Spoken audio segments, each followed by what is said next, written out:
X in my name is not just a symbol or a target sign.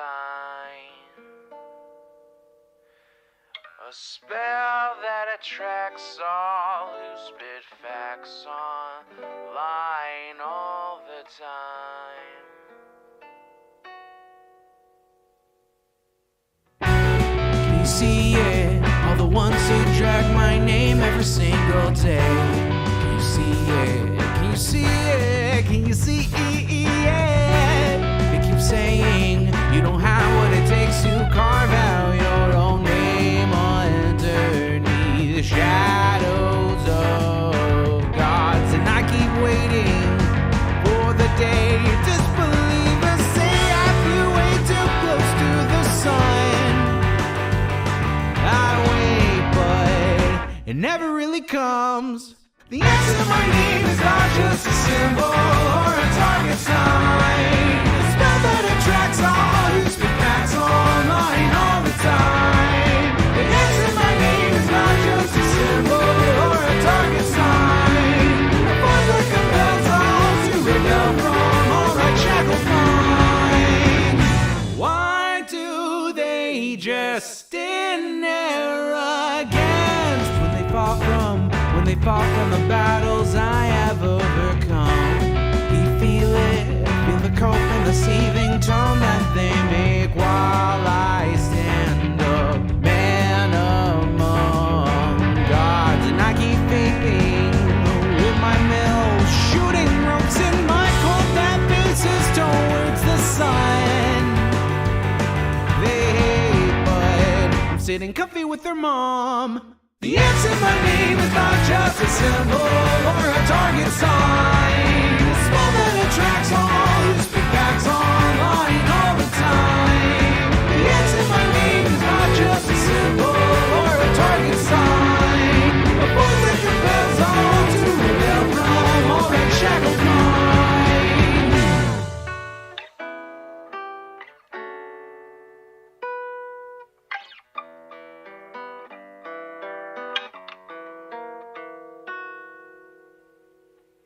The answer to my name is not just a symbol or a target sign. A spell that attracts all who speak facts online all the time.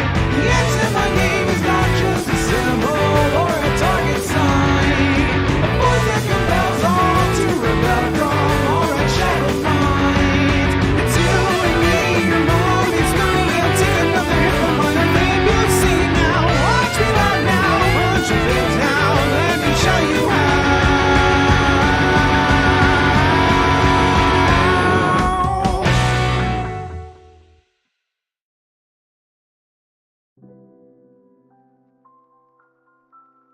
Oh my god! Good lord! It has been a long time since my last stream, far too long since my last stream, in fact. It is so good to be back. Hello, everybody. It's so good to see all of you. Hey, Minimum Volt, Sergeant Flux, Dark Excalibur 42, Coriander, Graza Triton, good to see you. CO Vixen Speaks, what's up? Cuddlesworth Guapo, how are you? Tungsten Wastrel, good to see you again. Sergeant Flux, what's up? Wait, I already said your name. Not the Hero, how are you? Am I feeling better? I will say, so I almost want to do a second COVID segment, but I don't know if it's, entirely necessary, but I guess I'll update you guys. So not only does COVID stick around a little while longer than I expected, like I felt like after 5 days, like, okay, I'm pretty much back to normal. On day 6, I felt like 95% of the way back to normal. And then I had a couple days where I really felt good, and then all of a sudden, particularly in like the end half of the day towards evening, like this brain fog and tiredness and muscle soreness would set in, and it would just get really, hard to do anything, especially stream. And so I had to take a few extra days off. It sucks. Yo, Zan, I got sick too, but not COVID. Thank God it's not COVID. Hopefully you get better soon, Minimum Volts. I'm sorry to hear you got sick. But yeah, I'm finally back. Feels good to be back too. Oh yeah, I feel a lot better. However, Of all the timings for this to happen, okay? I get sick with COVID, and then I start to feel better. Not better yet, but I start to feel better. Come to find out, my editor gets COVID too. Not from me, by the way. We live very far from each other at the moment. Literally, of completely different circumstances, they get COVID too. But right after me. So they're like behind me by like 4 days maybe in symptoms. And so I get a symptom, or I would get a symptom, or I would have to deal with something, or have like a really bad day. And reliably so far, Cherry's had that same issue not too far behind, like, or at least something similar to it, a similar symptom. So it's interesting to see, like, huh. Yeah, it's pretty bad. Hopefully you don't develop long COVID, Xander Hall. I'm pretty sure I don't have long COVID, but yeah. I've looked at the symptoms of long COVID, and I don't think I have it. Although normally it takes around 28 days from infection for your body to stop shedding COVID cells. So it can take a while to, you know, not have it in your body anymore. And as long as it's in your body, it can get you sick. So yeah. Yeah, long COVID does sound pretty awful. Minimum Volts, thank you for the $5. I really appreciate that. Let me bust out the calculator. I gotta start adding up these donos. Hot damn. Thank you for the $5, Minimum Volts. I really appreciate it. It says, my bird flew away, Zan. New Jordy's vid. My bird flew away. I'm sorry to hear your bird flew away. Who firebombed friendly Jordies? He uploaded a video about who firebombed him. I'm gonna have to watch this one off stream. Holy shit. Alright. Chat. I gotta go pee really fast. And then I gotta grab a water as well, because I just realized that I've got none right now, except for this like nearly empty one, and I kinda have a headache. Do a segment as a resident Australian. Listen. I don't want to do too much reacting to other people's high quality ass content, alright? We gotta do some original content today. We got a lot to cover. We might do that tomorrow, though. Oh, there we go. Oh. My neck was sore, and it was giving me a headache, and I popped it just then, and it just... Headache gone instantly. Perfect. Alright, I'll be right back. I gotta go take a piss. Also, chat. Always remember, if you have COVID, if you're dealing with COVID, piss a lot. It is the best way to get it out of your system. Just drink a lot of water and piss a lot. Just non-stop pissing. You should be running to the toilet to like piss out a gallon of water every hour, okay? Keep that in mind. It really helps. It does.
All right.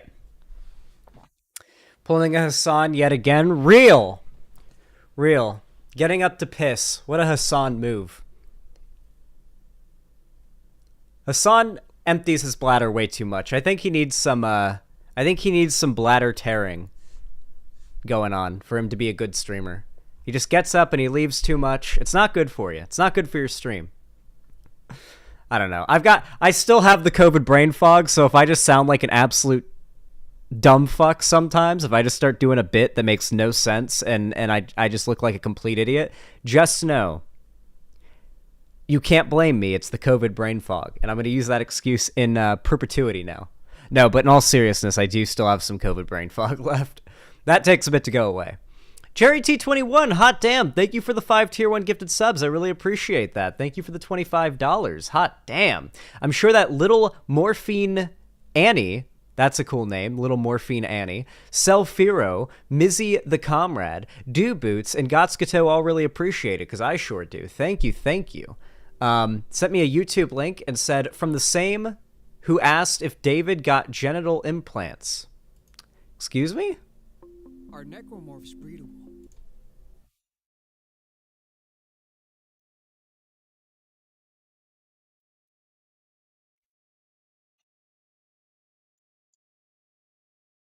Are necromorphs breedable? Let's say hypothetically you find a giant landmark that gives you violent tendencies while also transforming your coworkers into monsters. It'd be important to find out if necromancy is worth it. In Dead Space, the necromorphs have reconstructed mouths which are poorly equipped for sloppy toppy. Many necromorphs are shown to have only the top jaw intact while the bottom is pushed further back, making the act difficult due to awkward positioning. With this in mind, procreating with a necromorph becomes a poor alternative as humans are better designed for sloppy toppy. There's also the fact that necromorphs are technically not alive. Various audio and video logs explain that a mysterious bile recombines dead tissue which then reanimates the body. In most cultures, procreating with a dead body is illegal and frowned upon because the deceased aren't able to give consent. Since Earth exists in the Dead Space universe, it's likely that they would share the same cultural ideas on procreating with the deceased, which means the act would definitely be illegal.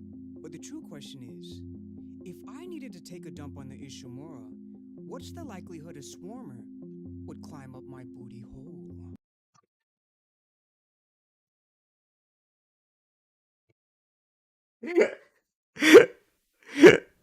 Okay, that was pretty great. That went pretty fucking hard. That was a great video. That was pretty good. I'm pretty happy that we got that one sent to us. Thank you, Cherry T21. I really do appreciate that. That was based. That was based in Poggers. Very, very, very talented meme collector you are, it would seem. Fuck, my brain is broken today. I'm really sorry, guys. If I sound like I'm just gone, I swear. It's COVID symptoms last for a little while longer than I thought, and they hit harder some days. I unironically need some like weed to like bring me back.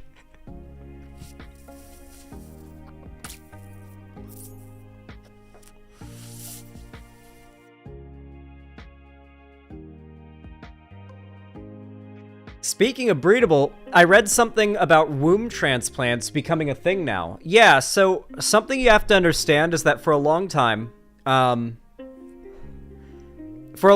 people who advocate for like trans rights and trans validity have said that even if you could literally put a cis man into a machine, press a button, and they would come out of it literally with all of the physical, like, down to the fucking molecule, the physical, like, body of a cis woman, even then, and if that person was trans, I guess, like, even then, even with the whole, like, pink brain, blue brain thing or whatever, even with a completely, like, female body, they would argue, no, that trans woman is not valid because there is something else that is actually completely intangible and unprovable and unarguable about women, that nothing can be achieved. I've literally started seeing it happen now.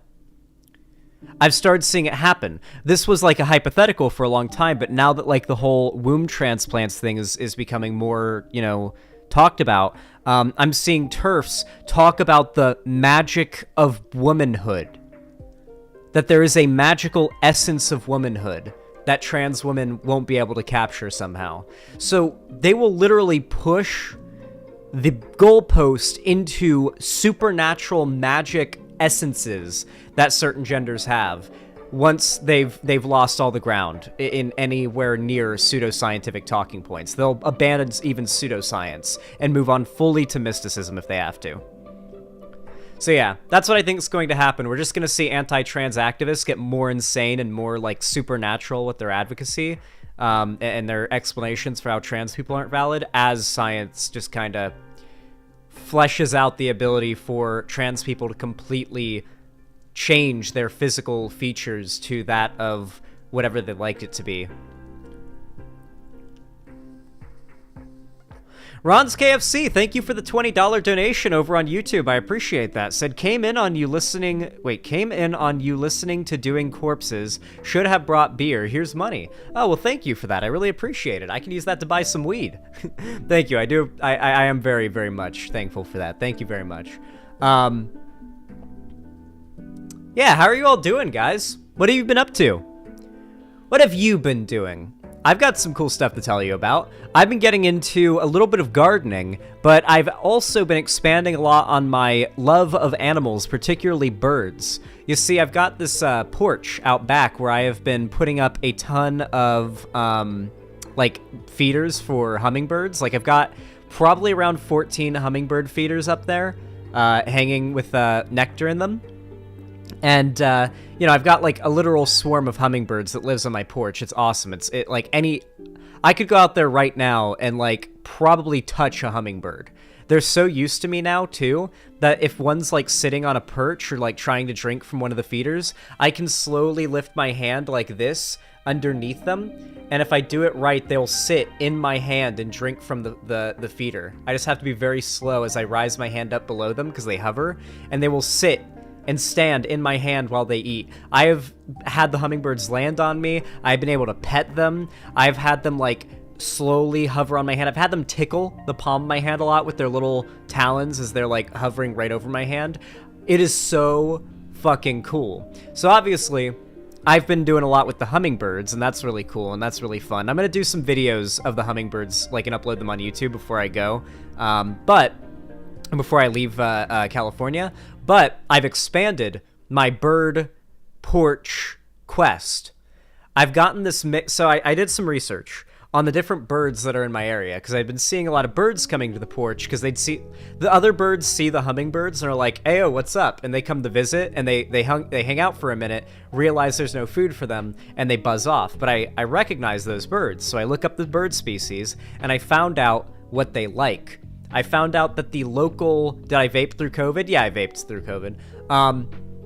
I found out that... Well, not most of it, though. The early couple days of COVID, I stopped vaping. Like, I actually, without realizing it, quit because, like, my lungs couldn't handle it. But after, like, 3 or 4 days, I was able to go back to vaping. It didn't hurt too much. But one of the birds that would come to my porch a lot are these doves. I had so many doves that were landing on my porch. So I found out what doves like to eat the most, and apparently they love oatmeal. Like, just plain oats. Plain, like, oats that you would mix into oatmeal. So I bought a bunch of oats, like a tube of Quaker oats. Found out the rest of the birds really love yeah, they're mourning doves. I found out the rest of the birds that were visiting really liked seeds, and they really like bugs. Like, they need seeds and bugs. So I bought this, like, seed mix. I could probably go grab it, but, like, I bought this bag of seed mix, which is, like, a bunch of little tiny round seeds, sunflower seeds, like, there's just dozens of different seed types in there. It's a massive mix, and then in there as well are dried mealworms. So it's filled with little, you know, with dried out bugs and seed and everything. So I pour it into a dish, then I pour the oatmeal into a dish, and I mix it together in one big mixture of bugs, seeds, and oatmeal. Or oat. It's not oatmeal, it's oat. And oats. And then I leave it out there, and the birds empty it by the end of the day. By the end of the day, that dish is empty. So many birds come and sit on the porch and eat. It is so great. I've turned my porch into an aviary, and I've also started planting plants out there. I'm not staying here to, like, watch them long term, so they're gonna be my mom's plants once I leave, but we planted a bunch of peas, lima beans, I think were one of them, whole bunch of sunflowers. We planted some kale, we planted some parsley, thyme, and rosemary. What else did we plant? A lot of different beans. We planted a lot of beans, bunch of peppers, bell peppers, and like, are they called California? They're like the traditional chili pepper type, but they're not called chili peppers. Bunch of different peppers, and I think there was some tomatoes too that I planted. So yeah, planted some stuff. I want to do a garden in, like, the place that I end up moving into permanently up in Seattle. I'm a big fan of doing gardening. Just not a big fan of picking weeds. That's the part of it that's not fun. But if you stay on top of it, then it's not that big a deal. Connecting with nature is based. Yeah, I've always been a big fan of nature. I feel like there's like a pretty bad reputation for people who spend a lot of time on the internet, like on the computer, of like not liking nature, not respecting nature, caring about the outdoors. But I love the outdoors. I mean, I am obsessed with being on the internet and having like a computer or like electricity and being plugged in. Very much like addicted to technology, but I still love nature. I don't like, I still love being in nature. If I could combine nature and tech addiction, I'd be happy as fuck. Yeah, outside is great. It gets way more shit than it deserves, frankly. Okay. Cherry T21, holy crap, thank you for the 5 tier 1 gifted subs. Additionally, thank you. That's 25 buccarinos right there. Thank you, thank you, thank you. Gifted to Luke Breadstrom, Rilo, Kaiju, or Kaju, Scimitar 2, and Coriander. I'm sure they really appreciate that, because I definitely do. Sent another link and said, he also produced this degenerate shit. It's horrible, be warned, but Hakon said to send it. Well, if Hakon said to send it, then we gotta give it oh no. Well, horses impregnate Atreus in the sequel. In the game God of War, it is revealed that Atreus is the Norse god Loki. However, the fact that Sony is adapting Loki's mythology creates speculation on whether or not he'll get impregnated by a horse in the next God of War series. In Prozetta, it's explained that a craftsman promises to build fortifications for Odin in exchange for Freya, the sun, and the moon. Odin humors a deal with the mason as long as he does it alone in 3 months. The builder then renegotiates, saying he'll do it with the help of his horse, Svartalfari. The gods debate and finally agree, but realize after that the horse has super strength. I know this story, by the way. Loki transforms into a horse and then distracts this super strength horse that's helping the builder build the wall around Asgard. He fucks the horse to distract it so the builder can't finish the wall in time. And then Loki gives birth to like a horse that then becomes Odin's new horse. Yeah, Sleipnir, I believe, is the horse that he gives birth to. I thought he was raped by the horse. He was asking for it, quite literally. Like that was the point. He was trying to seduce the horse to get it to like not help its like builder companion. The giant that was building the wall. He conspires against him by sending Loki to stop him. Loki then transforms himself into a mare and proceeds to procreate with the horse while the mason fails to build the fortifications in time. Loki then becomes pregnant with the horse's baby and births his son, Sleipnir. So will Atreus breed horses in the sequel? Well, I suppose that depends on Santa Monica Studios. That is fucking vile, dude. That is fucking vile. Did Vosh write this? No, listen. Whatever desire Vosh has with the horsecock thing literally dates back to the fucking Prozetta, okay? Back to the before, probably, the existence and writing and the creation of the Norse mythology, okay? Vosh's fixation is as old as time, apparently.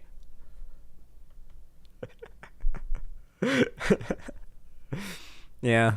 Prehistoric. He has a prehistoric urge. He inherited it. Okay. Lena Lux, thank you for the tier 1 sub. I appreciate that. Thank you for the $5. Says, I don't watch your content enough, so have some muns. Oh, thank you. I appreciate that. Hopefully, hopefully you enjoy it. Hopefully you enjoy the content, and I definitely enjoy the dono. Thank you. Helps a lot, and I really do appreciate it. Thefla, thank you for the tier 1 sub. Says, hey, Zan, hope you're feeling better. Been missing your content. Oh, well, I'm glad I'm back. I'm glad I'm back, and I hope you're glad that I'm back. I definitely plan to be grinding out the content in the coming days for sure. No problem, fam. Thank you. I forgot, but it was funny. He gets married to the pimp, and then randomly a year later, he's like, freeze and arrests him. What the fuck are you talking about? Oh, you're talking about the South Park episode. Oh, yeah. Yeah, I remember that one. That was a funny South Park episode. I much prefer to know from a distance rather than find out up close. You guys are just talking about shit I don't know the context of. Maybe the brain fog from COVID is like destroying my short-term memory. I don't know. Oh, people are Nazis? Oh, yeah. Oh, chat. I want to tell you guys something. Of all things to come out of the discourse from Hogwarts Legacy, should I give you guys some more I'll give you guys some more background. For those of you guys that don't know, I was a really big Harry Potter fan when I was younger. My grandma, who was like my best friend, introduced me to Harry Potter, and I really liked it. And then I got older, and very quickly started to realize, J.K. Rowling's not a very good writer. Harry Potter, overall, as a story, just does not... Like, if you can't look at it too long or too hard, or it literally falls apart. It really does. Harry Potter, as far as its writing and story goes, is very fun and enjoyable, as long as you just keep things to surface level. Because J.K. Rowling is herself incapable of looking past the surface level. I think she's made this very clear. The fact that she's not capable of this is just blatantly obvious in her writing. And so I kind of fell out of Harry Potter as I got older, you know, but when I was younger, I was really into it, right?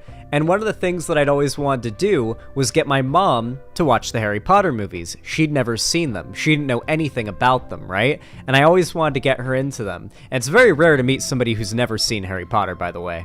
But I was never, ever successful in getting my mom to watch Harry Potter when I was younger. Never happened. Even though I knew it was up her alley and something she'd enjoy.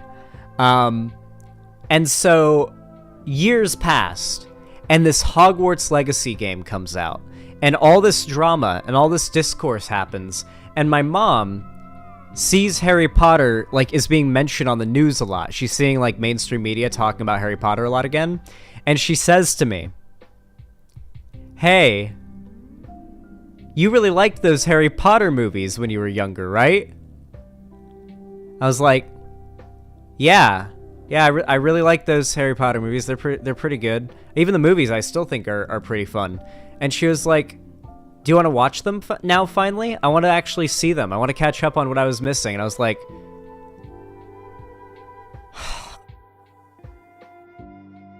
yes. Yeah, I do. Yeah, I do want to watch them.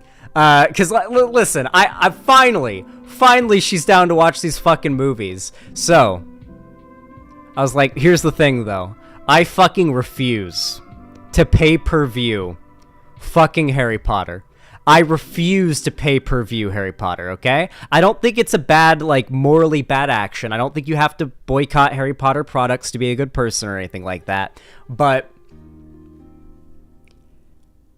I could not, of my own pride, pay for pay-per-view on each of these movies.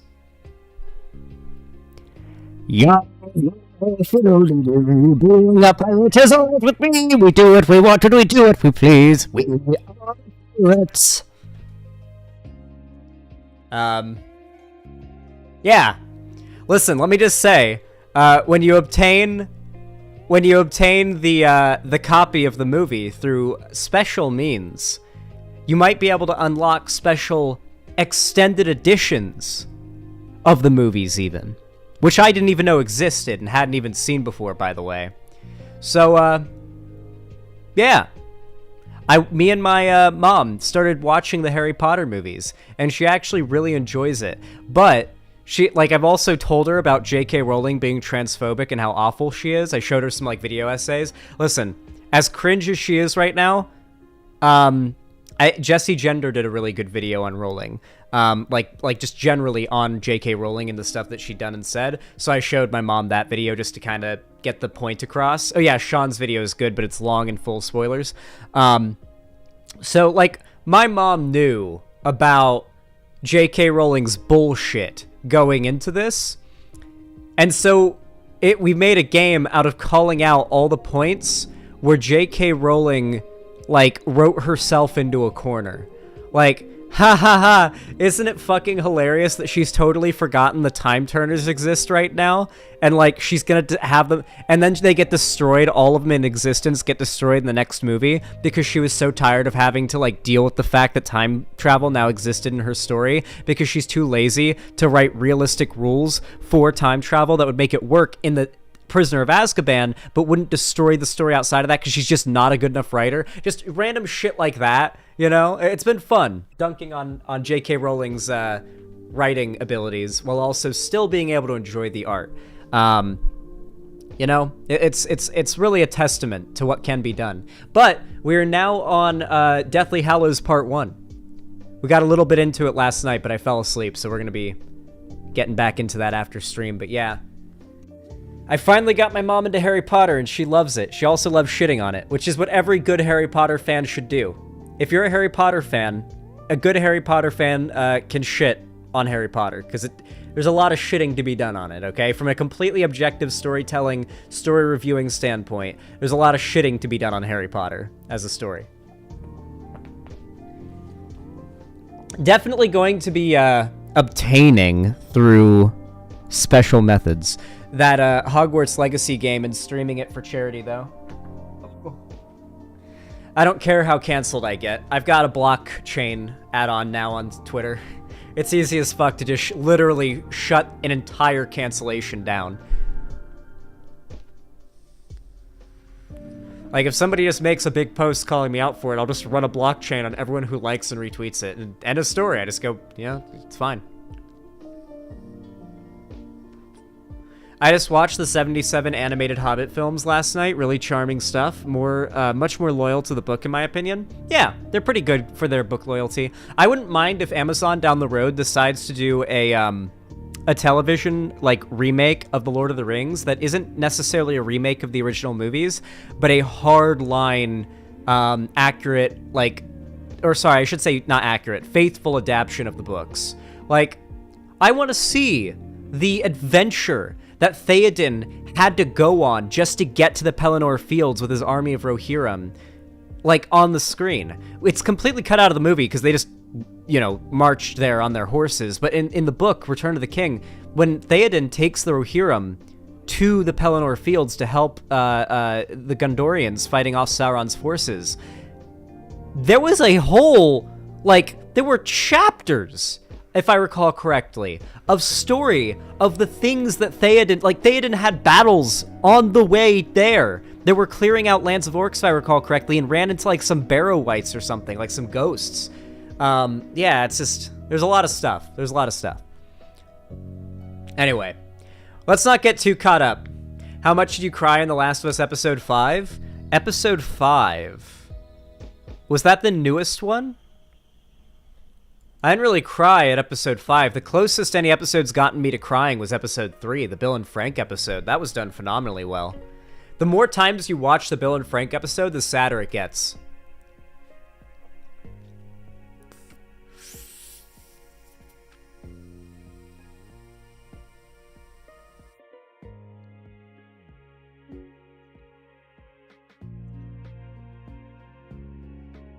Yeah, it's so frustrating. The Hogwarts Legacy discourse alone, I think I've seen with my own eyes how much further back, like, trans advocacy, like trans acceptance has been pushed back by that Hogwarts Legacy discourse. You've got popular streamers that were, like, before now apolitical, but generally left-leaning on most topics, now moving more leaning towards the right in the sense that they are buddying up with these right-wing grift content creators because they're the ones that defended them when they streamed Hogwarts Legacy. Asmongold has been shouting out Yellow Flash.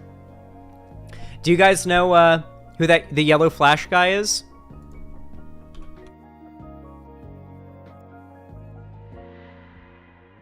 I think I did a video on him a while back.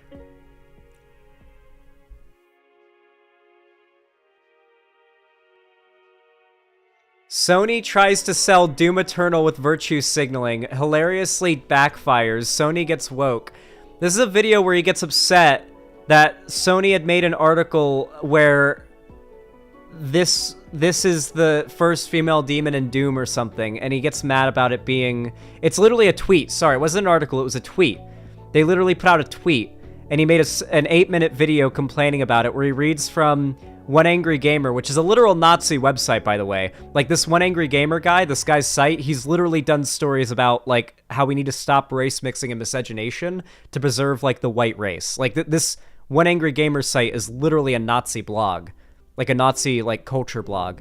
So this Yellow Flash 2 guy, basically a quartering clone, massive grifter, recently had a massive explosion in growth and popularity because, as you can see, he's like massively milking the Hogwarts Legacy thing. But what he did recently was he started dick riding. God, he's just like the quartering. Jesus Christ.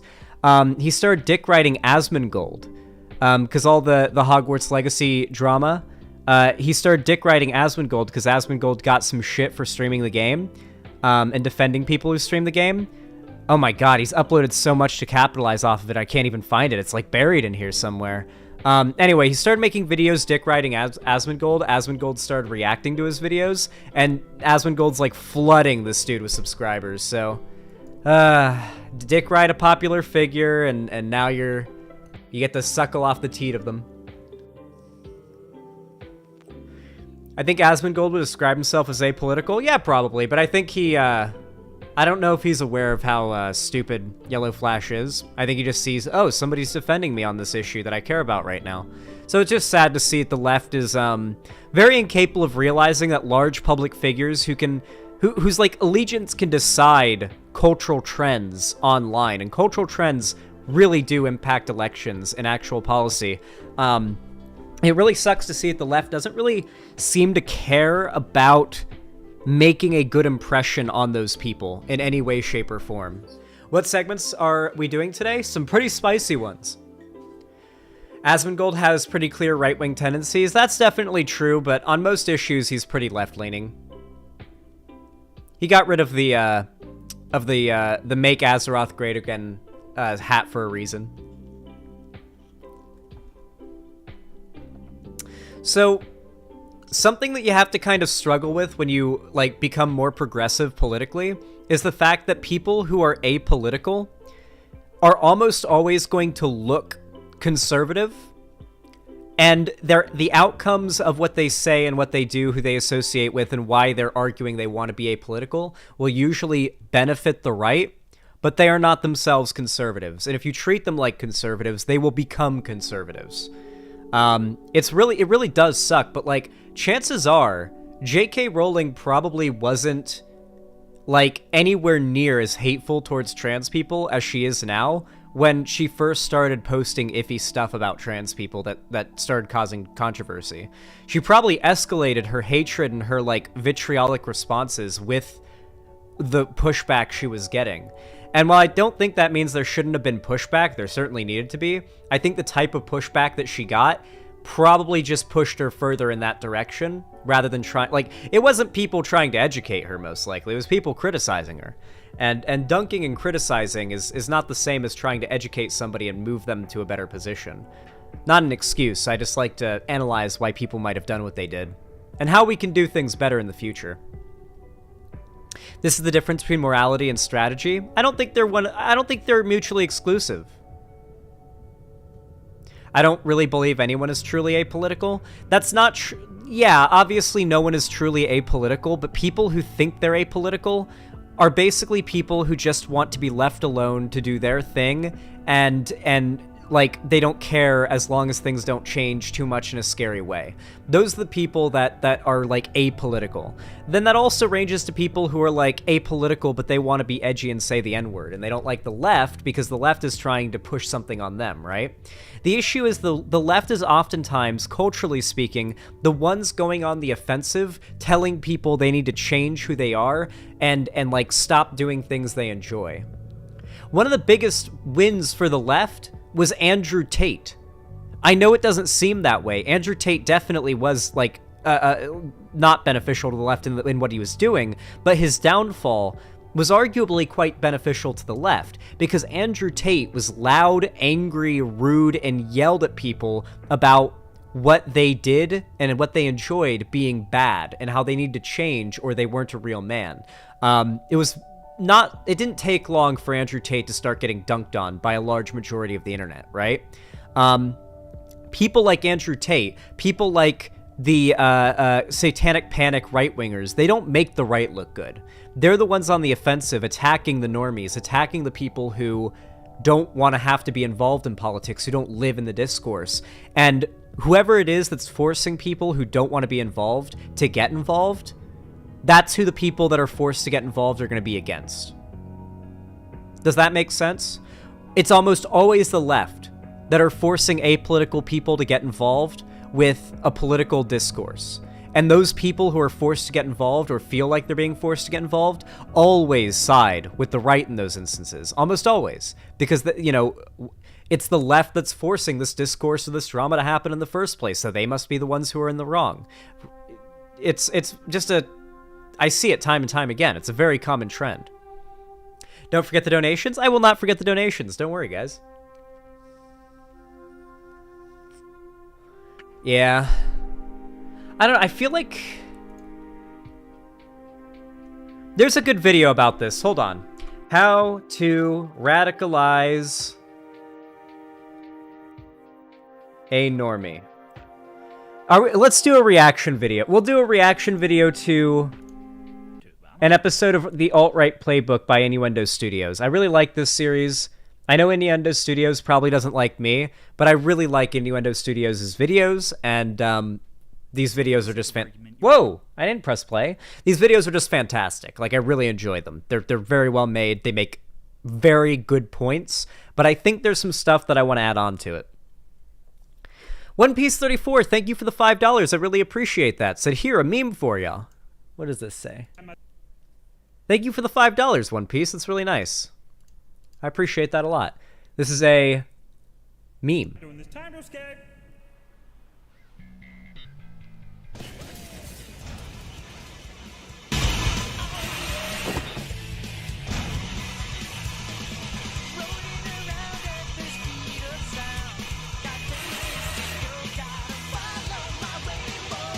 The Sonic is coming, chat. I can't fucking escape it. Am I doing this time to escape? I need to get, like, one of those blue Please Be Patient, I Have Autism hats that I can put on whenever I have to do a Sonic video. Like, whenever I have a Sonic video on screen, I can just put on my Be Patient, I Have Autism hat. I really need one of those. Where do I buy one of those? Like, how do I get one? I see them, but, like, how do I get them? Like, where do you get that? Like, where do I obtain that hat? Ask Heffels? Etsy? Get a Be Patient, I'm Sigma hat? What if I just went all in and just got, like, Please Be Patient, I'm Retarded? Just straight up that was my hat. And I wore that nonstop. Just literally out Giga Chad every other streamer.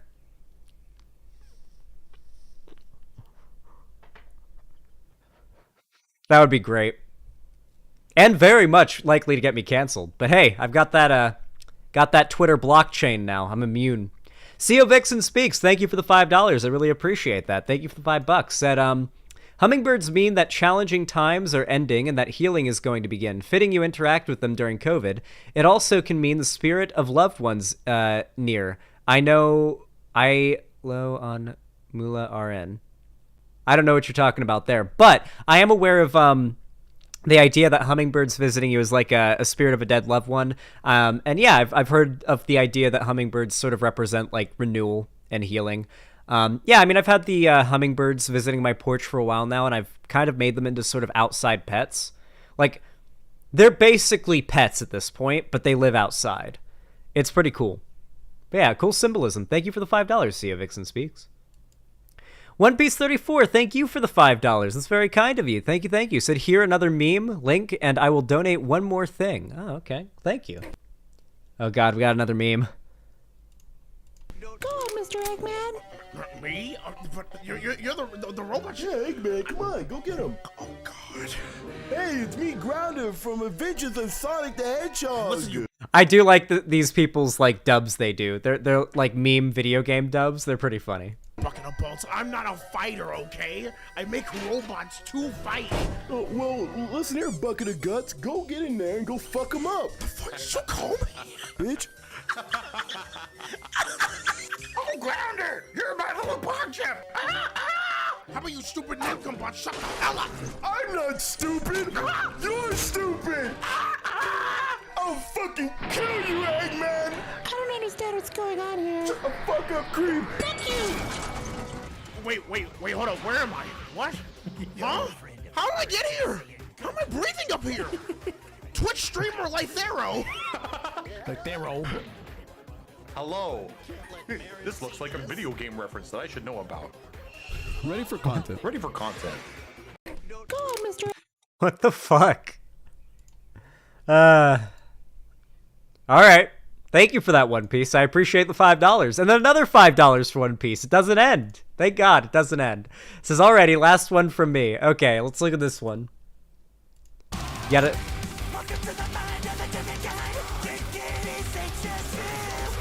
This is gonna be copyrighted, isn't it?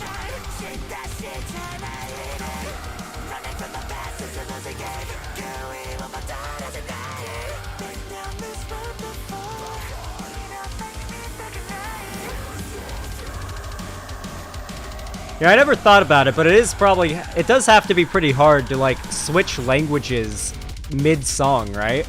Like, to sing a song that has lyrics in 2 different languages, and then to switch.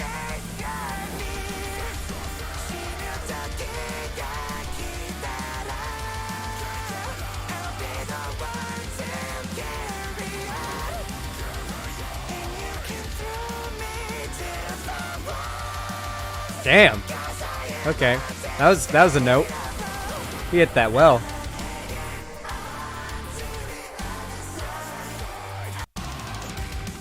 Alright, that was pretty good. That was actually pretty dope. Thank you for that One Piece. Thank you for the $5 as well. Here, let me update the dono goal really fast. We are now at $85 out of 300. Hot damn. Thank you guys for the support today. Smexy. It's not as hard as you think. You have the lyrics right in front of you. I don't know, but like you kind of have to like sing it in a different sort of enunciation though when you switch languages. Singing in like one language is kind of like you enunciate the words differently. I mean, it probably takes practice. It's definitely not the same. Like if you threw me, or I think if you threw somebody who is very good at singing and knew how to speak Spanish and English, but had never sung in Spanish before, and gave them a song that switches between English and Spanish randomly, they would have a hard time, like, the first try or two getting that right. I was a choir kid through all of school, so I'm used to it. Interesting. Just takes practice, yeah. All right, first segment time. Let's go. All right, you all know what to do when I say action, right? 3, 2, 1, action. Alright, everybody. Lately, I've been going on rants on stream and basically just doing a lot of internal thought about the fact that the left really seems opposed, just in every way, to the idea of actually winning. Now, I know this sounds like sort of a sarcastic, rude, like, oh, I'm sort of saying this as a way of insulting the left, right? Like, it really looks like the left doesn't feel like winning. But, I actually mean this. I really do think that as time goes by, more and more, I feel that a lot of people on the left do not have winning, like their actual political opinions and prescriptions, succeeding and being the dominant idea in society as one of their even close to top priorities. And that's very frustrating for me. A lot of the behavior that has become endemic on the left, and I think most of you guys at this point will be able to agree, basically is just like, oh, here's a popular left-wing figure who I can derive a lot of clout and attention from attacking. I'm going to attack them for some perceived slight that is literally non-existent, right? Usually it'll be made up. Usually it'll be completely, like, in their head. Sometimes it'll be a misrepresentation or a misunderstanding, but almost always it is dishonest, and it is very transparently dishonest. I'm talking about the cancellation attempts that a lot of figures on the left will get. For those of you guys that don't know, the current cancellation that Keffals is facing is actually very interesting. It's an interesting case study because I've watched as more and more people have fallen for it as time goes on. You see, the very common trend that I will see most often is that somebody will attack a lefty figure for something that they think is like a good way to get at them, right? So for example, a little while ago, like a few months ago, you would have seen a lot of posts about Keffals being racist. And be like, okay, but how is she racist? And then if they actually explained how she was racist, it would just be the most insane explanation, right? But, oh my god, my nose won't stop itching. But Keffals is racist, nonetheless, continuously started to become spouted about over and over and over again, and that was the very common, like, attack that she would get from people on the left, right? So yeah, that would happen for a while, right? And then, eventually, she responded. She responded to the harassment and the hate and the personal attacks and the attempts on her, like, to destroy her career and her reputation that were happening to her. She responded by trolling them and fucking with them. And those people took the memes and the trolling seriously because it's beneficial to do so. For example, just today, Keffals posted what is very obviously a meme saying that she's leaving the left and going to be doing a why we're leaving the left stream with shoe on head. You have to be a fucking idiot to think that's real. You get what? Keffals isn't leaving the left, okay? It's not real. It's people will see what they want to see, even if it's a fucking meme, and interpret it as being real, and they'll spread it around. And so that's what happened. And I watched, like, I haven't even been streaming during this time, by the way, like, at least not through most of it. I've just been watching this while recovering from COVID, scrolling through Twitter and, like, watching this happen in real time.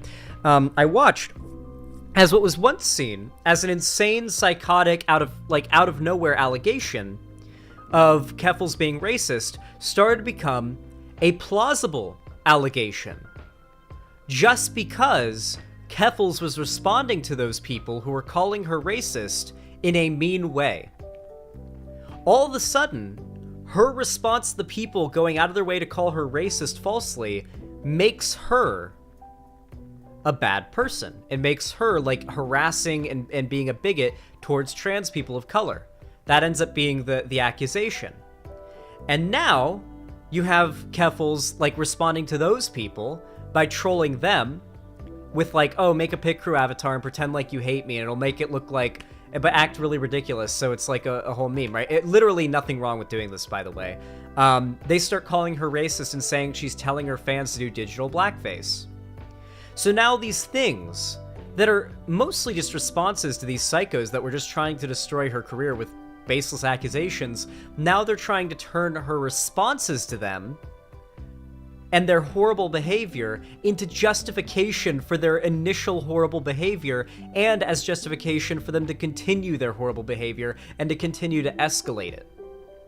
This all starts with narcissists who want to adopt progressive language, attacking popular figures, and trying to use it as a way of gaining clout and looking holier than thou. This has happened time and time again. I'm not even involved in this drama. I have no skin in this game. Like, the drama I'm referring to now, I'm using an example that I have no connection to outside of being friends with Keffals, I guess. Like, I just watched this unfold, and I watched as people who, when people were initially calling Keffals a racist, who were smart and didn't fall for it, are now falling for it. Because, like, they've been tricked by people who take all of these out-of-context instances of her responding to people trying to destroy her career, and now they've got a narrative that looks a little bit more plausible, and people are falling for it. I saw today that people took a screenshot of Keffals, like, saying, hey, there's this person on Twitter who is shitting on me. Do you see, is there anybody who, can anybody find any horrible shit they've said, because every person who goes after me for something that they perceive as wrong about me has some real dark skeletons in their closet. This isn't doxing and this isn't stalking. It's literally just like, hey, go like highlight for like the N-word in this person's like tweets to see if they've been tweeting calling people the N-word a few years ago, because that happens often with these woke scold accounts. And they tried to say that she's turning her subreddit into kiwi farms. The reason why I use this as an example is because I think it's important for you guys to get a idea of what it looks like to see an attempt at destroying someone's career, which is what's happening to Keffels, happen in real time. And that is what a lot of these cancel attempts on popular lefties figures are. I watched as like the most mundane shit was turned into the most extreme accusations that people at the time rightly never fell for, but then she responded to those people, and people suddenly started to pretend like her responding with even a quarter of the vitriol or the heat that she was sent her way that she's responding to is all of a sudden justification for the bad behavior she received initially. It's very frustrating and a very common tendency I've seen among the left, and it's a problem. Regardless, I didn't mean to go into too much of a tangent about like why I think the left is a problem when it comes to canceling, because here what I really want to talk about, one of the biggest flaws the left has, is radicalizing normies. You see, if you want to get any of your ideas across, you have to radicalize the normies, the apolitical grillers, to your political positions. You see, something you realize very quickly as a progressive is that once you become educated on these topics and you know how much injustice exists, it becomes very much impossible to stay silent about that injustice. So when you see somebody who is silent about that injustice, who doesn't really seem to care about politics or doesn't really want to get into it, it doesn't really live in the discourse, you start to assume one of two things. Either they're heavily uneducated and they aren't informed on what's going on, or they are, and they are purposefully, for some reason, not speaking out. This is a false assumption. A lot of the time, there are a third group of people who just haven't been informed enough on the fundamentals of these issues, and it is not their fault, but if they did know, they would care.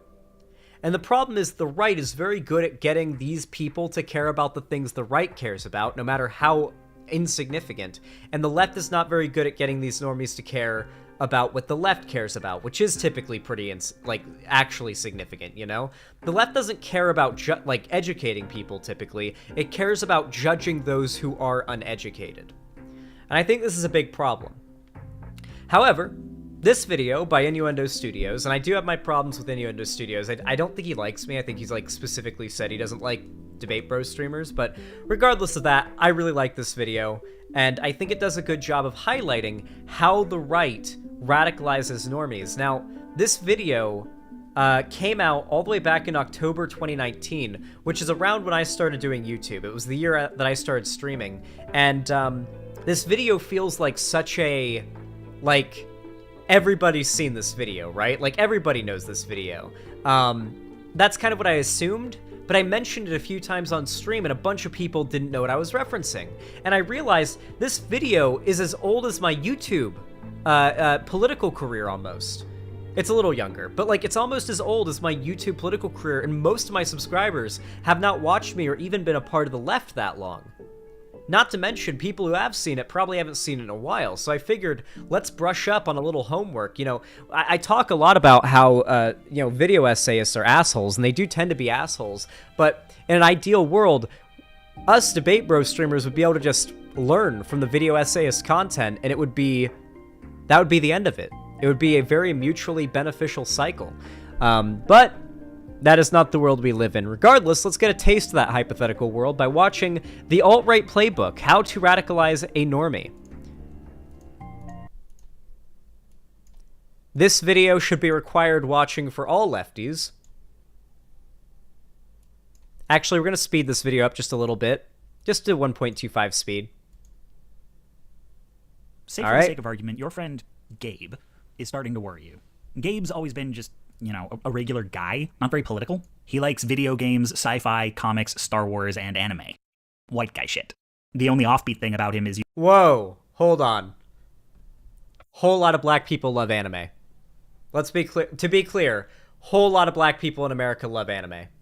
You suspect there's like a 20% chance he's a Like, to be clear, the anime fans who are black are the very few anime fans that don't suss me out as to the possibility that they're pedophiles. Am I the only one who like has that same feeling? Like, when I meet some like 23-year-old white dude who watches anime, I'm like, so how do you feel about lollies? You know, how do you feel about lollies? Wow, the racism? Yeah, maybe. I am racist against white people. Yeah, all white people are pedophiles. I'm sorry. If you watch anime and you're white, you're a pedophile. It's just how it is. No, but in all seriousness, I don't know. It feels like most anime fans who are pedos tend to be white dudes. That's all I'm saying, okay? It just tends to be pasty fucking white dudes in their 30s or their like late 20s. a furry. For all intents and purposes, Gabe is a normie. And then white women too. Then the second tier of like how many anime pedophiles are there is white women. Then there's a bunch of white women who like anime that are pedos as well. That's also common. But recently, Gabe's been spending a lot of time on some radically conservative forums and listening to radically conservative podcasts and picking some radically conservative arguments with you and your friends. You never would have expected this, not from Gabe. And given the speed it's happened, it's worrying to think where it might be headed. How have the alt-right gotten their hooks into your friend? How? If you've ever known a Gabe, this video's for you. Here's how to radicalize a normie. Step 1, identify the audience. What you need to know before we begin is around 2013, the Nazis went online. Hate groups in the US, as tracked by the Southern Poverty Law Center, had been... So, he's somewhat wrong here.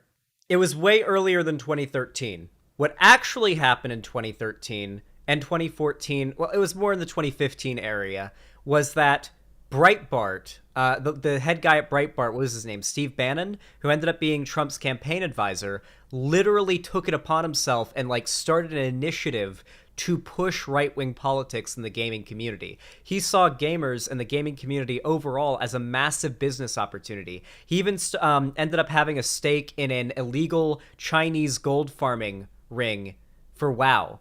Like in WoW, there's a lot of gold farming rings in China where the like gold farmers will like sell gold illegally. And what's his name? Steve Bannon had a stake in that. Steve Bannon and the Trump administration saw so much potential in radicalizing the gaming community, and not only radicalizing them politically, they didn't just see political benefit, but monetary and like business benefits they could get just from marketing themselves politically towards gamers. Been growing in number since the Knots, but between 2012 and 2014, they dropped by almost a quarter. Patriot groups dropped by over a third. However, hate crimes stayed about the same. Radical conservatism was not shrinking, but decentralizing. Still radical and still often violent, but now full of white nationalist nomads unlikely to join a formal organization. This didn't make them harmless. What it did was protect their asses from the typical hate group cycle of getting the public's attention, making allies in conservative media, swelling their numbers, and then eventually disgracing themselves with failures in fighting and, often enough, members committing horrific acts of violence. This is something that a lot of the left has a very hard time grasping, is that for so much of our upbringing, what we think of when we think hate group is the KKK or the Nazis, like goose-stepping, uniform-wearing, swastika tattoo, literally card-carrying Nazis, okay? That is what we imagine so much. That's what we see so much when we're in our upbringing, when we think hate group or hateful person. And so when the age of the internet hit and we all got online, I think a lot of us, and I'm speaking about myself and those that were radicalized like by far-right people online. Are there subtitles? I think I can turn those on, yeah. A lot of people who were radicalized online, they had a very false representation of what hate looks like. A very over-exaggerated, cartoonish version of what hate looks like. And so when somebody like, for example, Lauren Southern came along with the Great Replacement conspiracy theory, all of a sudden, you know, a pretty white girl telling you that, you know, oh, I'm not hateful, I'm not racist, I have concerns about the statistical decrease in white birth rates and immigration causing, it's like, oh, okay, well, this isn't some like grody right-wing redneck swastika tattoo sheet over his head guy screaming "See Kyle" and all that shit. This is completely different. And so a lot of young people have absolutely no fucking idea what an actual bigot looks like when they get online and start getting exposed to political stuff. And so you have to realize that a lot of people, a lot of those kids who got online around that time, they're grown up now. People who are like 16, 17, 15, 14, when I was getting radicalized to the right during the Gamergate era, are now adults. I'm 23. So they're now adults online with platforms. They vote. They have a voice. They aren't just kids anymore. And those same people, a lot of them, never got bread pilled. They didn't get bread pilled. They didn't get that false reality shattered at any point. And now it's not just a bunch of kids online pushing right-wing politics like it was during the 2015-2016 Gamergate era, which it mostly was teenagers pushing the right-wing politics back then. Now it's a lot more young adult-aged people doing it. A lot more like 20-somethings are right-wing now online than was the case back in 2016 in the Gamergate era, where it was mostly teenagers and boomers. Yeah. They aren't centralized groups anymore. It's like the right and neo-Nazism and hate as a concept has to decentralize and exist online and be spread stochastically. You can't be the leader of a hate movement now and have any ties that lead back to you. So now they make YouTube channels, or they make Telegram channels, and I guess now if they really get banned, or they go on Twitch, or they go on TikTok, and they radicalize an audience, and they rely on that audience, or at least some people in that audience, to eventually take up arms and do what they're pushing for. Which come with social and sometimes legal consequences for all the other members. So the alt-right and their fellow travelers these days don't so much have members. They have hashtags, followers, viewers, and subscribers. Yep. This insulates them from their own audience. If Gabe, as a member of that audience, were to go out and commit a crime on their behalf, there'd be little doubt they had a hand in radicalizing him, but it'd be very hard to claim they told him to do it.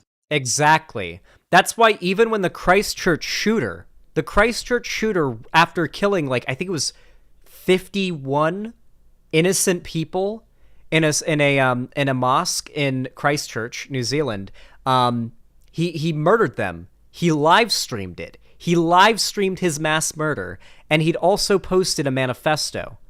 And the manifesto is probably still available online if you guys want to try to find it. Do you know what that manifesto was called? The name of the manifesto was The Great Replacement.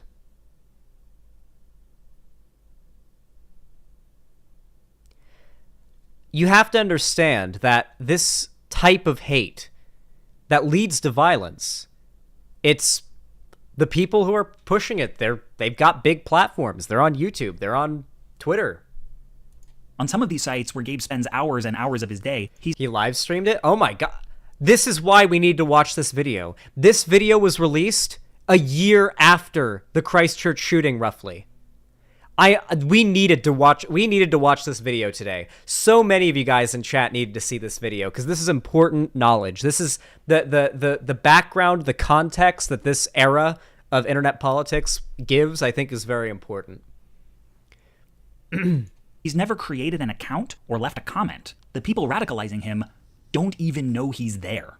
This distributed nature is what makes the alt-right and the movements connected to it unique. You may remember a notable proof of concept for this strategy. Doing almost everything online has, as compared with traditional hate movements, dramatically increased their reach and inoculated them from consequence. The trade-off is a lack of control. And how many times have you seen a drama YouTuber or a commentary YouTuber who clearly just wants to be edgy in their videos defend, like, outright Nazis being allowed on YouTube? Like, even if they are radicalizing people, because they're free speech absolutists and they don't want to have their free speech taken away to say the N-word or whatever, or to be edgy or to do whatever they want. So many normie, non-right-wing, just edgelord YouTubers I have seen, like Turkey Tom and all that, like, they are literally free speech absolutists. Like, even Nazis who are actively and provably inspiring terror attacks should be allowed to have YouTube platforms because they don't want to, they think that any type of speech restriction is a slippery slope. That's a propaganda point pushed by the right, that is inescapable in online culture. The idea that any form of censorship is a slippery slope to complete and utter, like, devastation of all speech. That is a right-wing propaganda point that is inescapable online. It has become a basically inescapable internet truth at this point. And it's not the truth. It's one of the ways the right has dominated internet culture. That's basically Shuanhead's position. Well, Shuanhead is not on the left. Her boyfriend's a Nazi. I think she recently went to like she privately went to like a far right like media event or something like that, where like it's a small event, by the way, held by a small group. It was very clearly like something she had to like. It's like some. I think the group has like a moose as their logo.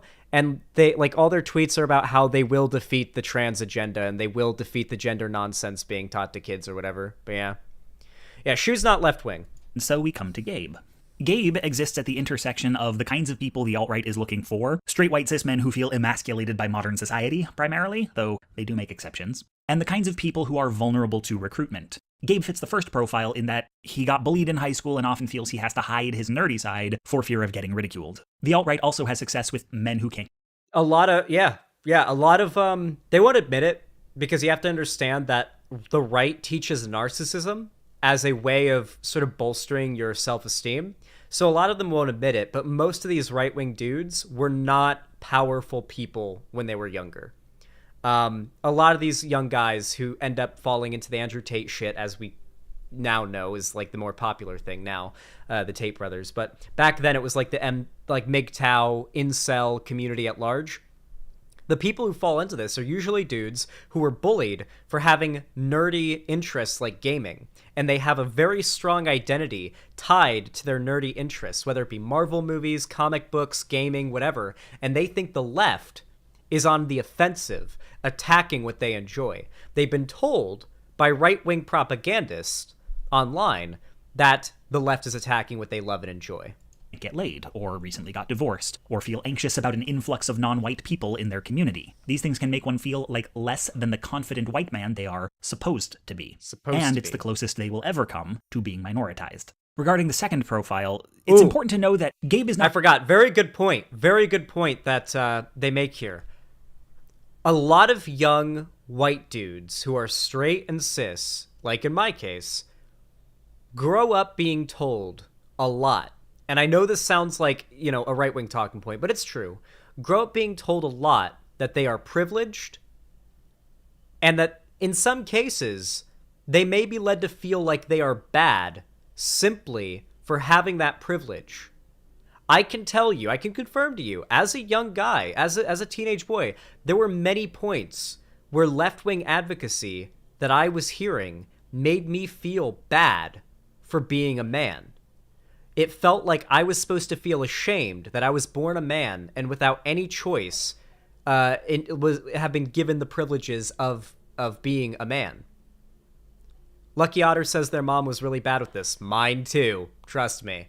Yeah, and so for a lot of young people, a lot of young cis straight dudes, and a lot of them won't end up being cis or straight in the long run. To be fair, a lot of these guys end up realizing they're trans or they're gay or they're bi or anything along those lines later in life. But in most cases, they feel as though they're nonstop getting shit-talked for this perceived privilege they have, and they don't see the privilege.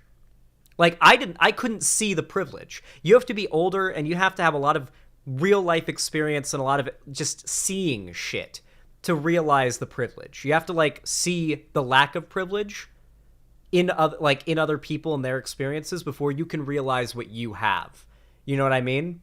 And so in my case, it took just not being a weirdo incel anymore and making friends with women that were completely platonic and just hanging out with them and talking to them and learning about their lives, where I realized, yeah, being a woman does kind of suck in a lot of cases, Being gay does suck in a lot of cases. It really does kind of suck to be gay or a woman or to be POC and to, not really see yourself reflected or people who look like you reflected in the media you consume. Every video game that comes out, like the main character is like a straight white guy with brown hair. Like, it's just, you don't really, these are just realizations that you make the more exposure you get to these groups, and the more exposure you get to the arguments, the more you think about it, the more that wall of propaganda that's been built up gets shattered, and you just start to think on stuff. You mull it over. But the most important thing to realize is that a lot of these young guys feel oppressed. They actually feel oppressed because of all of this. And despite all of that, despite feeling oppressed, they are constantly told they have it better than everybody else. And you know what? The truth is they are oppressed. We are all oppressed under some mechanism or another. Even cis straight white men are victims of the system to some degree, even if they have it less bad than other groups. So everybody has it tough. And these guys are being told that they have it better than everyone else, and they're not seeing it. They don't have the worldly experience or age or wisdom to see it, or the education to see it. I mean, the Republicans will make sure they don't get the education to see it. And, neurodivergence as well. And they feel like absolute shit. They feel like the only person who cares about them is the right. Not categorically different from you or me. Do you guys know Dream stole his character model? It's a very basic... It does look a little bit like Dream's thing, but it's very basic. It's literally like... You cannot claim that anybody has copyright on this art style. I'm sorry. When you can literally make a basic character in this art style in 4 pen strokes, maybe 5, that it's not like whoop whoop whoop whoop whoop doot doot doot. There you go. That is you can't copyright that art style. Is a cishet white dude. His problems are not unique. There's not a ton of research into the demography of the alt-right, but there may be a higher than average chance Gabe has a history of being abused or comes from a broken home. You don't know if that's true of Gabe, he's never said. But most abuse survivors don't become Nazis. The things that make people like Gabe recruitable tend to be situational. It happens often during periods of transition, as dramatic as the death of a loved one, or as benign as moving to a new city. Things that make people ask big life questions. Gabe has concerns like economic precarity. A lot of it will be like, oh, you're a teenager and you're depressed. What are you going to do? Spend a lot of time on YouTube watching YouTube videos. Probably playing a lot of video games and watching YouTube locked up in your room. That's a lot of what teenagers do when they're depressed. And guess what? Teenagers in depression? Like 2 peas in a pod. So yeah, it's going to lead to a lot of this shit. Not knowing his place in a changing world. Stressful working conditions. In other words, Gabe is suffering under late capitalism, same as everyone. And it's entirely plausible he could have gone down the path to becoming a leftist. Now, this is not to make an economic anxiety argument. The animating force of the far right is and always has been bigotry. But the alt-right... This is true. It is very important. Yep, I hated my parents and they made me feel awful, so I hung out in my room 24/7 on the internet. Yep, it's very common. In this case, it is very important to know, in most cases, it is not the fact that, like, everybody's having a hard time getting the bills paid that is radicalizing people to the alt-right. Most alt-righters are not people who are like, wait, what do you mean I can't pay my bills and my wages are low? Oh, you're telling me it's because of immigration? Ah, all right, well, time to carry some tiki torches and chant Jews will not replace us at the Charlottesville rally. That's not how that goes. That's not what that's not the journey most Nazis are taking. However, the state of late-stage capitalism leaves pretty much everybody depressed and not knowing what to do. And that is a prime suspect for recruitment to the far right. Targets Gabe by treating his economic anxiety as one of many things bigotry can be sold as a solution to. It is their aim that when dissatisfied white men go looking for answers, they find the alt-right before they find us. Never has it been better put. That is their whole goal. When this guy goes on the internet, their goal is that that Gabe finds alt-right content creators, far-right or even middling right-wing content creators and propagandists before they find us. Because guess what? Most people don't go from left or progressive to the right. It's not very common. Most people who are like on the right and claim to have been on the left, you go digging and you find out, wait, they never were on the left. Hey, you know Karlin Borisenko, possibly the most popular leaving the left person out there? We recently did a video where it turns out she was dating for years and years and years, was dating a pedophile, a convicted pedophile while he was in prison. She was his prison pen pal, prison girlfriend, like pen pal thing, and was like excitedly waiting for him to get out of prison. They got together when he got out of prison for child molestation, multiple charges of it. She's very well aware of this and defended it, and was absolutely right-wing back then as well. Like, people dug into her history, and it is not good. So, like, these people who claim to have been on the left and then moved to the right, it's not a thing. It's not a thing. Once they get to us, they get it. Like, things make sense. They understand the reality of the situation, and the right's propaganda has a very hard time creeping back in from there. It's not very common. The right needs the Gabes of the world to find them before they find us. It's why it's so frustrating to me. The left seems dead set on making sure no lefty figures of any import are out there for Gabe to find. You know why I started this segment with the rant about the Keffels cancellation, right? It's because from the start, these woke scolds have wanted to destroy her career. And everything they use as justification from this point on is nothing but them trying to backwards justify the insane shit that made them decide they want to destroy Keffels like a year back, right? They want to destroy her, and regardless of what their goal is, all it will mean is one less left-wing voice that maybe this Gabe stumbles across before he finds a Nazi. I'm sorry, but in the game of the internet, winning the culture war, and yep, it's a culture war, and it's real, and it matters. I hate to say it. It makes my fucking stomach churn to say this, but the culture war matters. The culture war matters. It does. And to actually win a culture war, you need voices. You need views. You need hype. You need noise. Does all of this make sense so far, chat? Hypers, if this makes sense to you.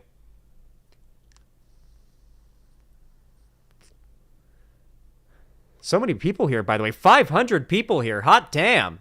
Thank you for coming out, everybody.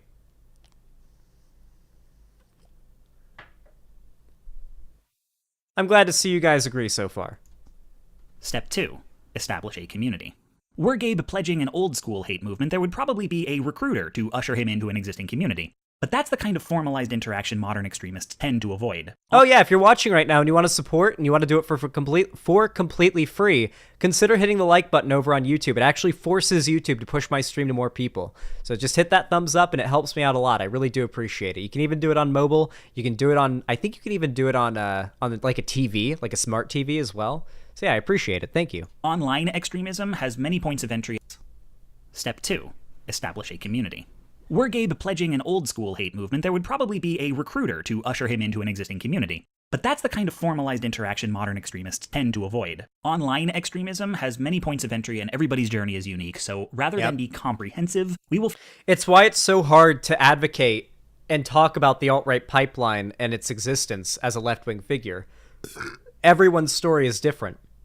And the pipeline necessarily has to morph and change constantly. Creators are getting banned. Creators are made irrelevant. Creators are just falling off on their own accord or getting lost in drama and become like hated by that same community all the time. New figures pop up and get astroturfed onto the platform. 2 years ago, nobody knew who Brett Cooper was. Now she's one of the largest right-wing voices on YouTube because the Daily Wire paid for her to have a large platform. She signed a big contract and now she's the hot e-girl that talks about right-wing politics in a Daily Wire office made to look like it's her bedroom, so she has some personability to the audience. It's all astroturfed. It's all paid for by billionaires doing this to preserve their own best interests. I don't know who Brett Cooper is. Oh no, we'll have to cover her pretty soon then. Focus on what are, in my estimation, the two most common pathways. The far right creates a community Gabe is likely to stumble into, or infiltrates a community Gabe is already in. The stumble upon method has two main branches, one of which is just Gabe ends up on a Chan board, which we've already done a video about. The other is kind of the polar opposite of 4chan's cult of anonymity. Gabe ends up in the fandom of a far-right thought leader. This is the most common path to the far right, by far. Many of these people who end up getting into this shit will find themselves getting into this shit when they find this is all that they can be involved in. 4chan has such a bad layout. I really couldn't tell you. I don't spend a lot of time on 4chan. Ironically enough, the only times I've gone to 4chan were for non-political reasons. There was like a leak for a game that I was excited for like years ago. I think it was an Assassin's Creed game that leaked on 4chan.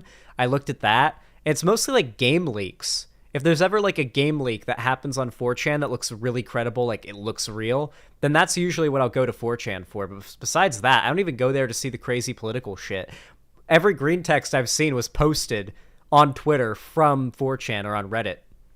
These folks are charismatic media personalities. That's charismatic according to Gabe's tastes, not ours. I don't understand it either. And these personalities may gain traction on any number of platforms, from podcasts to reported. I think this is actually a very good layout of figures to show, because these far-right influencers all push their ideas through different means, right? You see, Steven Crowder uses the sort of vague guise of a comedian for his pushing of hate and his grift, right? Jordan Peterson uses the guise of an intellectual. He looks like he's some sort of like, he pretends to be like a professor explaining to you why wokeness is destroying all modern culture and science. And here's a very, academic look, right? Sargon of Akkad is like a culture gamer bro dude who uses a British accent to sound smart and like he knows what he's talking about. He's like the king of the septic community, as we'll say. And then you've got Paul Joseph Watson, who takes the perspective of this like comedic news guy who's just giving you the news and what's going on, but it's very clearly just right-wing propaganda bending whatever, current quote-unquote, because he'll just dig up old stories too, current quote-unquote story he's talking about. All of these figures take a completely different path to pushing the same right-wing propaganda to people, and they're all paid a lot of money to do it. To blogging, though the most effective platform for red pilling is, and yes, I am biting the hand that feeds me, YouTube. They may get Gabe's attention through fairly conventional means, like talking about or even generating controversy to get themselves trending, while some of the more committed will employ dubious SEO tactics like clickbait, Google bombing, and data voids. But what they tend to have in common, especially the most accessible ones, is that they don't present themselves as entry points to the radical right. In fact, many did not set out to be far-right thought leaders and may not think of themselves as such, though they are often selling products of which the alt-right are among their biggest purchasers, and it's not like they're turning the money away, so there's that. How they present is the same way anyone presents who wants to be successful on social media. Accessible, approachable, authentic. The face-to-face relationship a budding extremist forms with their recruiter or the leader of their hate group's local chapter are here folded into one parasocial relationship with a complete stranger. Why this person appeals to Gabe is they're not selling politics as politics, but conservatism as a kind of lifestyle brand. Does that sound familiar to you guys? Can we think of anybody who's gained massive amounts of popularity recently who literally sells conservatism as a lifestyle brand? Thank you, Holic Master. You're dead on the money. Andrew Tate. Andrew Tate has to be possibly the best shining example of somebody who used conservatism as a lifestyle brand to push conservatism. It's not a set of political beliefs, but it's a lifestyle. It's who you are. Rely heavily on critiquing or ridiculing the left. Feminists are oversensitive, black people unintelligent, queer folks doomed to loneliness, and trans people insane. I don't know if it's a... it's really crazy that these are the positions that were popular back then, because they've escalated in their severity. In some ways, Thunderfoot has literally left the right and just makes science videos now. He literally just debunks Elon Musk and other like pseudoscience stuff now. He's based. This guy is a nobody anymore. That you could just replace this guy with Andrew Tate. And like Ben Shapiro calls all trans people groomers and pedophiles now, and so does Blair White. Like Blair White just calls trans people groomers and pedos now. So it's gotten even more hateful. People insane. I don't know if it's a coincidence that these are all things Gabe thinks. Back then, all they would say about trans people, like the worst they'd say about adult trans people is they're insane or they're like mentally ill and they're like lost. Now it's all trans people who are adults are like pedos who are pushing it on kids and destroying society. That back then they'd say, yeah, you just don't trans the kids. If you're an adult, though, you can be trans. Who cares? Now they want to go after the trans adults, and they always want to go after the trans adults. Every seemingly like giving of ground that these people do to the left is always just them masking what they truly want to be exposed later. All of these people, whether they realize it or not, are working towards the end goal of fascism. Thinks about himself in his low moments. By contrast, they don't sell conservatism as having sounder policies or a more coherent moral framework, but that abandoning progressive principles and embracing conservative ones will make Gabe happier. Remember, Gabe isn't looking for white nationalism or misogyny. What he wants is the cure to his soul sickness. And these friendly micro-celebs are here to offer a shot of life advice with politics as the chaser. It's wild that Vosh said basically exactly this, that like the left needs to reach out to men more and needs to like realize the right has their claws in them and we need to do something about it, and like got death threats for it. like Vosh said basically exactly this point and got death threats for it. The video essayist versus debate bro streamer bias is very real.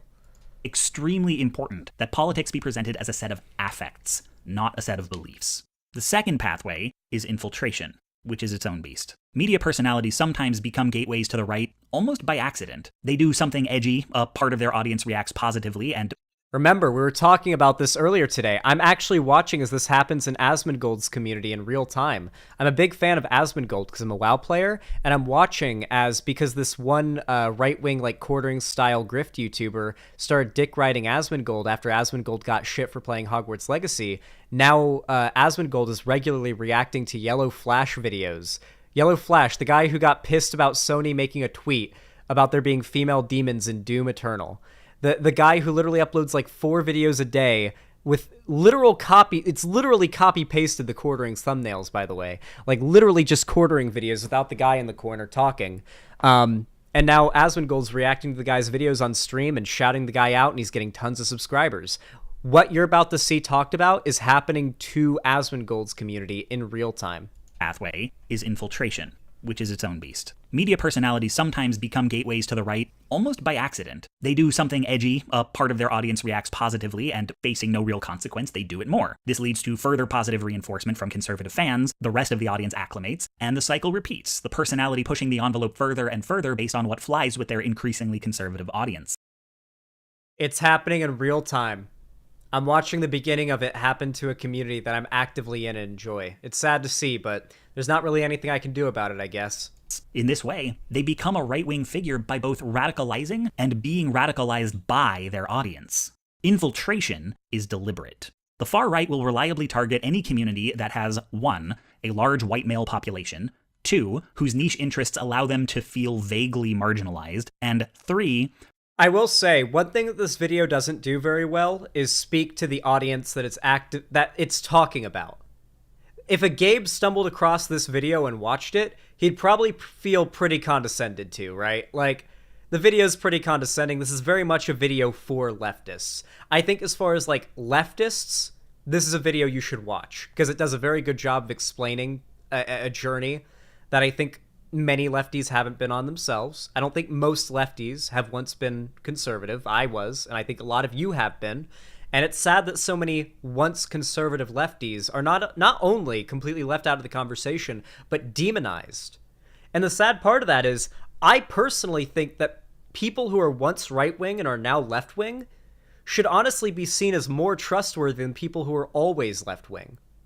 You know, we people who were once right-wing have seen all the arguments and all the propaganda and all of what the right has to offer to radicalize someone, and then got out of it, realized all of it was wrong, figured out that all of it was incorrect, and then changed our positions because we realized all of the best the right had to throw at us to radicalize us wasn't correct.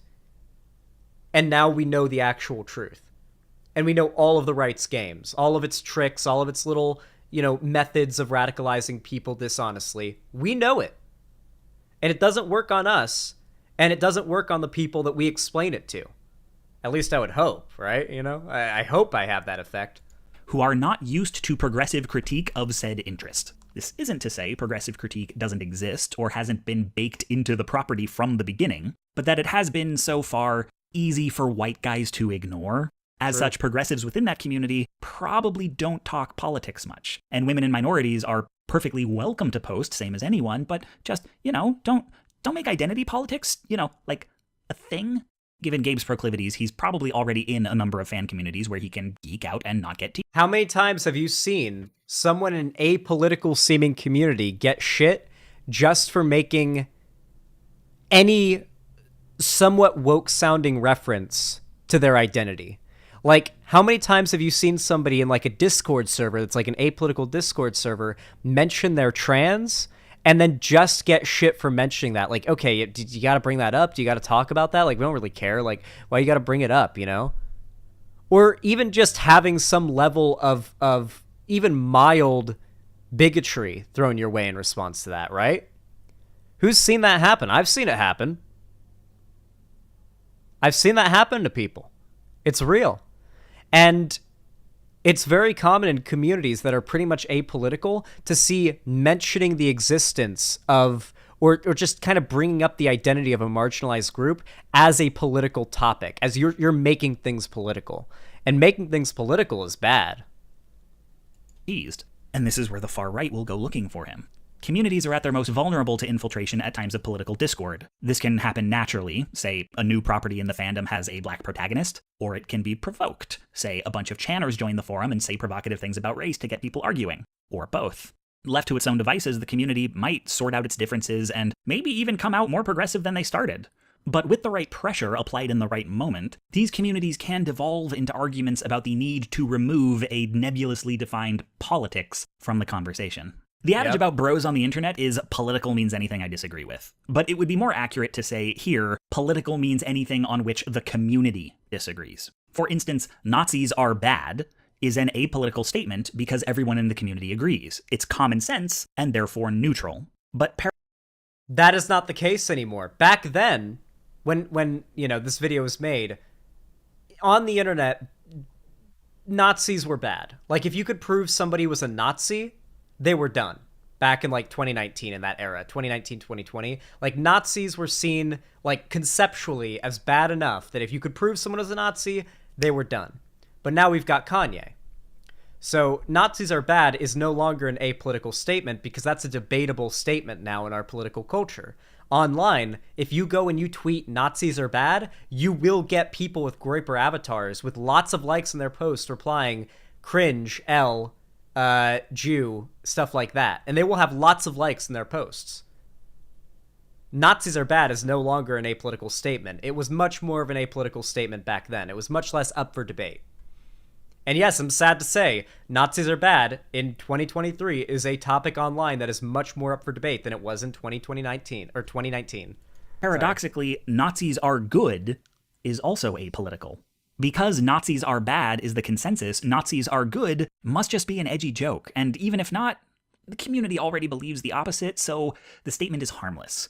Somehow this has not had the opposite effect. Nazis are good has not become more of a political statement, as Nazis are bad has become more of a political statement, because now it's still seen as just an edgy joke. We've got people who will literally outright say, I am a Nazi, I like Hitler. Like, they'll outright say it. Clip me there. They'll outright say it, and they'll be very clear, and it'll be obvious that they are not joking. Like, Kanye, for example. We'll use Kanye West as an example. Kanye West is clearly not joking. I still see random normies online saying Kanye is joking, and that he's just being edgy. I see tons of random normies online who still think Kanye is being edgy and joking. So not only has Nazis are bad become a political statement up for debate, but Nazis are good is now seen as a joke not worth taking seriously. Even more so than back then. Tolerable. However, feminism is good is a political statement because the community hasn't reached a consensus. I think Zan should really take a look at what Keffels is saying to Shu right now. Are they talking right now? I'll talk to Keffels afterwards if she says anything like unobjectionable or whatever, but I'm pretty sure that her takes are going to be pretty fine based on how I know her, but who knows? Maybe we end up dunking on Keffels. She's live right now. We're not going to cover it right now. We're covering this right now. It is debatable and therefore political, and you should stop talking about it. And making... Hold on, let me rewind, because this is a really good point. I don't want to interrupt. The community already believes the opposite, so the statement is harmless, tolerable. However, feminism is good is a political statement because the community hasn't reached a consensus. It is debatable and therefore political, and you should stop talking about it. And that is the key here.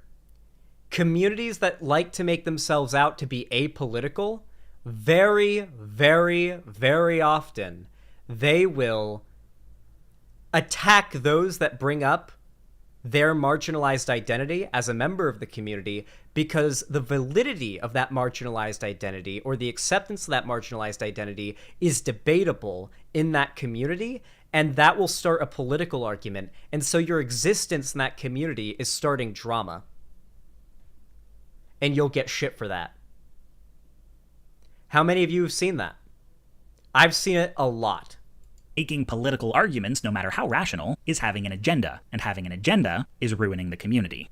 Now, it is curious how the things that provoke the most disagreement tend to be whichever ones make white dudes uncomfortable. One of life's great unanswerable mysteries. Well, yeah, obviously. Most of the standards that are set in these communities as to what is normal, what is making things political, is what our society considers to be normal and okay, which is usually I'm going to say some lefty buzzwords here, the cis heterosexual normative white culture that we live in. You can gather where this is going. A community that doesn't tolerate progressivism, but does tolerate Nazism, is going to start collecting Nazis. Nazis whose goal is to drive a wedge between the community and the left. Once the left acknowledges, hey, your community's developing a Nazi problem, the Nazis, who are, remember, trusted apolitical members of the community who might just be kidding about all the Nazi shit, say, did you hear that, guys? Those cultural Marxists just called all of us Nazis. Wedge. There it is. There it is. What recent event happened in online culture that caused exactly this to happen? It's Hogwarts Legacy. Hogwarts Legacy came out. And a whole bunch of right-wing figures were able to virtue signal about how bad the left is for attacking streamers and other people playing Hogwarts Legacy. And there were lefties bullying streamers and harassing streamers for playing Hogwarts Legacy. They were able to virtue signal about how bad the left is for that, and they were able to stick a wedge in the community.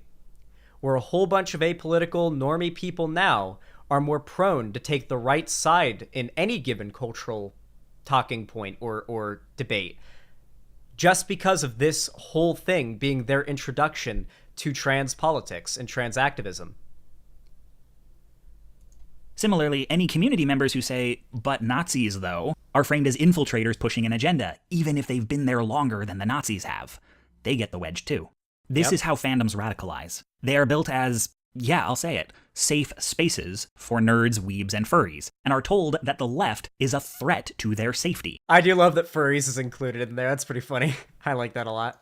Given a choice between leaving a community that has mattered to him for years and simply adjusting to the community's shifting politics, the assumption is that Gabe will stay. This assumption is right often enough that a lot of fandoms have been colonized. What is true of both these methods, Gabe finding the right or the right finding him, is that Gabe does not come nor stay for the ideology. He's here for the community, the sense of being with his people, of having his fears validated and his enjoyment shared. The ideology is simply the price of admission. Step 3. Isolate. There is a vast, interconnected network of far-right communities out there, and Gabe is, at this point, only... This video is phenomenal, you're right about that. It does a very good job of breaking down all of this. There's not much I wanted to add there, but this next point is very important, because this is the next step in a community getting radicalized and sort of where the left loses its ability to have any chance of pulling people out from the right. On the periphery. In order to keep him in, they need to disrupt his relationships to other communities and become more and more his primary online social space. Having made this space hostile to the left, they now seek to break his connections to progressives elsewhere in his life. This is hard to do online. The whole appeal of moving radicalism to the internet is that your away from keyboard life doesn't have to change. You are crypto the moment you log off. Some thought leaders will encourage their audience to cut ties with family of origin, or DFU, but even then, they can't monitor whether the audience has actually done it in the way an in-person movement could. And so alienating Gabe from the left is less controlled, and consequently, maybe less total. That is true. Like, the way that these online hate movements are able to disconnect you from all of your, like, real-life connections and familial friendships and everything like that is a lot less absolute. They can't excommunicate you. They can't spy. Like, in some cases, they might spy on you and stalk you, but, like, that's not very common, right? And so all they have to do is convince their recruits to disconnect, to defoo themselves. And that's far more effective because it's not some jackbooted authoritarian telling them that you can't be friends with people who are black, you can't be friends with people who are gay. It's propagandists telling you why you shouldn't be friends with those groups, and you being brainwashed into thinking you're making the decision yourself. That is what is so important about this propaganda. They're brainwashing people into thinking they're actively choosing to believe these things, but they're not. They're having essentially reality warped out from under them. It's not help. It definitely doesn't help that the Republicans have fought so long and hard and successfully to gut American education. And I am mostly speaking about America. That's the experience I have gutted American education, public education, to the extent that, like, most kids aren't even taught a thorough understanding of evolution in a lot of states because of how right-wing the control of the education is and how much control right-wing teachers have over their curriculum in younger grades. It really, really does suck. The UK has this too. I imagine it does, but I'm mostly speaking from my experience. How much Gabe isolates is up to him. But the vast majority of far-right media presumes an alienation from the left. Part of conservative bloggers and YouTubers making the left look pathetic is doing a lot of takedowns and responses. This is a constant repetition of the left's arguments for the purpose of mockery. And for Gabe, it starts to replace any engagement with progressive media directly. He soon knows the left only through caricature. It also trains him, if he does directly engage, to approach the left with the same combative stance as his role models. For reference, see my comment section. And this Yeah, pretty accurate. See down below, too. Something else you can also look at is watch most debates that any left-wing, like, Debate Bro streamer does with a random right-winger they pull from the chat.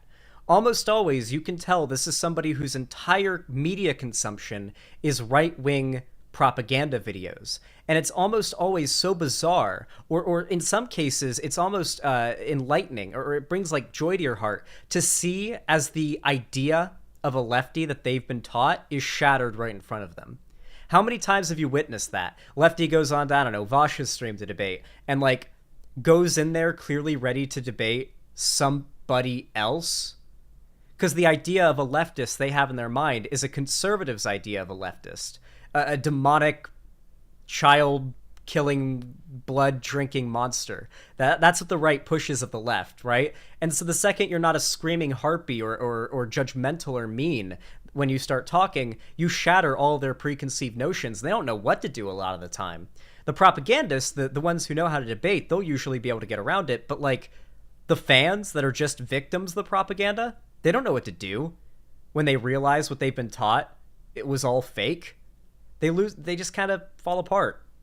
This is only if he doesn't partake in one of the many active boycotts of SJW media. In addition to mocking the left's arguments, they also, curiously, appropriate them. This is one part sanitization because liberal centrism is more socially acceptable. Indeed, many figures on the outer layers think of themselves as moderates even as they serve as gateways to radicalism. True. But also, many of Gabe's problems could be addressed by progressive leftism, so they sell him racist and sexist versions of it. Yes, there is a problem with workers being underpaid and overextended, but the solution isn't unions, it's deporting immigrants. Yes, there is a chronic loneliness and anger to being a man in the modern age, but it's not because of the toxic masculine expectations placed on you by the patriarchy, it's women being slutty. Yes, wealth disparity does mean a tiny percentage of— Remember, that's literally the point Vosh made like 6 months ago and got death threats for on Twitter. elites have more influence over culture and politics than the rest of us combined. But the problem isn't capitalism, it's the Jews. And it's hard for Gabe to reject any of these ideas without, in the process, rejecting the progressive ideas they're copied from. The right's take the red pill is, to the untrained eye, similar to the left's get woke, or at least the Bowdlerized version of get woke that is no longer specifically about race, which came to fashion once white people started saying it. Grumble, grumble, grumble. Take the red pill? Yeah, it's bits like that where it's like, whew, let's hope a Gabe never stumbles across this video. You know, like, this is a very good video for if you're already lefty and you're just trying to, like, round out your education and your knowledge on this, but, oh boy, is this video not made for Gabes. Or reject them both. Either is a step to the right. As this rhetoric slips into his day-to-day conversation, even as seemingly harmless irreverence, it may strain relationships with people who are not entertained by this shit. Off-color comments about race and gender can certainly be wearying for female and non-white friends, which can lead to a passive distance or an eventual confrontation, which only seems to confirm what his reactionary community says about liberal snowflakes. If he says these things on social media, he may get his account suspended. And if he comes back under an alt, you can bet his new reactionary friends will be the first to reconnect, applaud the behavior that got him banned, and repeat should he get banned again. This is the repulsive aspect of the left acting as a benefit to the right here, by the way. The left is not willing to take Gabe, who is now falling into the rabbit hole, and explain to him why what he believes is wrong, or to educate him at this point. At this point, he is seen as the enemy, and thus is to be regarded with nothing more than maybe a block, not even a report. Like, these lefties aren't even good at reporting right-wing accounts to get them banned. All they do is mass report left-wing accounts to get them banned that they don't like. Can you imagine if the woke scolds who spend all their time mass reporting me or Vosh or whoever, like if they spent their time mass reporting Tucker Carlson's Twitter or Matt Walsh's Twitter or their YouTubes, maybe they wouldn't have platforms anymore. But no, they dedicate their attention and their energy to attacking other people on the left and basically shrinking that net that we could potentially use to catch the people who are falling into the alt-right rabbit hole. But no, we have to be morally pure and narcissistic and find woke ways of shitting on everyone else. Okay. Few cycles of this, and he's lost touch with everyone else. Tucker would never get banned. He has dark money protections. Yeah, Tucker's a bad example. He's too big. But, you know, like libs of TikTok or whatever. Also, his adoption of the insular, meme-laden terminology of his community makes him less and less comprehensible to outsiders. Over time, sources of information get replaced with community-approved ones. Conservative news, conservative YouTube, conservative Wikipedia if he's really committed. The algorithm soon takes note and stops recommending media from the left. He stops watching shows with a liberal agenda, which... Oh, for those of you guys that don't know, shortly after this video came out, because of the Christchurch shooting and a lot of the media attention that had been brought to YouTube and its algorithm and its funneling of people to Nazism, YouTube was forced to overhaul their algorithm, ban a bunch of popular right-wing, like, Nazi channels, and they had to basically overhaul the way that YouTube recommends certain types of political content. And they did a study, and it was a very popular study that happened after Gamergate and all of this shit happened, after YouTube changed their algorithm, and it's used often to try to claim the alt-right rabbit hole never existed, but what it does prove is that YouTube changed their algorithm. They also admitted to this, but it shows you how much of an impact it had. This has changed. Around the introduction of YouTube Shorts, the YouTube algorithm had a massive change. Right-wing, even outright hate speech content started to become not only acceptable and not punished by YouTube, but heavily monetized and advertised by the algorithm. How often do you just open up Shorts and after 2 scrolls you've already got a clip of Andrew Tate talking about how bad women are? It really is a whole other universe on the YouTube Shorts algorithm, and the normal YouTube algorithm's gotten almost as bad. The media attention has really kind of died down. Yeah, a lot of Nick Fuentes clips too, and Nick Fuentes is still banned from YouTube.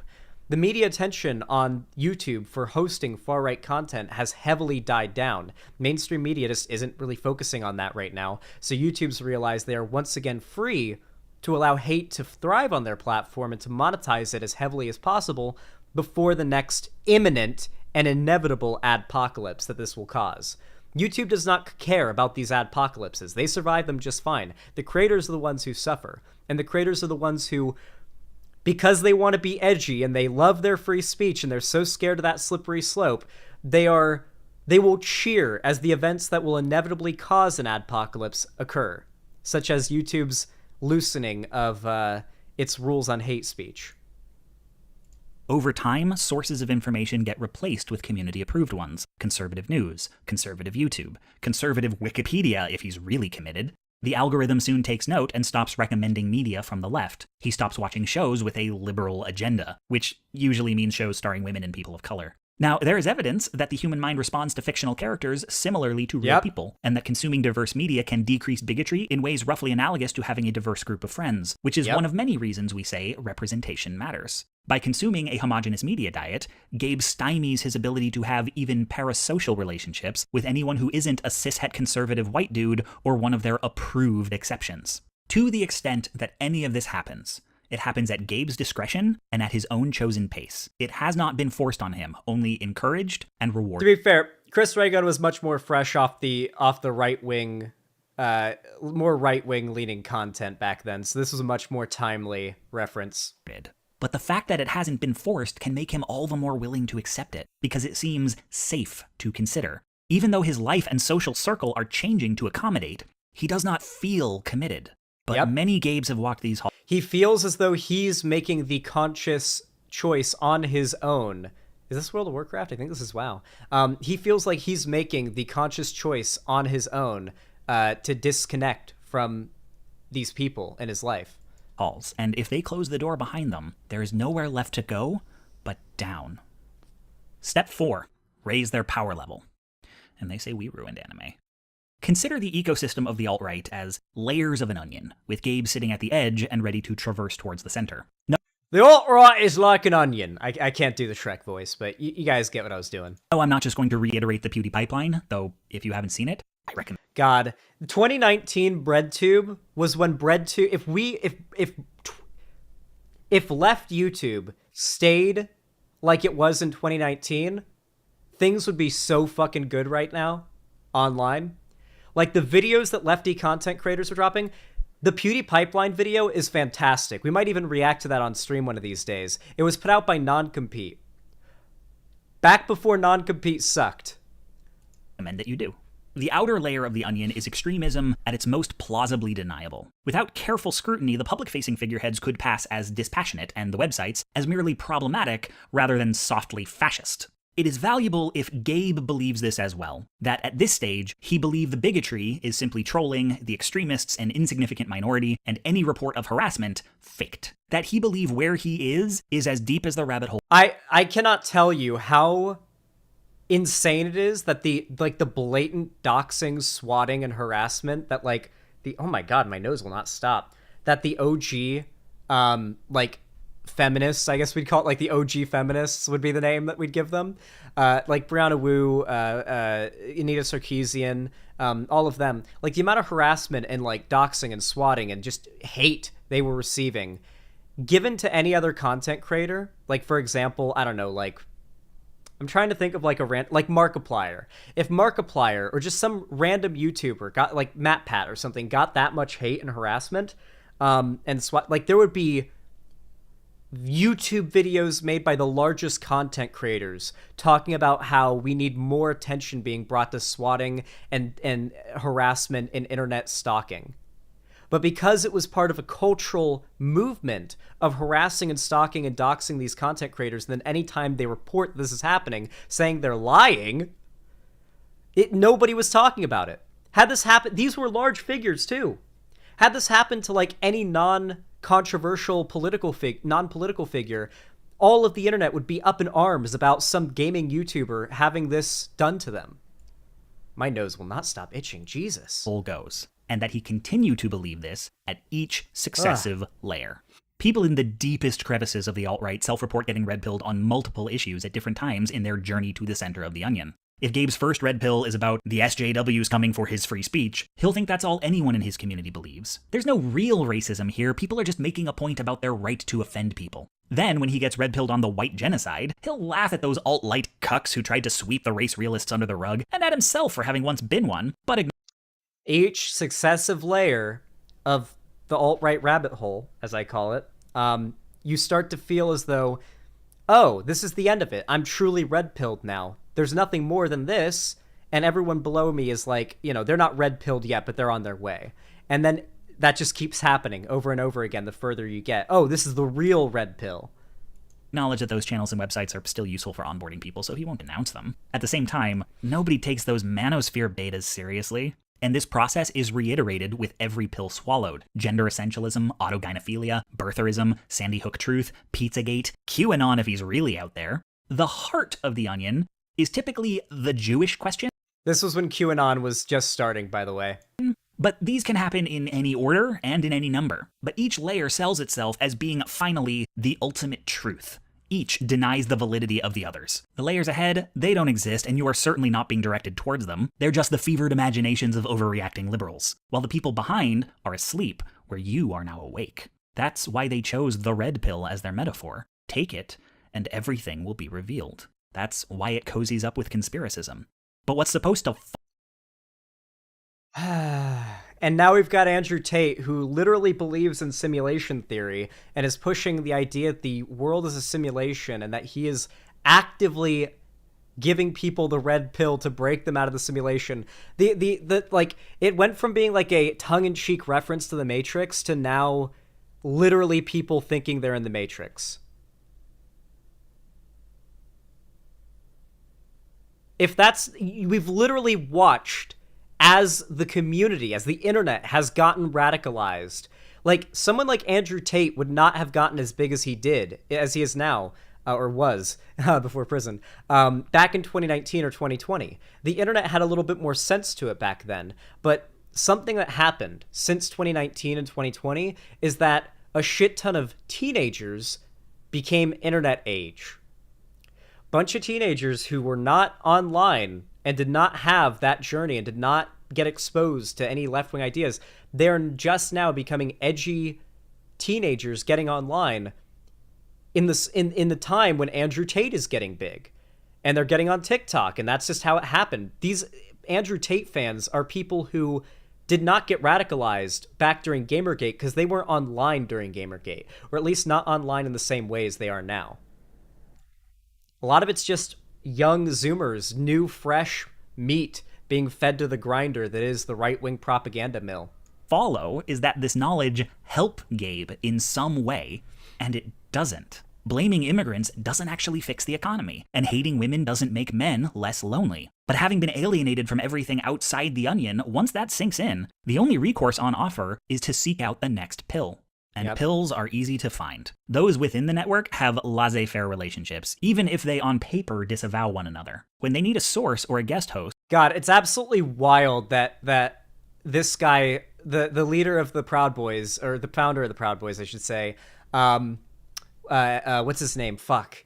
Canadian motherfucker. Gavin McInnes. That Gavin McInnes was platformed by Joe Rogan. Can we get the video of Gavin McInnes pissing in the cup? Should I play that? Nah, we don't want to get too stun-locked. For those that don't know, Gavin McInnes literally pisses in bottles and cups on air, like literally under the desk, while doing a show and gets like blackout drunk and like screams obscenities and has meltdowns. It's like really funny. If you guys haven't seen it, it's really, really funny.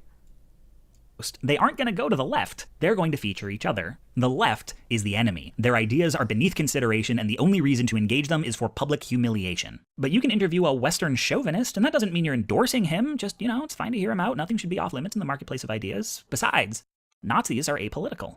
And because these folks keep showing up in each other's metadata, regardless of what they say, Google thinks there is definitely a relationship between the guy just asking questions and the guy denying the Holocaust.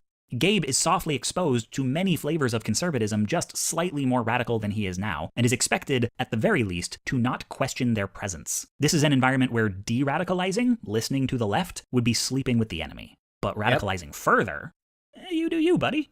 Gabe's emotional journey, however, is somewhat more complex. If you spend any time reading or watching reactionary media, This video is very good. Hypers in chat, if you were always left-wing when you got political, like you never had a conservative phase, you never had a right-wing chud phase. Hypers, if you never had that era in your life. This segment is for you guys, mostly. Obviously, the people who went through this as well will feel heard by this, but, like, it's mostly for you guys. Because it can be hard, as someone who's always been progressive and knows what you know, to ever really be able to empathize with someone who was once conservative. Like, how could someone have the gall, the nerve, to believe such horrible things, and then become progressive, and then we're supposed to be okay with that? Like, I can understand where that, like, concern, or where that, not concern, but that feeling of, why do you deserve any credit, you know, is like the kind of thought that might go through your head, sort of, to some degree, might be the feeling. But it's important to recognize what leads people to those places. That they're not bad people. It's that bad people are taking advantage of good people and turning them into useful idiots that serve bad people, if that makes sense. And I think this video does a fantastic job of helping those that might not have gone through that path empathize. Yeah, you've probably noticed it's really fucking repetitive. It's a few thousand phrasings of the same handful of arguments, like there's only so many jokes about attack helicopters. Yep. But these people just crank out content, and most of it's derivative. The reason to pick one personality over another isn't because they say something different, but because they say it differently. Gabe just picks the affect it's delivered in. Repetition dulls the shock of the most egregious statements, making them appear normal and prepping him for more extreme ideas. Meanwhile, the arguments themselves, they're not good. Like, BreadTube will never run out of shit to debunk. They are repetitive because they're not good. They're mantric. A good argument you only need to hear one time. If you can follow it, internalize it, and explain it to someone else, you know you've understood it. But a bad... That's not always the case, but yeah, I mean, if it's a good argument, if it's the truth, then you can explain it to somebody. They can have, like, they can understand it, and that understanding should hold up to scrutiny for the foreseeable future. Bad argument can't convince you on its own merits, so it will often rely on affect. This can be the snappy, thought-terminating cliche, or the long, winding diatribe that sounds really sensible while you're hearing it, but when someone asks you for the gist, you can only say, go watch these 17 videos and it'll all make sense. Both these approaches are largely devoid of content, but gosh, if they don't sound sure of themselves. And that mode can be very persuasive. But it doesn't stick the way a coherent argument does. It needs to be repeated, the affect replenished. It's why they have to just pump out the same videos. They make the same points over and over and over and over and over and over again. Because the words matter less than the delivery. There needs to be a steady stream of confident voices saying, we've got this shit figured out and everyone else is stupid, or Gabe's gonna notice the flaws. They are not well hidden. And the catch-22 of returning to that stream over and over is that these communities are stressful even as they are calming. People afraid they will die virgins go... People want to be angry to blow off steam, and they go to online forums to do that, but all that does is feed into it more. You go online and you think you're going to be able to, you know, blow out steam and you know, let it all out, but all you're doing is penting up more and more things to be upset about. It's not healthy. It's very common with social media, and it's something the right thrives on. Go to forums with people who share and validate that fear, and also say, yes, you will die a virgin. People afraid Syrians are coming to kill us all watch videos by people who share and validate that fear, and also say, yes, Syrians are coming to kill us all. Others have already pointed out that rubbing your face in your worst anxieties is a form of digital self-harm. But I need you to understand that... You guys remember when Syrian refugees was like the big boogeyman the right was complaining about all the time? The right like has to change what boogeyman it's focusing on at any given time. Back then it was Syrian refugees. Right now it's trans people. Toxic recursion of it. Gabe is going to these communities to get upset. Every emotion is converted into anger because sadness, fear, and despair are paralyzing, but anger is motivating. Whatever his problems, there's always someone he can scapegoat for them, and Gabe feels less helpless when he's pissed off. And so while he's topping up on reassurance... Hey, does this sound familiar to anything on the left, by the way? How many woke scolds do you think are only engaging in the behavior they're engaging in because turning their fear and their sadness that they're experiencing about the state of things into anger at somebody else is the only empowering thing they have? So they go on twitter.com to make shit up about lefty streamers. That's probably a lot of them.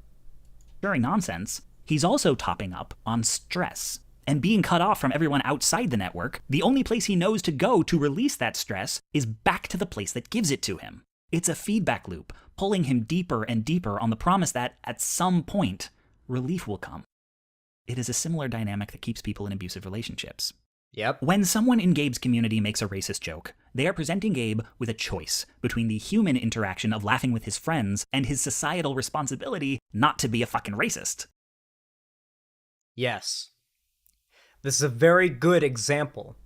How often have you been in a situation where it feels as though you're speaking out to make a progressive point is going to doom you in a social interaction because it feels like, you know, you're going to be preachy or an asshole, right? It's very common. The right has done a very good job of making being progressive embarrassing online. Very much like it was during Gamergate. And not laughing seems ridiculous. Everybody's friends here, no one's getting hurt. This is harmless. And so the irreverent race joke draws a line between the personal and the political and suggests that one can be safely prioritized over the other. One way to look at radicalization is being asked to stick with that seemingly innocuous decision as the stakes are raised incrementally. First with edgier humor, and then comments that are funny because they're shocking, but you couldn't really call them jokes, and then funny comments that are also sincerely angry. But in each instance, since he laughed with his bros the last time, it stands to reason he should keep favoring the personal over some abstracted notion of politics. This is why the progressive adage, the personal is political, is among the most threatening things you can say in these spaces. I'm not trying to make a slippery slope argument. Most of us who laughed at edgy jokes when we were teenagers didn't grow up to be Nazis. It is a slippery slope in the specific context of being in community with people trying to radicalize you. Gabe is a lonely white boy in need of friends, and laughing at a racist joke is personal, and not laughing is political. Staying in a community that has Nazis in it is personal, and leaving is political. The personal is what brings people together, and political drives them apart. I think this is where we're going to stop the video for now, because I really want you guys to go watch the full video on your own time. Whether you're watching live, I mean, you should stay for the rest of my stream. But like, if you like after the fact, you should really go and watch this video. It's so good. It's called The Alt-Right Playbook: How to Radicalize the Normie by Innuendo Studios. I'm going to go ahead and drop a link in the chat. It is really good. And I want to give like a final statement on this because I have an overarching point I want to get to. The personal is what brings people together, and the political drives them apart. There's a reason I wanted to stop in this point, because it's really the core of what the left fails to realize. The left, culturally, tends to take the position of the aggressor, going into a community, going towards a figure, and demanding that something change, which is political.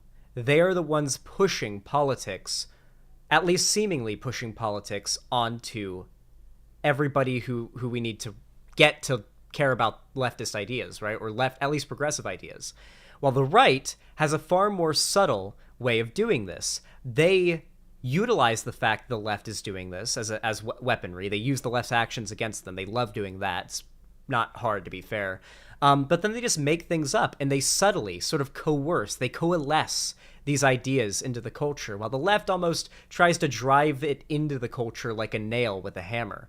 And it just doesn't work that way. You catch a lot more flies with honey than you catch with vinegar. Doesn't mean we need to be accepting of these right-wing propagandists, these fucking ghouls, these fucking monsters. And it doesn't mean you need to be nice to random Nazis on Twitter who are telling you don't deserve to exist. But I do think that this knowledge alone will help you in ways you don't realize when it comes to advocating for left-wing ideas. That's all. I don't even think you'll realize the ways in which this knowledge will add context to your arguments and the ways that you argue and argue for, I should say, your progressive beliefs. Anyway, with all that said, thank you so much for watching. I appreciate it. Thank you for the support, the likes, the comments, the donations. And yeah, have a good one. How do you guys like that segment? I think it came out fantastic. I really like how that segment came out. What do you guys think of it? Hey, May Spitfire. Sick as fug. You guys told me that Keffels is talking to Shuanhead right now. I didn't know that it was happening today. Is she being based? I mean, Keffels. Is Keffels being based or cringe?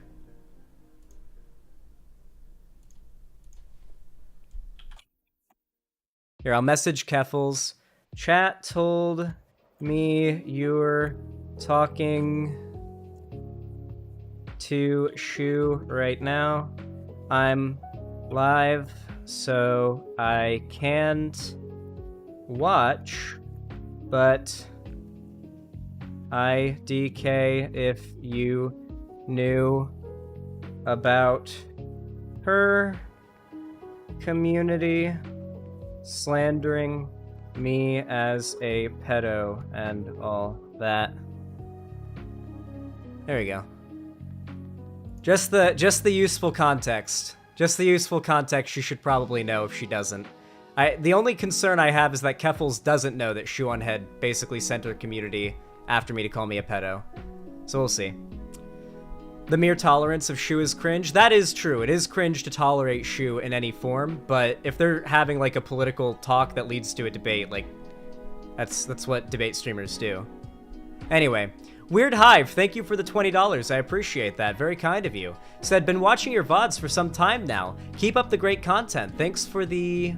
Oh, thanks for the... Wait, what? How'd I lose...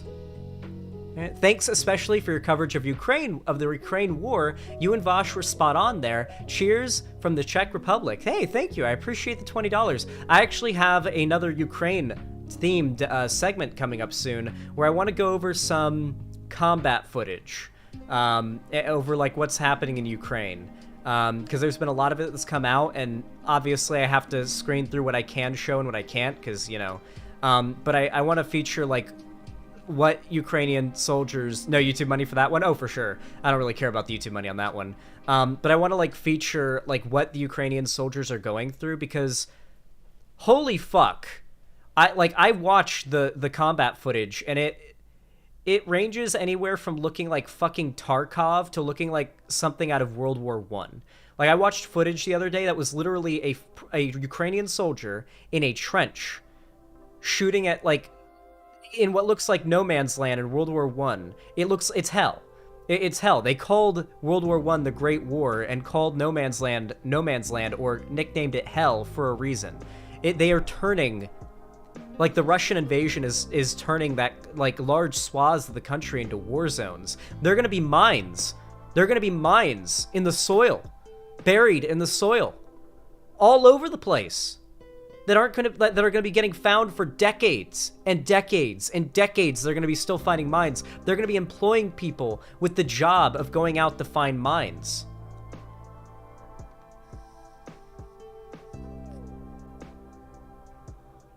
Thankfully, most of the mines out there apparently are like anti-vehicle mines. Like, they need so much weight to, like, go off, so it's unlikely that a child would run through a field and step on it and then boom. But, like, they gotta be taken care of for obvious reasons, you know? Like, you can't have a bunch of anti-vehicle mines just buried underneath the soil all over your country.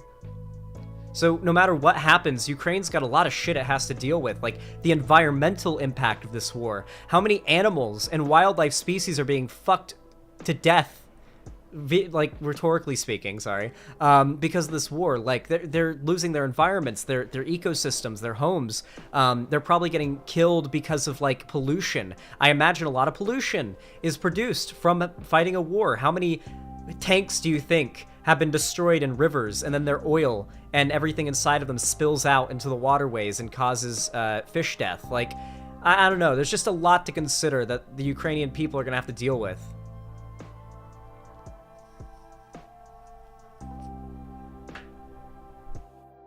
But yeah, thank you for the $20, Weird Hive. I appreciate that. Matishahu, thank you for the tier 1 gift sub to Tungsten Wastrel. I really appreciate that. Thank you for the $5. Didn't even say anything. Very kind. Dr. Yagi, I think is how that's pronounced. Thank you for the tier 1 gifted or the tier 1 sub. Thank you. Very kind of you. Said, been watching your videos since the middle of last year. Just wanted to sub to the channel. Thank you. I really appreciate that. Thank you for the support. Thank you for watching for so long as well.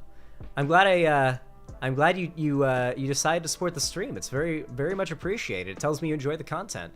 Pufflecakes, thank you for the tier 3 sub. How many months is that if you're still in chat?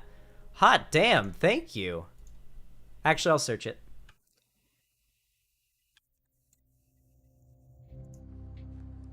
That is a 1 month tier 3 sub. Thank you. That is so kind of you. That is $20 dues right there. Thank you so goddamn much. One Piece 34, thank you for the $5. I appreciate that. Thank you. Said, I lied here. One more meme. Okay, we got a link. Hey! Hold on. We got one more One Piece meme. One Piece sent us one more meme. Hold on. Thank you, One Piece. I appreciate this. Let me update the dono goal really fast because we just hit $140 out of 300. Thank you, guys. I really appreciate that. We tolerate One Piece memes. This is women's month. Better go first. Yeah! This is my month. Ladies first. Yeah, you better. Yeah, you would look real sus if you did. Don't what? Don't die. I need the lab. Why do you guys sound like you don't trust that I can do all the work? What? Oh, that's a lot of damage. You're fine. Oh, the trade. Yeah, limbs. Coming in. Yeet! Women's month. Oh, wait. Wait, that was the wrong time to say that. Just get in post. Wrap it up. Wrap it up. Watch the shit. Wrap it up. Wrap it up. Wrap it up. Wrap it up, B. Wrap it up. I'm trying. No, shut up. That's it. Wrap it I'm up. getting racist. Wrap it up. Oh, yell at him.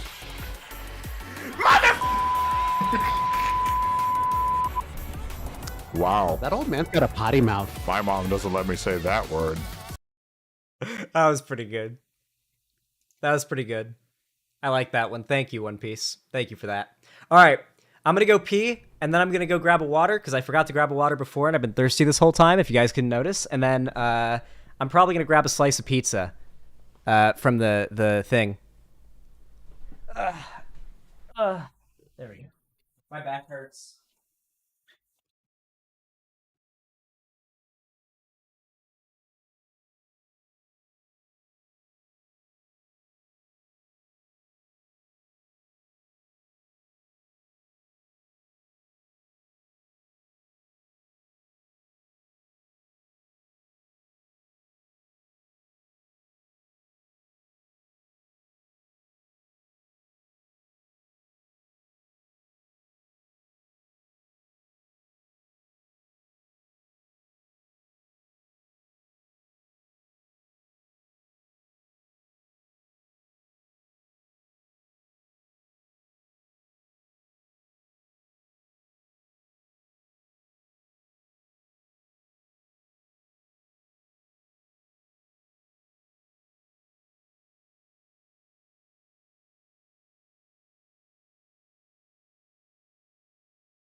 Pizza time.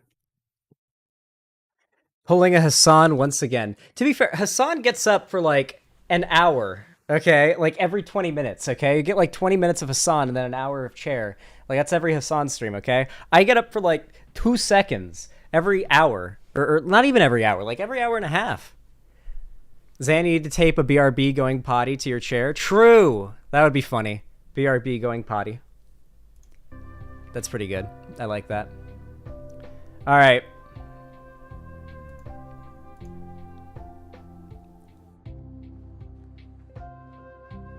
Let's see. I want to eat a little bit of cold pizza. I want to eat a little bit of cold pizza before we, go in. Keffel's talking to Shu? Okay, hold on. We'll watch a little bit of Keffel's talking to Shu while I eat my pizza. Collect news stories and stuff because I do use Twitter. Like 99% of the content that I make is from Twitter. So I still have to use Twitter.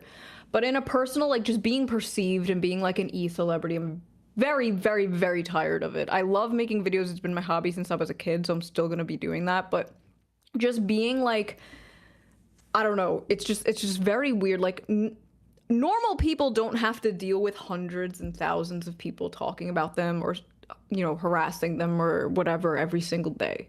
And it's just like, Shu's fans are still calling me a pedophile and sending death threats, by the way. Like, I still get death threats and pedo accusations from Shu fans to this day. I don't think, and also you and Vosh have like very unique names, and I think that's why you guys trend all the time, because why the fuck would the word shoe trend or shoe, like, I don't know. But Yeah, I've never right? trended. You guys are like way Oh god, more, she's dick riding. I have more subscribers, but I don't have a community. That's the thing. So I'm not a streamer. I don't really have a community. I just have like passive normies who will like see that I uploaded, watch the video, and like whatever. You guys have like communities, and you guys are kind of like infamous, and like you have a lot of discourse around you. Oh no, for sure. Really- For sure. Always discourse around me. But the discourse around me is retarded as fuck, because it's like if Vosh said if Vosh says the kinds of things I say, Vosh is fine. But Oh yeah, he says the kind of things you say like on every stream. It's just yeah, like, and it's so hard. It's so hard explaining this dynamic to cis people, because it's like, you know, you can move in and out of communities at will, basically, you know? But with the trans community, I am glued to them. I can't leave. That doesn't happen. That will never happen. so like one thing some of my audience was saying, and like the replies to when I posted about this was like, Wait, are people getting banned for mentioning what Shu did to me? her back, like, what do you think of something like that? Do you think that's like, do you like regret? I don't regret it. I don't regret it, but I also agree. Uh-oh, chat. Like, would I have been able to get Cloudflare? Oh no. There might be a bridge burning on the horizon, chat. This ain't looking good. That's a $16 billion corporation that explicitly said that they did not want to do it. But I cultivated an audience that was okay with deplatforming people. And who would have guessed that an audience that's okay with deplatforming people would eventually turn on you? I was gonna say that too, but I didn't want to be rude. But it's like some of these Be people rude like to me. Be a bitch. I don't care. No, these woke scold ass motherfuckers, like they will turn on you. Like eventually, they're just waiting because they love the crabs in the buckets type. And if you build this audience that is fine with, you know, I don't know, deplatforming, doxing, whatever, they're gonna eventually do it to you. Like, I don't know, like the kind of audience that I build is just full of like, I don't know. She's literally making the anti-TOS, because Shu literally believes Alex Jones should be unbanned. She doesn't believe that there should be TOS. Tweet. Congratulations. You have now turned the discourse around a 16-year-old murder into the catalyst for your big lefty exit stream. Like the fuck. It has nothing to do with this. Oh my god, Like, I'm lefty exit. I'm literally planning a local vigil for her. Okay? I'm sorry. A lot of the best activism doesn't happen on the internet. I'm an entertainer. This is entertainment. Yeah, I just, and the whole leaving the fucking left. Also, these people were like selling celebrating. Like, they wanted you to leave. They're like, we need to kick her out. We need to kick her I out. know. They wanted me to leave. Like, I swear to And now God, that they you're leaving, literally they're like- wanted me to be a Nazi so they would have more justification to hate me. Yeah. Should I eat 4 whole like slices of cold pizza? Thoughts disappear from my head, but I just remembered this that I wanted to say. When you were saying that these people won't really go after like actual fascists and Nazis, it's because the fascists and Nazis will call them fucking slurs to their faces. They'll lock their accounts. They'll This start is true. crying. They'll start talking about their PTSD and how like all this fucking shit and their trauma and whatever. But you wouldn't do that. You will not call them like the T slur. You will not like treat them like shit and like make them lock their accounts. And they know that. They know that you're still a progressive. They know that This is actually a good point. in the community, and you wouldn't do that shit to them. And they're just like, I gotta ask, do you have like the secret insider scoop on the right wing cabal? a little bit. Can you I have explain to some- me why they all like all the biggest ones have me blocked on Twitter? I can't figure it out. I keep every time I meet. Shu literally went to like some small conservative organization's event recently as a guest. I think with her Nazi boyfriend. And the organization, I don't know the name of it, but they have like a moose as their logo. And when you go to the organization's Twitter, it's all about how very soon in this decade they will destroy the gender hysteria coming for our kids and all that. That's my like guess. I don't know. The inside knowledge I do have is just the fact that they're all fucking degenerates at these like conferences and everything. That is true. Like the worst, actually, like they'll do like cocaine off hookers, and then they'll get on like their little platforms and be like, Why would you do is cocaine on hookers? That's so unsanitary. Just like do it on just like an a fucking example. plate. That was just an example, but they do shit like that, and then they get on their platforms and they're like, the West is falling. People are doing drugs and She was 100% talking about PJW. like having casual. But yeah. I don't know why they block you. I think they're just like, they don't want to be ratioed, I guess. I don't know. It makes me sad because it makes it harder for me to cover the discourse. I have to constantly open incognito tabs or hope the turbo autists in my chat can link me what they're saying. Oh, Don't this look too one's deep. funny. This one has 2,000. Don't look too deep into Shu saying she's seen it. Like, just word travels. We're both Italian, so this is just like really fucked up. Yeah. Did you see people taking your like fascism runs in our blood thing seriously? Yeah, that was so funny.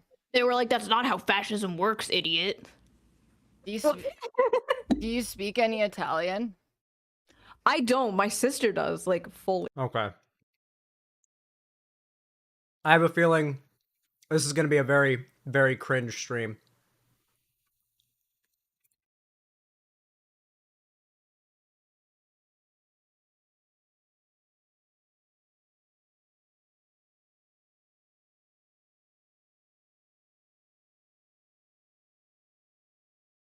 I don't know if I'll burn the bridge over it, but it's definitely cringe. If Keffels is aware of what Shu did, involving me, and still having her on for a friendly convo, that's definitely bridge burning material. But if she's not aware, then I don't know. I told her. Does Keffels know? Is she aware?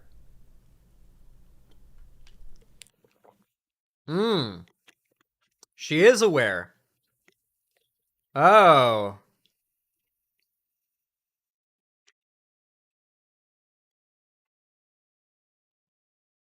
Nah, Keffels doesn't know a lot. Alright, here's what I'll do. Let's see if this starts some spiciness, okay? I'm going to go into Keffels' chat. Remember from what I read, going it to has say- something to do with like hair gel and like slicking back your hair. Oh, really?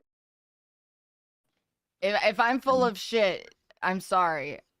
No, that that's might just be- what I remember. I remember it being like without papers because of like Ellis Island and shit. So I don't know. Maybe it's both. No idea. I said in chat, fun fact, But- shoe fans still send me death yeah. threats and call me a pedo to this day. Yeah. Yeah, there's so many. I want to get through all of these before we move on because it's like no. there are so many fucking funny ones. But there's also ones that are just like NPCs. I think she's gonna ignore it. Uh-oh. No, they're all like, I don't understand how you could see a title like that and think it's like serious. Because they are incapable of thinking I'm joking. Like one of my It's not even like a good joke or unique joke. Like that joke has been made 5 billion times and they're still like, well, good riddance. Like what?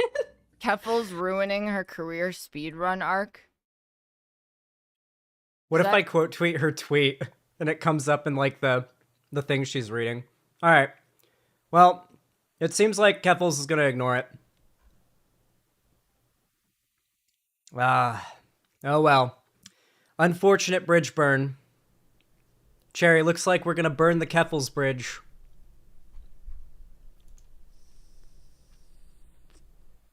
Ugh. It seems like she already knows. It seems like she already knows and she's ignoring the fact that I'm still getting comments and death threats from Shuaned fans to this day. Zan, the title of her stream is a joke. I know the title of her stream is a joke, but she's still like palling around with someone who's whose fans are actively still calling her friend and like a pedophile and sending death threats, you know? Doesn't exactly sit well with me, personally. Why? What good does bridge burning do? What good does bridge burning do you, is what you're asking. You have what is called a strong parasocial relationship with both me and Keffels, and you don't want to see that stop. If you actually look at it from the perspective of somebody being wronged, I think it's pretty reasonable.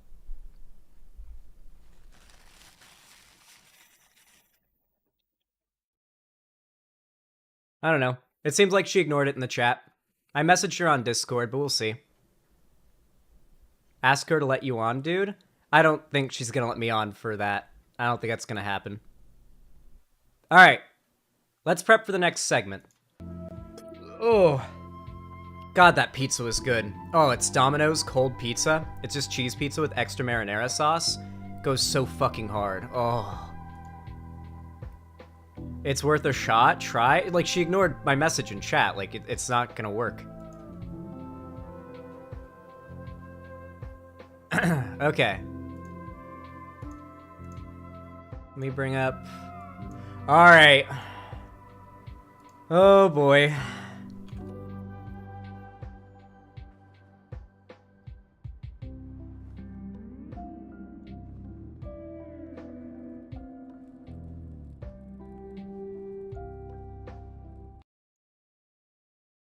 Oh boy. Alright. This is a scary topic. Particularly for me. Alright. Y'all know what to do when I say action, right?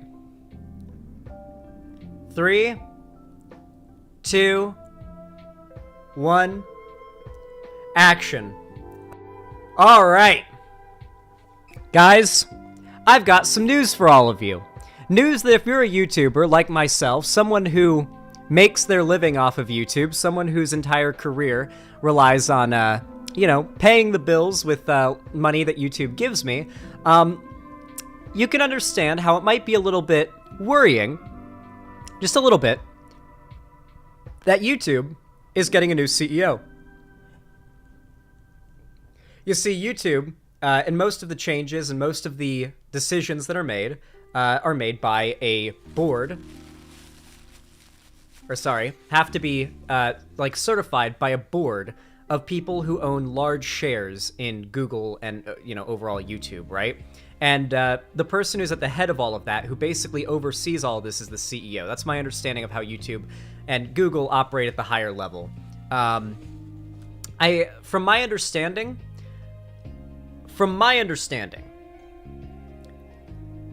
YouTube and its changes that it's been making recently have had, in large part, been being pushed by the guy who is about to become the new CEO. So this is like the loss of the dislike button. I think they were behind the change where, I think this was behind the change for NFT integration. He was the guy who suggested NFT integration with YouTube. He's, this guy who they're putting forward as the new CEO is like behind, or heavily behind, a lot of the bad changes YouTube has been making recently. Now, Susan Wojcicki, the old, or Wojcicki? I actually don't know how you pronounce her last name. The old CEO of YouTube, Susan, as we'll call her, wasn't great, but she'd been CEO for over, like, I think a decade now she's been CEO, like almost a decade at least. And YouTube's done, overall, pretty all right under Susan. It's had its problems, it's had its issues, but Susan did a pretty okay job. I think we can say that in hindsight now, right? Like, we're all still here. She did a pretty okay job. Except for, Mumpky Jones. I think Mumpky Jones got, like, what YouTube did to his channel was just outright, like, it seemed like it was just a deliberate attempt to destroy his channel for no reason other than they didn't like him. Like, it was bizarre. Outside of that, I think Susan did a pretty good job. And I think YouTube was, at least for the last however long Susan's been in charge of things, has done pretty all right. However, particularly recently, like the last year or so, we have been seeing a lot of, Zan Keffels mentioned your comment and Shu brushed it off. Yeah, it doesn't surprise me. Anyway, basically, the, what was I gonna say? Shu's basically, like, was pushing the idea that, like, all, like, me and every other lefty figure who didn't agree with her was defending rich pedophiles at Balenciaga, okay? And now, like, it's a whole conspiracy. She started a conspiracy theory, basically, and popularized a conspiracy theory about bears from Balenciaga representing pedophilia. We've seen TikToks of women freaking out in stores because they see teddy bears and they think it's a signifier of pedophilia. It's whatever. I'm not getting into all this, okay? Regardless, Susan Wojcicki did a pretty decent job. This new guy is actually behind a lot of the changes that have been being made the last year or so that have made YouTube so much worse. So, little scary. Definitely a little scary. I've got a Bloomberg video here, Bloomberg Business, that's talking about this. So let's watch. This is a big moment for YouTube. It's a big moment that some people have been expecting for a while. I'd say that the pick of succession has surprised no one who's been tracking YouTube and Google. Neil Mohan has been at YouTube in the role of Chief Product Officer. Yeah. I think Neil Mohan is the guy who's becoming the new CEO. You're going to have to get to know that name, by the way. You're going to be hearing it a lot when YouTube has any problems or something happens or an update occurs that people don't like. 2015, his role has expanded. In those 8 years, he actually worked with Susan Wojcicki before that on Google Ads. So he's a known entity, certainly for advertisers, and a little bit more so for YouTube creators.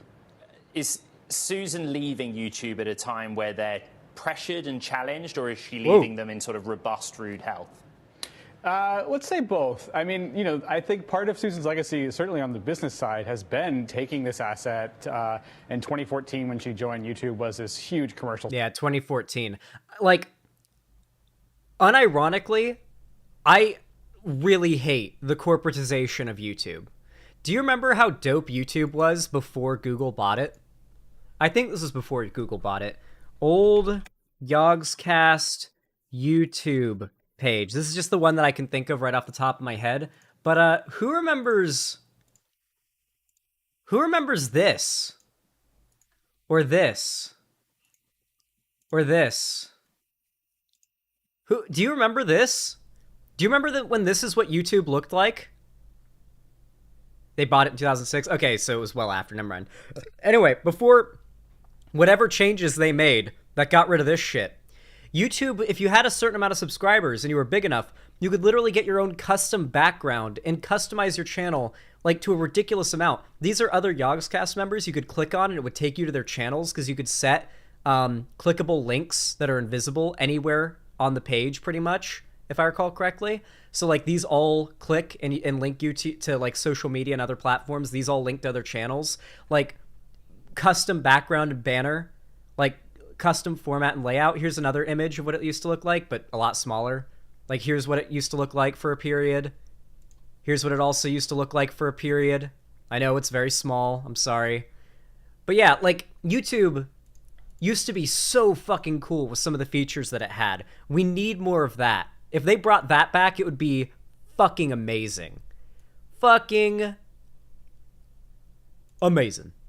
Success, or sorry, rather huge like pop culture success, right? But it had never really proven itself to be profitable.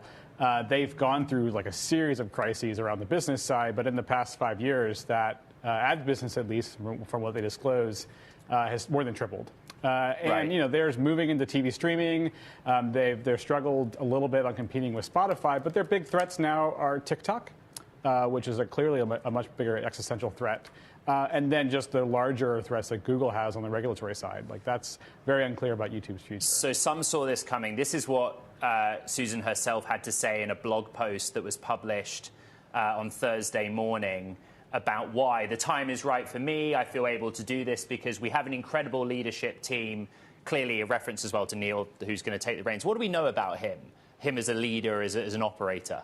He's incredibly googly. I mean that in the sense if he's been there since 2008. You know, people talk to me about this. This actually does have some value in the sense of Google's a very political place, and in order to get things done, you know, YouTube is a division that has to fight for resources with Google Cloud, with Pixel, right? And certainly having someone who's been so experienced with a company is an asset. He's not a media executive, right? He never worked in media before. Like on programming, they had Robert Kinsel, who was their Hollywood chief, who left earlier this year, and I think that was his replacement was another person who worked on Google Ads. And I think it's a clear indication here.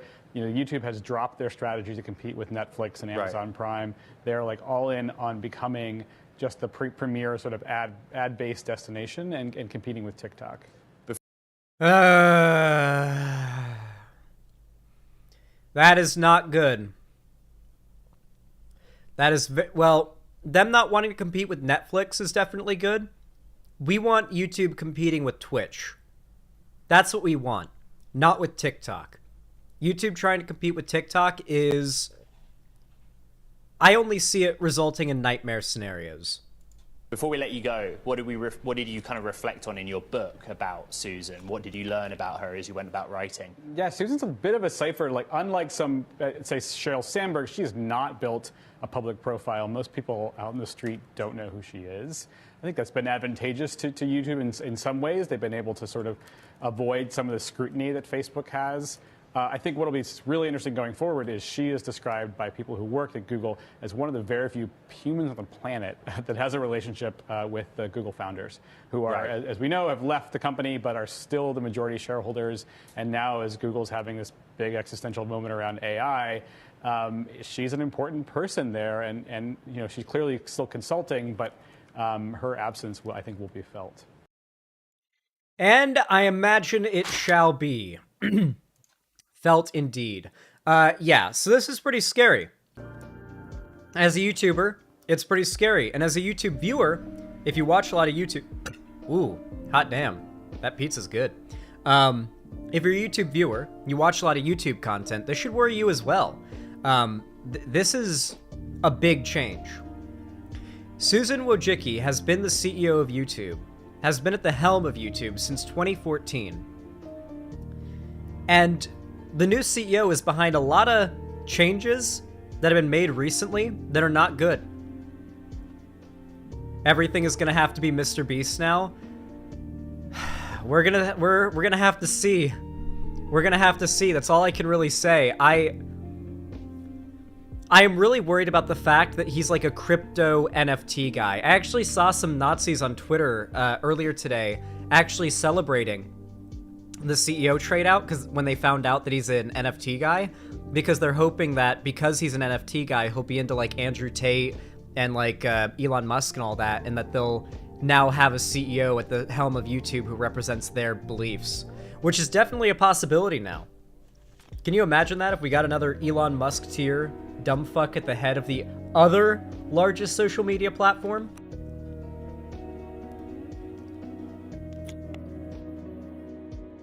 Oh yeah, Nazis on Twitter and YouTube hate Susan. Yeah. So I don't know.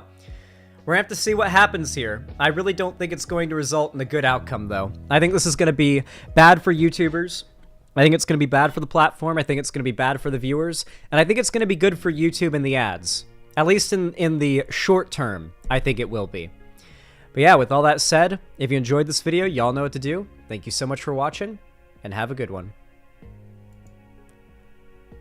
Ugh. What's poppin', folks? How do you guys like that segment?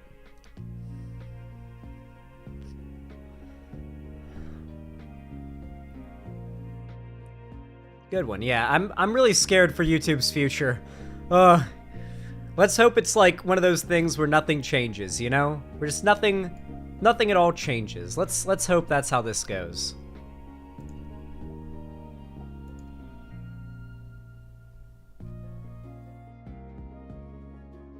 Want to see how she responded, or are you over it? I'm definitely not over it, but I guess we're probably burning the Keffels Bridge, right? What's going on now?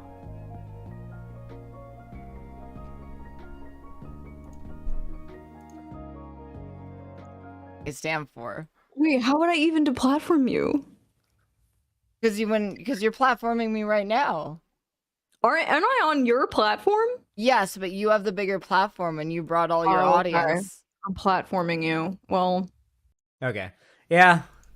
I don't think the bridge is gonna last much longer, guys. Oof. Oof. Yeah. Oof. Oof, that bridge is going bye-bye. Pretty sure, guys. That's a yikes for me, dog.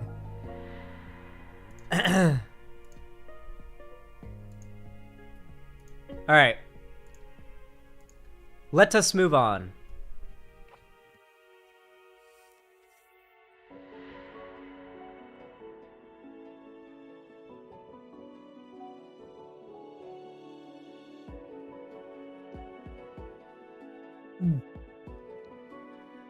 All right.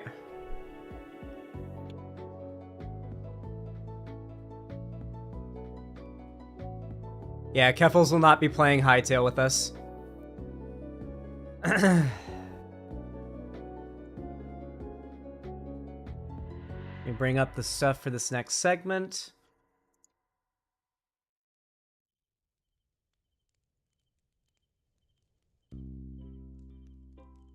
All right. Okay, I'm going to give one last statement, all right? Because I know people are going to be mad, okay? I want you to imagine for a moment. Isn't Vosh still friends with Shu, or is that bridge burnt? Vosh basically no longer publicly associates with Shu because of how bad what Shu did was. Like, they're still friends privately, but Vosh, like, realizes how bad what Shu did was and, like, doesn't publicly associate with her because of how negative, like, that is for a variety of reasons. Okay.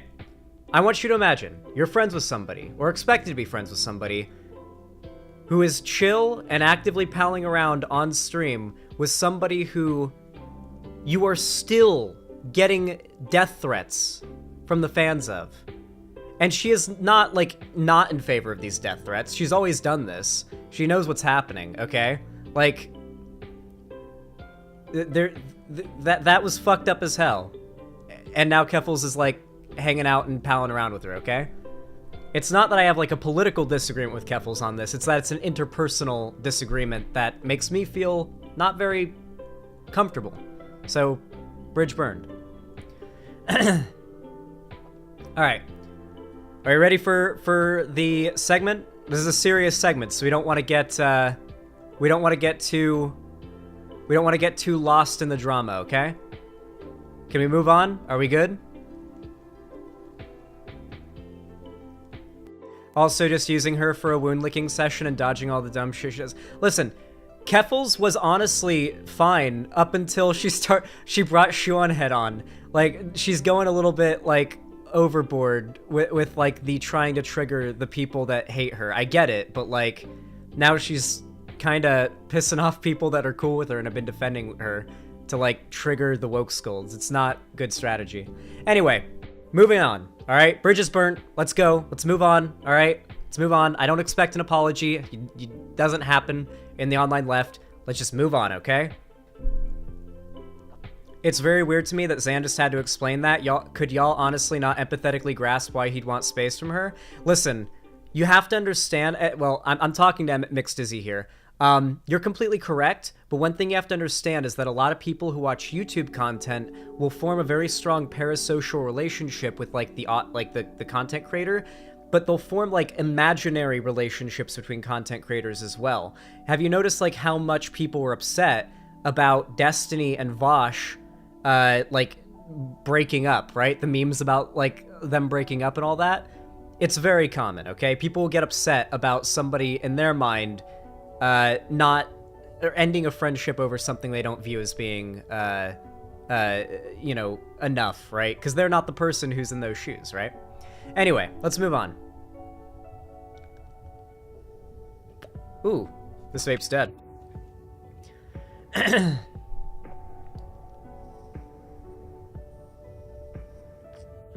Oh, Coke77, thank you for the tier 1 sub. I really appreciate that. Thank you for the $5. That's very kind of you. All right. Y'all ready for this new segment? All right. Y'all know what to do when I say action, right?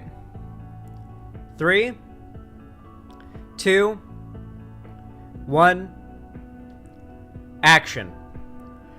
All right, everybody. So, for the last year and a half, and I'd say that's a pretty accurate time frame, we've seen transphobic rhetoric in particularly America and the UK get far more violent than it has been in previous years.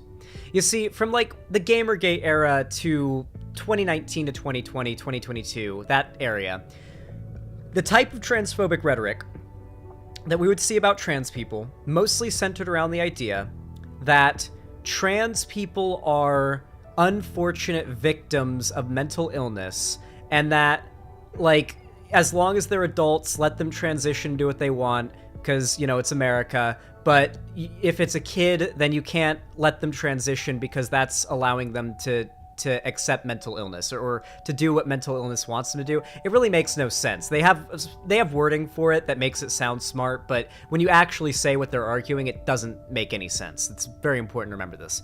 Regardless, that was the most radical argument that mainstream right-wing figures would make or would say, like, generally speaking. That was what they would do, right? They would always go to that. That was the most radical they would say on the mainstream platforms. However, time's passed, and we have seen the rhetoric, the transphobic rhetoric, get more and more violent, or I should say more and more implicitly violent, because you see, there aren't that many large popular transphobic figures outright saying we need to commit violence against trans people and take away their rights, but they're saying things that would only naturally lead the people hearing it to that conclusion.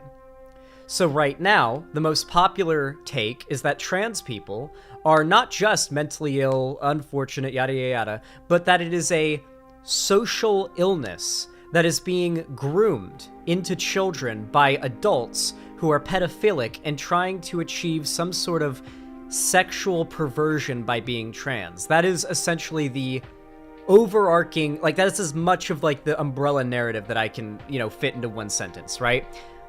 It's far more radical than what they were saying a few years ago, and it is far more violent than what they were saying a few years ago, even if it doesn't directly call for violence. Because use your brain for a moment. Use your brain for a moment. What do people naturally do when told that there is a group of people out there who are pedophiles that are grooming your kids into, like, a bunch of shit they're afraid of? The natural response to that the natural response to that is violence. That's the response. Violence. That's how it happens. Let's read this. Because it's happened. Again, because it's been happening a lot more lately, violence has been occurring against the trans community. There was the club shooting that happened recently. But here's something a little bit more personal and a bit more fucking disgusting. Two teenagers, can you guys keep the fucking lefty drama to a minimum while we talk about this, please? I would really, really like to keep this to a minimum here. So this is a story coming out of Britain, all right? And as I said, this rhetoric has been getting very popular in both America and in the UK. Particularly in the UK, we have seen hate coming from the TERF groups against the trans community become the most prominent. There's something about like bigotry in the UK where it seems to take the veil of like progressivism a lot more commonly than it does here. Like, it seems like the best way to sell British people on bigotry is to veil it in like a wrapping of wokeness, while to sell people on something in America, you just have to make it seem apolitical. Does that make sense? Regardless, anyway, the story comes out of Britain, and it is disgusting. 2 teenagers charged in murder of girl in Britain. The police said 2 15-year-olds were charged with murder on Wednesday after Brianna J., a transgender 16-year-old, a transgender woman who was 16 years old, a child, was fatally stabbed in a park. 2 teenagers were charged with murder on Wednesday in the death of Brianna J., a 16-year-old transgender girl who was found fatally stabbed in a park in northwest England, the local police said. The police said that Brianna was found with multiple stab wounds on Saturday in Linear Park in Culcheth, England. I think that's how Culcheth, England, a village that sits between Liverpool and Manchester. Brianna went to school in the town of Birchwood, about 3 miles from the park, and both teenagers charged in the case are from nearby towns, the police said. The girl who was charged is 15 and from Warrington, and the boy who was charged is also 15 and is from Lee. The local police, the Cheshire Constabulary, said in a statement, they appeared at Chester Magistrates Court in Chester, England on Wednesday, the police said in an email. The district judge, John McGarver, refused bail for the teenagers and sent them back to youth detention. The Guardian reported. The 15-year-olds were ordered to appear at Liverpool Crown Court on Thursday morning. English law prohibits the release of details, including names, that could identify people under 18 who are involved in court proceedings, so we do not know these people's identities. The police said on Tuesday that they were pursuing all lines of investigation, including whether the stabbing was a hate crime.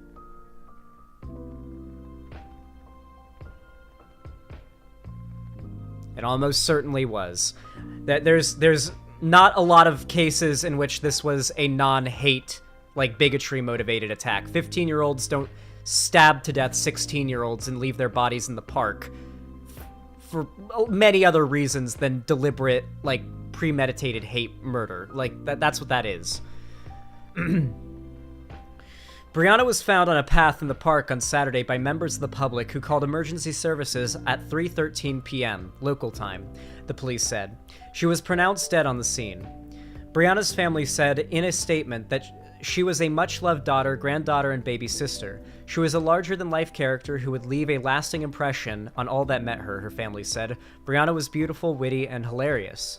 Vigils were held for Brianna on Tuesday night in Liverpool and Bristol, and there were more than 24 other vigils planned for her later in the week in England, Scotland, Northern Ireland, and Ireland.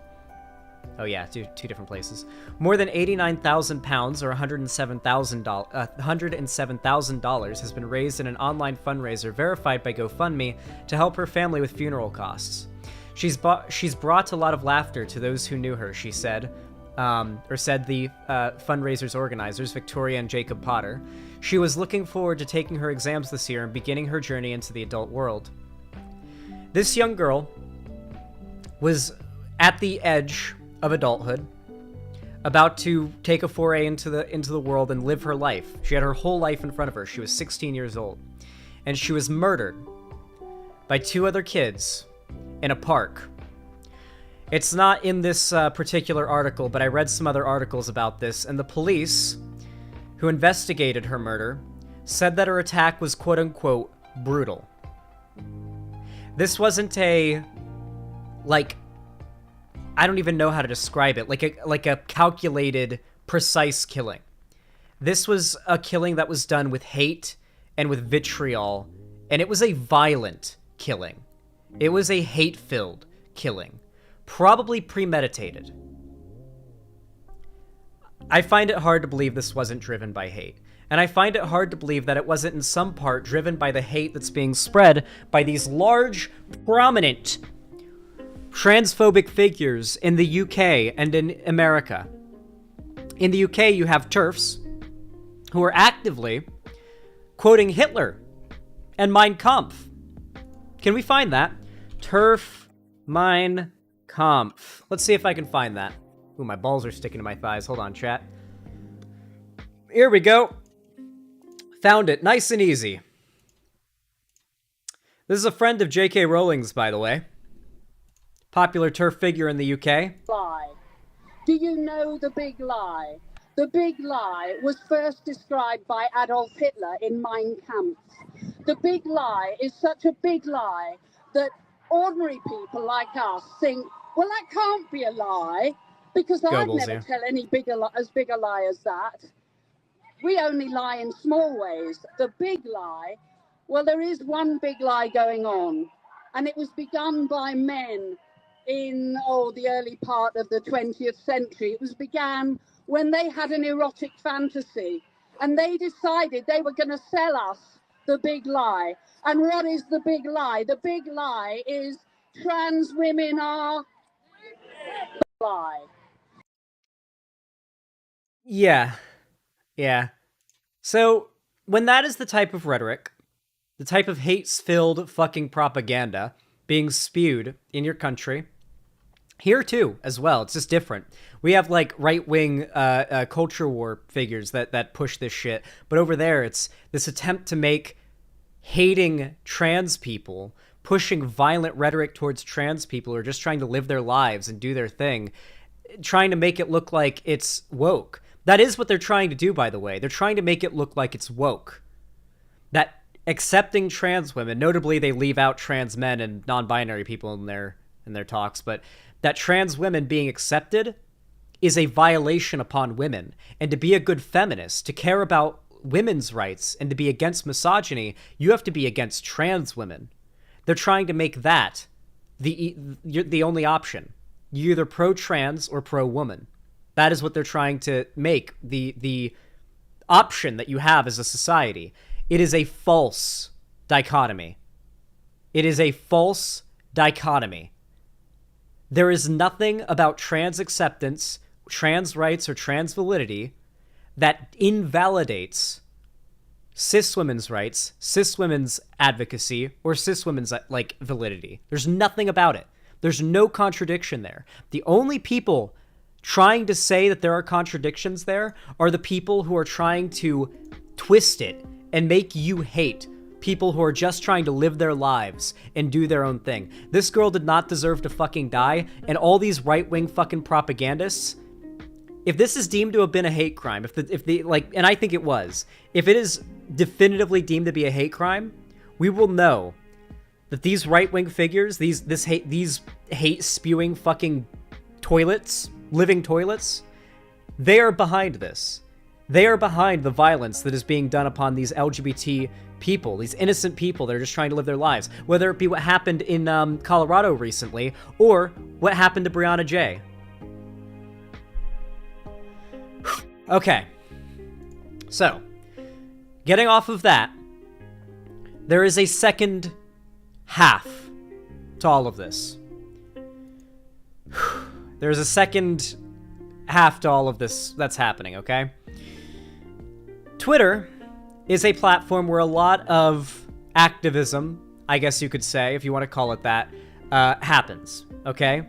A lot of people make hashtags and use Twitter to help raise awareness about something that's happening. So in response to this, a bunch of people on Twitter who were mourning the passing of Brianna J decide to make Say Her Name trend. Say her name, Brianna J. Say her name, right? This is in reference to the fact that early on, a bunch of media covering her was either using her dead name or including her dead name. I actually don't know what her dead name is because I didn't read that stuff, but I wouldn't say it if I knew it. But yes, that was a bit of an issue that was happening when all of this first started. So there you go, another good example of how our society treats trans people. Even when dead, you can't even know. Even when murdered, by the way. Sorry, even when murdered, you can't guarantee you won't be dead named by massive media outlets. Anyway, they get Say Her Name trending, right? And a bunch of narcissistic cunts, and that's all I can really say, just a bunch of narcissistic cunts that unfortunately managed to get nearly 40,000 likes in this post, decide to come out and say, I'm gonna read you just one of these tweets. A bunch of them got bunch of other tweets are out there like this. Jesse Gender posted one like it as well, I believe. Anyway, it goes as follows. Say Her Name is trending because people are using it for Brianna J, who is white. And I need y'all to understand that that phrase / hashtag was created for black women who are victims of police violence. I've seen white people say that they didn't know this, and that's extremely troubling because that means y'all genuinely do not care about black women, particularly black trans women. I'm going to be very frank. One of the reasons why we aren't where we should be in terms of infrastructure fighting against transphobia is because people have accepted the systems that facilitate black death because y'all assumed it wouldn't come for you. 35,000 likes.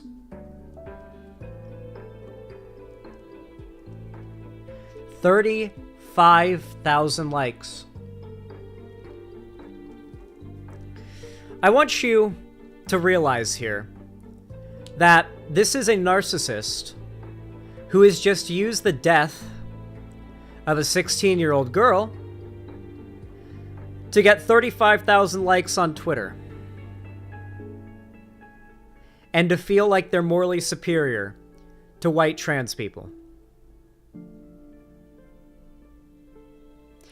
Right now, and I also want you to realize that the thing they are complaining about, even if this was somehow in some way actually genuine and actually sincere, 35.7 thousand people liked a tweet diverting the attention from the fact that a 16-year-old trans woman was murdered to a discussion about the correct use of a Twitter hashtag. Do you guys understand what I mean now when I say that these people live on social media? They have no other priorities than preserving and living in the little online social space that they've created and that they want to foster. Sorry, a bit of COVID still left. This is genuinely a disgusting display of the left's tendencies. A disgustingly accurate display of the left's tendencies. To try to turn the death of a 16-year-old trans girl who was murdered in what was likely a hate crime into an opportunity to make yourself feel morally superior. Oh, and not only that, by the way. Oh, wait, this is unrelated. Thank you for the link, but that's unrelated. Not only that, by the way, but we've seen conservatives obviously celebrating the death of Brianna J. They have been absolutely frothing at the mouths with happiness about this, talking like they just love it. They absolutely have been celebrating it if you haven't already seen it on Twitter and whatnot.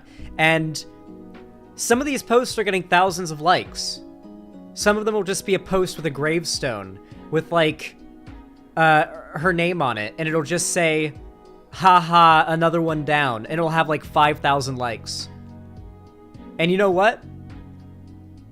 These people aren't going after those accounts. Those right-wing accounts that are currently using their platform on the largest fucking platform in the world, which is Twitter, to gloat about the death of a trans child. Yeah.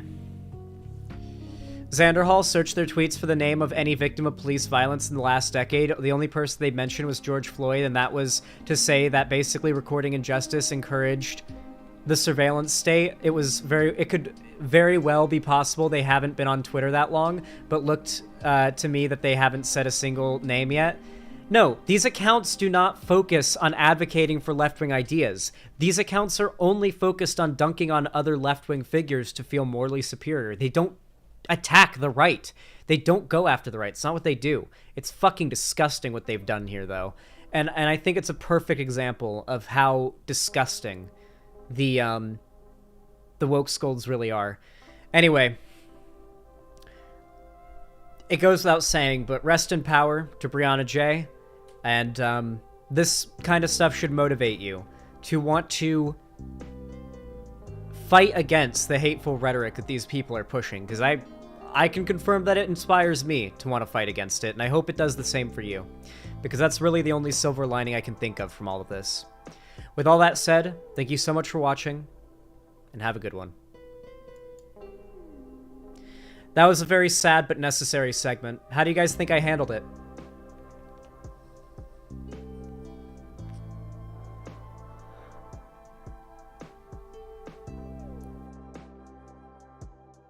Oh yeah, didn't say her name start as a thing to bring attention to indigenous women who were getting kidnapped and they weren't getting proper attention from the mainstream media, and like police weren't, like tribal police weren't able to like expand their like searches and their abilities like outside of where they were needing to search, and like like the police departments and like local cities weren't doing anything. Yeah, holy fucking shit, they were even wrong about that.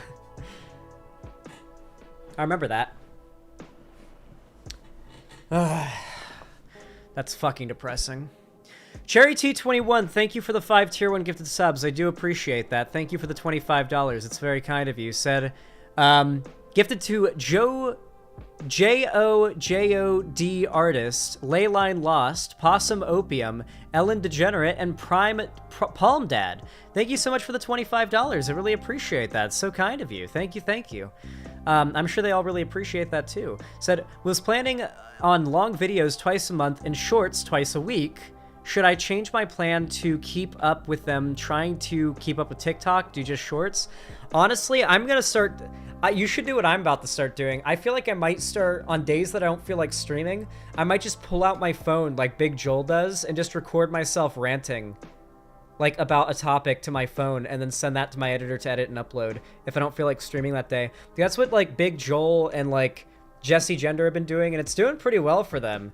And I feel, would you guys watch that if I just sometimes whipped out my phone?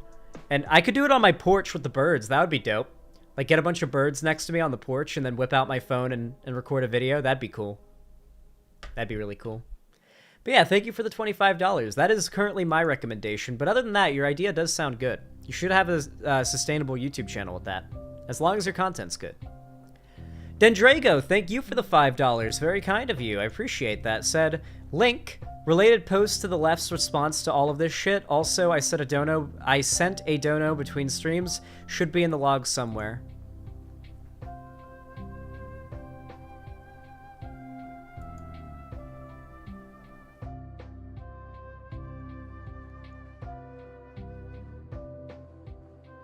Quick turnaround on this one, what?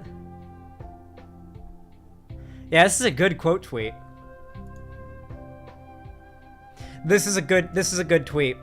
I think it's fucked up that you can get thousands of likes if you present your narcissism in a way that sounds vaguely progressive on its face.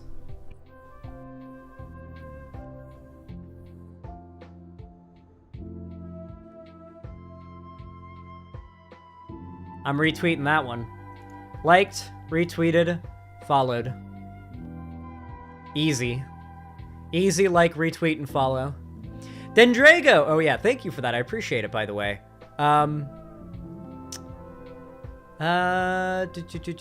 thank you for the $5. I really appreciate it, Dendrago. That was a really good tweet. Playtindo, thank you for the $20 donation. Hot damn. Didn't even say anything, just a straight up $20 donation. Hot damn, thank you. I really appreciate that. Okay. Let me update the dono goal really fast, and then I have a slightly more lighthearted topic for us to move on to.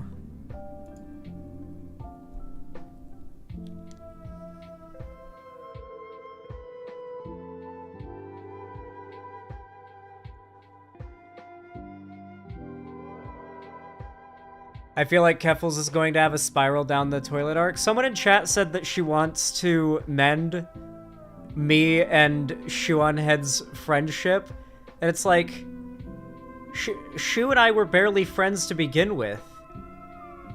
Like,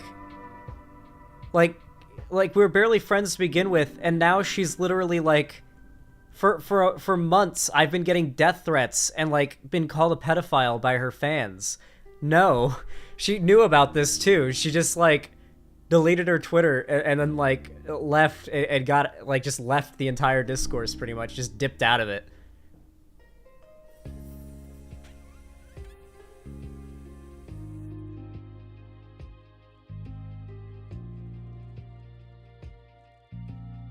Keppel doesn't believe you'll burn the bridge. Damn. I burned a lot of bridges before. That's not a good bet. Alright. Let's get ready for the next segment. Alrighty. Y'all know what to do when I say action, right? 3, 2, 1, action. Alright, everybody. So, recently, YouTube has had some problems. I talked about it earlier in the stream. Actually, multiple times I talked about it earlier in the stream. But I found it interesting how so many right-wing channels in the last couple years have flown under the radar in regards to getting in trouble for breaking TOS. And I mean, like, really breaking TOS. Like, really, really breaking TOS. Doesn't it really feel like it's gotten a little bit looser for right-wing channels when it comes to TOS breaking? Like, for example, back in 2019, or maybe it might have been 2020, Stefan Molyneux was banned. Literally out of nowhere, he got banned. He just got banned, along with a whole swath of far-right channels that had been pushing, like, great replacement conspiracy shit. This was following the Christchurch shooting, where the shooter in question wrote a manifesto right before the shooting and posted it online, called The Great Replacement, where he wrote about how he was radicalized by, in some cases, those particular online figures.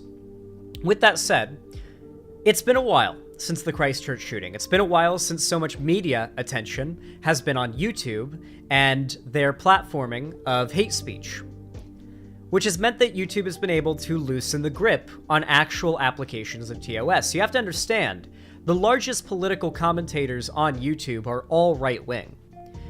Right now, that is more so the case than ever. All of the largest political commentators on YouTube are right-wing.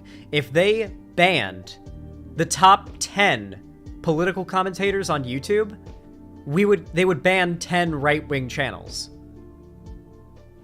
It would be like Tim Pool's second channel, Steven Crowder, Ben Shapiro, Brett Cooper. Like, it would be like down that list. Like, all massive right-wing figures, most of them billionaire funded, right?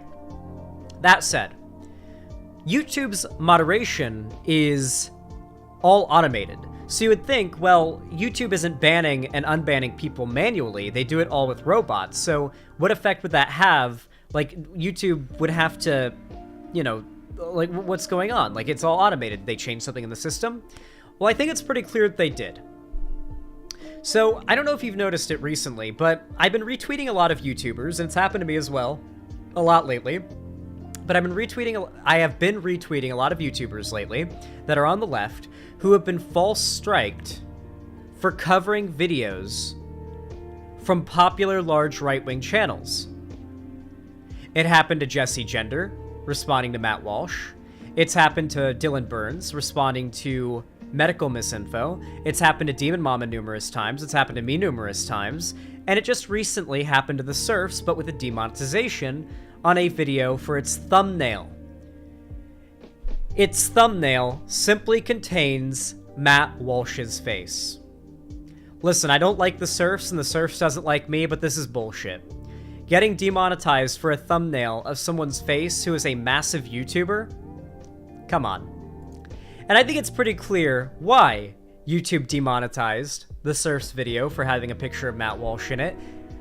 Because if we actually look at Matt Walsh and what he says and does on YouTube, we can get a taste of what YouTube is platforming and endorsing, and why on another channel that isn't Matt Walsh's massive protected channel they've no doubt given special privileges to, why the things Matt Walsh says might set off alarms. I actually risked getting my YouTube striked just for reacting to this Matt Walsh clip, which is completely up on YouTube, monetized, and with absolutely no strikes or anything like that on it. So I may get in trouble just for playing this clip. Matt Walsh will not get in trouble for saying it, though.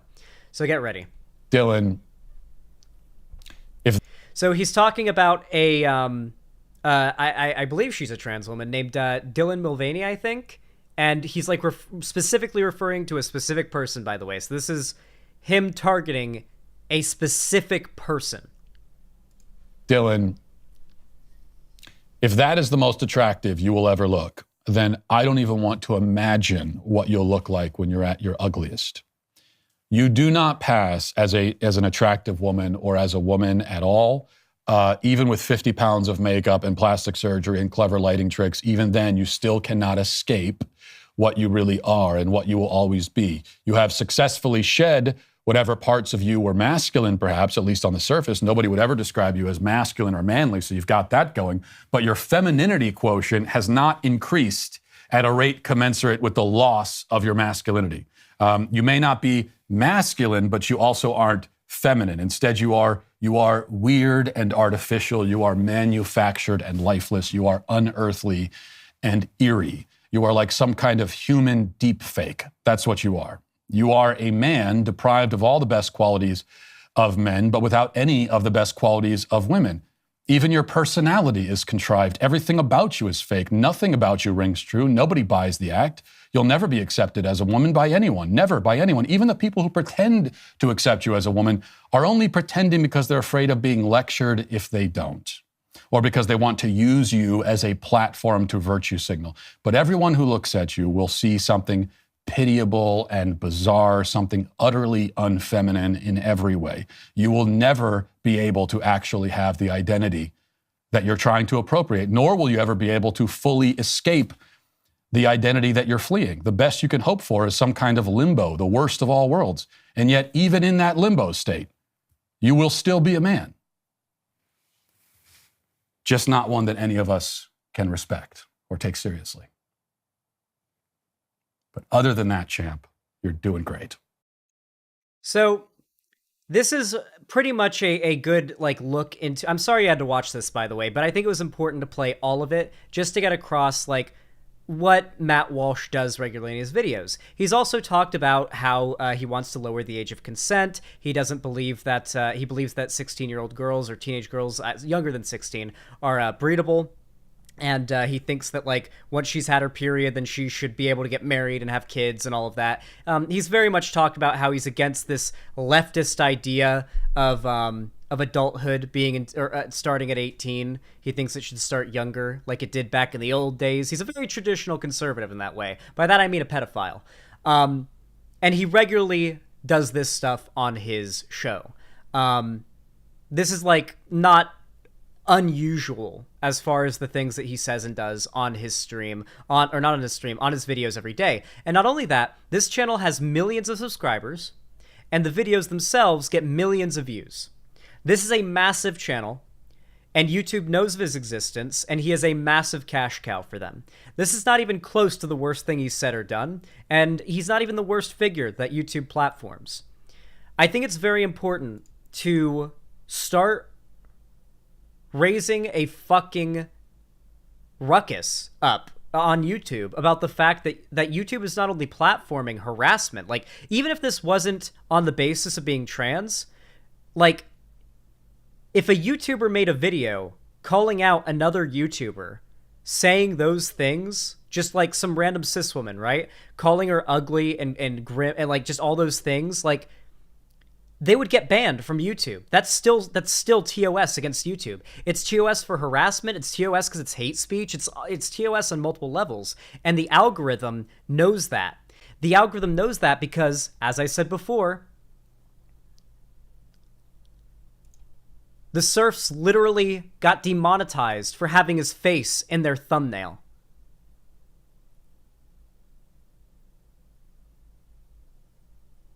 YouTube is actively punishing left-wing channels for covering him. Whether or not this is because they want to cover for him and they're trying to prevent people from being able to criticize him, or if it's because they just want to hide the fact that he's there and make as much money off of him as possible before they inevitably have to ban him. They do not care, even if it's not popular and making money. This is Matt Walsh's old YouTube channel that's not monetized, featuring tons of vile bigotry. Link, Matt Walsh's old racism on an old channel. Elementary school. Wanted to find. Oh yeah, this is when he does. This is when he calls Obama Elementary School and. Just watch. Hey, I called Barack Obama Elementary School. Wanted to find out if the fact that the school's named after Obama actually translates into the way that they grade, into their philosophy and strategy for the grading system. Right. And here's what happened. Barack Obama Elementary. Y'all opened up on Monday. Yeah. And I've been waiting for a long time, waiting for like a year or so until. Yeah, that's Matt Walsh talking right now, by the way. There was a school opened up named after my man Barack Obama, you know what I mean? And I wanted to get my son enrolled in y'all's program over there, but I just had a few questions as far as the way that y'all handle the kids and so on with the grading system and whatnot. Okay, what's your address? My address is 2020 Smithfield. What is it? Smithfield. Smithfield? Nah, Smithfield. Smith? Smithfield. Smithfield. Smithfield. That's not in our boundary. That's not within y'all boundary? No. Yeah, but I can relocate if that's what it comes down to. Okay, well then when you do that, you have to bring a proof of residency. Yeah, no, I can do that. I mean, before I even make decisions like that, I need to know what the school's all about, you know what I mean? Okay. I mean, what is it that you need to know, sir? Well, I need to know what y'all, what y'all grading system's all about, first and foremost, because my son that I want to send to y'all, he ain't exactly the top student, you know, in charge, you know what I mean? He ain't really the head dog as far as in his classes and whatnot, yo. He ain't really excelling necessarily. But my thoughts on the matter was, I mean, I know with the way that Obama, you know, I listened to him on a campaign trail and whatnot, and yo had a lot. Are you living in the area, sir? I'm sorry? Do you live in the area? No, what I'm saying to you is that I could relocate if that's what the situation. All right. Put down the razor blades. Put down the razor blades. Put down the razor blades. Get the knives away from your throats so you don't have to kill yourselves. Calm down. All right, I'll end it. All right? I won't subject you to any more. Yeah, so I want to be very clear here.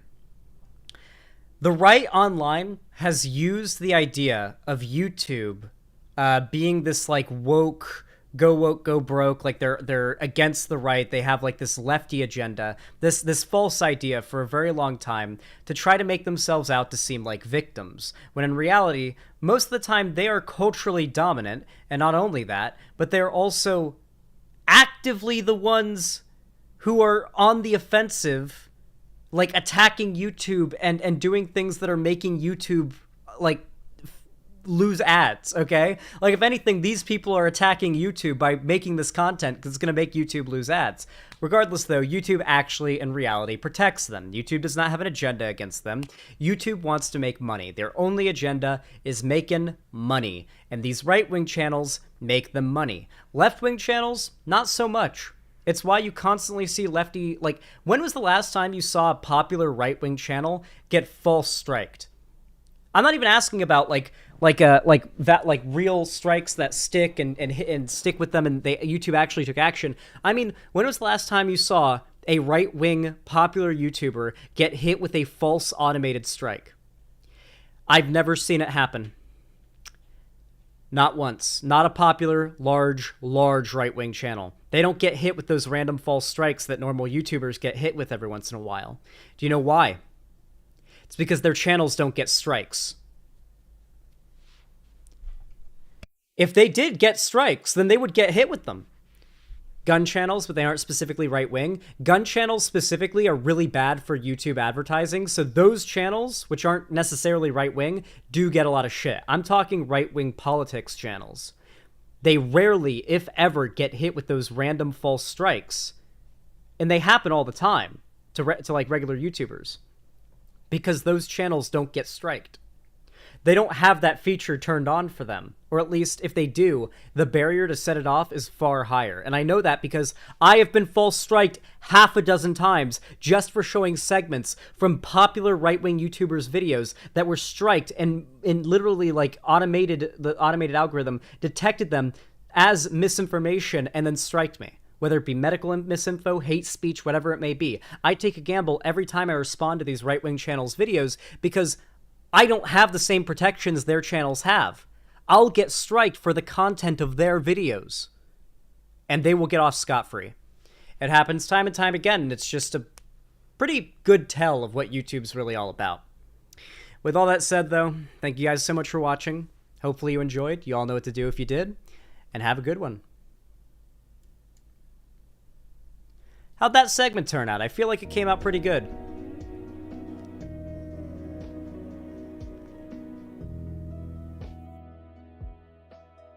Good, thank you.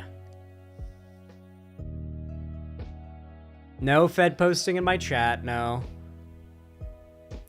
Cherry T21, thank you for the 5 tier 1 gift subs. I really appreciate that. Thank you for the $25. It's very kind of you to gift it to Mr. E, Chronic Irony, Insert Creative User, Filthy, and Regular Dude 313. I really appreciate that. That's so kind of you. Said, okay, so keep the course I had planned, but maybe add a little rant then and there. I'm doing mostly anime and culture shit, so mostly my stuff is pre-prepared.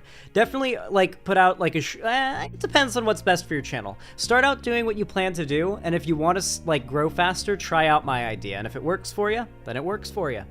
Thank you for the $25, though. I really do appreciate that. That goes a long way and helps a lot. That puts us at $220 out of 300 on the dono goal, guys. Let's go.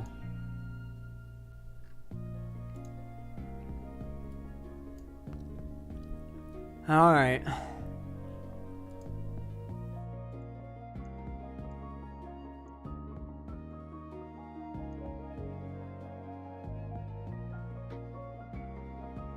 Ooh, new Urban Rescue Ranch video. Big Ounce has cancer, actually not clickbait. Oh no. Big Ounce had gotten hurt recently. Big Ounce eating a chip. Ah! Wow. What is that nasty thing in your eye? Whoa. And the doctor said it's literally a miracle. Beetle in the hive, that's not good. She is an old prairie dog. Big Ounce has a tumor. This was the official last day of winter. Wait a minute, where's the fourth one? Oh my goodness. All right, good evening, everybody. I'm here with B. Alt from the hit YouTube channel Big Ounce. And today we are going to be getting all these hay bales and moving them to the Big middle. Ounce. Because tomorrow we're going to start putting some paneling on the inside of this barn. We're also going to be getting some... Hey, shut up there! Shut up! We're also finally going to be getting some power ran into the barn. We're going to get power My man run needs up some through quail. there, and then we're going to...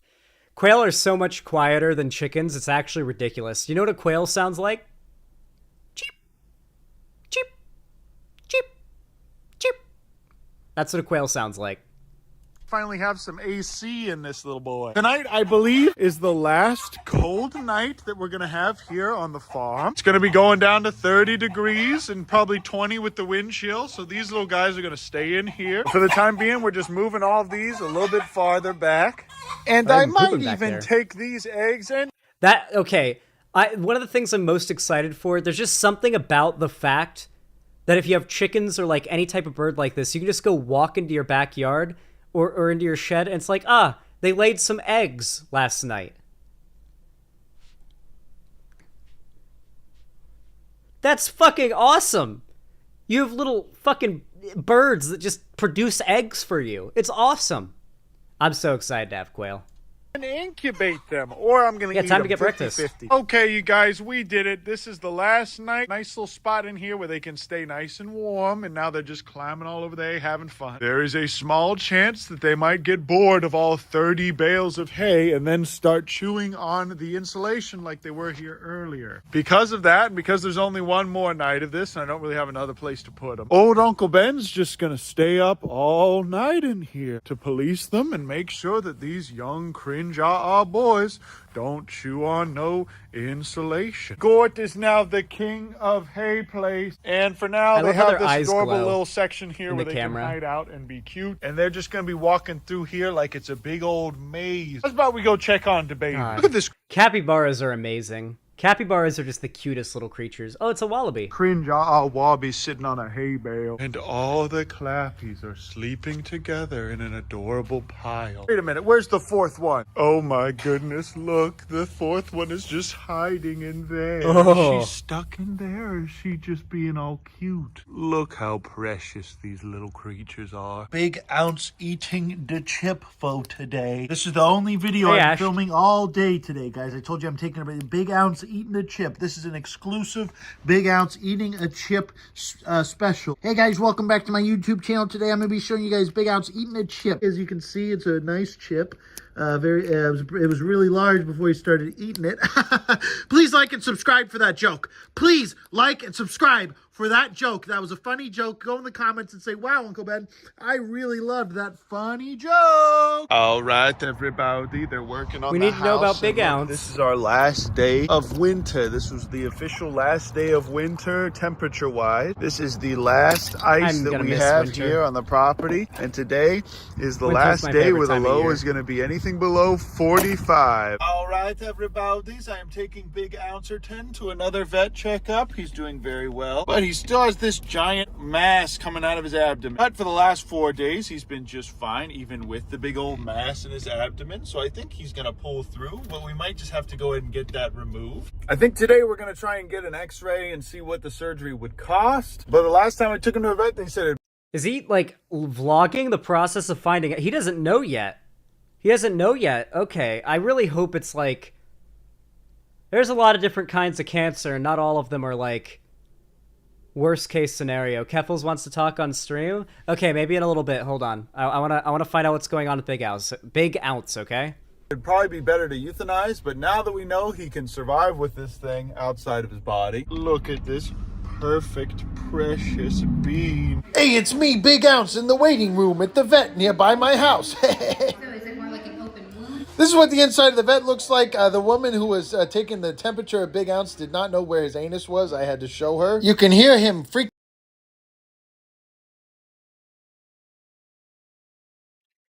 I'd take my prairie dog to another vet.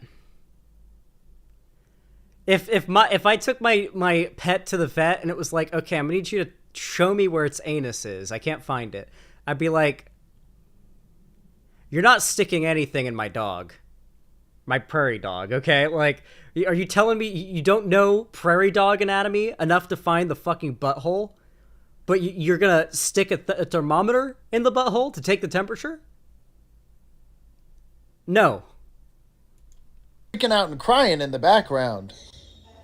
Okay, so it turns out Big Ounce has a tumor. Biggerton Ouncerton has cancer. Okay, we got more antibiotics and anti-inflammatories for this little dingus. Turns out he's got cancer. Womp womp. I guess he is an old prairie dog. And I don't know why, it's kind of reassuring to know what it is now and that it's not just some kind of trauma from a fight. Although I'm sure that other little guy was grabbing at his tumor. I'll go ahead, take this adorable little baby boy home, let him run around the house again. They also gave me this quote where they might be able to do surgery on him to remove it, but they're not 100% sure because there's something inside there that's connected to his innards. But they are pretty sure that it's just a tumor. All right, everybody, welcome back. I'm going to go ahead and let Big Ounce out so he can run around the house again. Little adorable dingus. Hey guys, so here's the situation. Mr. Ounce here, he's been through a lot. I did not show you guys this before, but he's got a big old tumor underneath his belly. And at first I thought it was actually a huge wound from his attack. You see that? That is not a poop. That is just a big old tumor hanging out. It turns out that little tumor thing right there is in fact a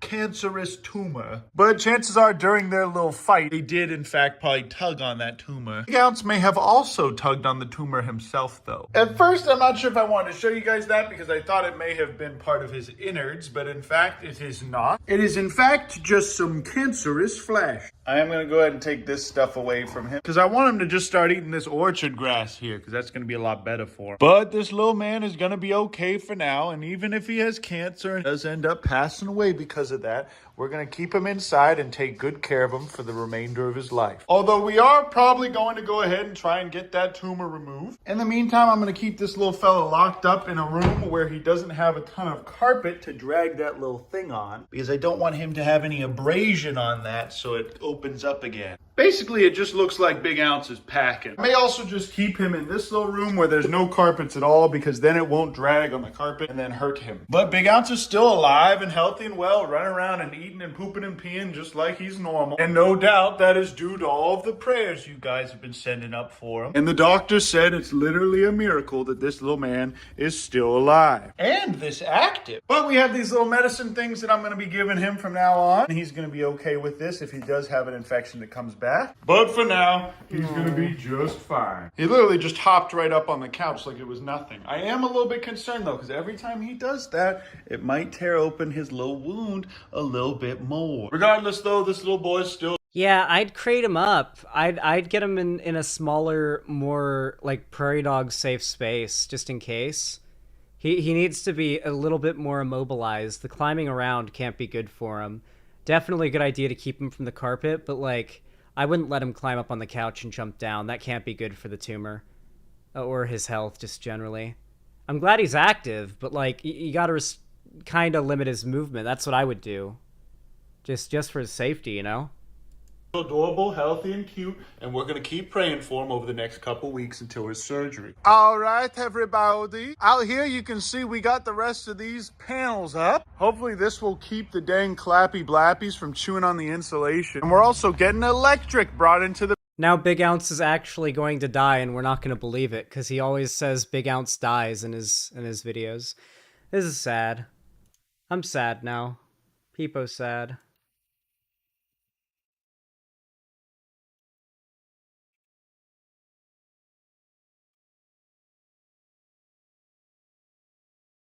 Alright, Keffels messaged me.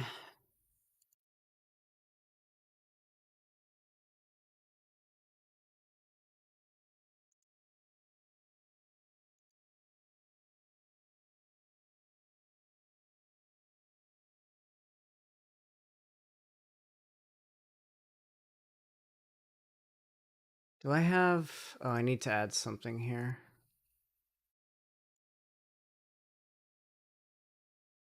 Do I? Will this still work? I think it'll still work. I just have to switch screens. I have to be on this screen for Discord to have audio. There we go.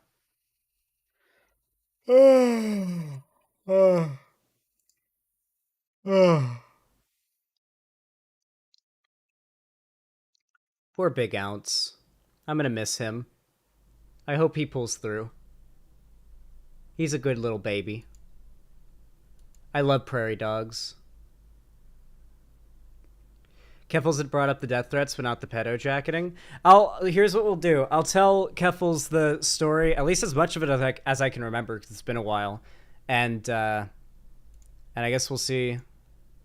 I guess we'll see what she makes of it, because she said it was on her. She messaged me that it was on her lore list or her lore stream list to cover my bridge burning with Shu, so maybe she doesn't know.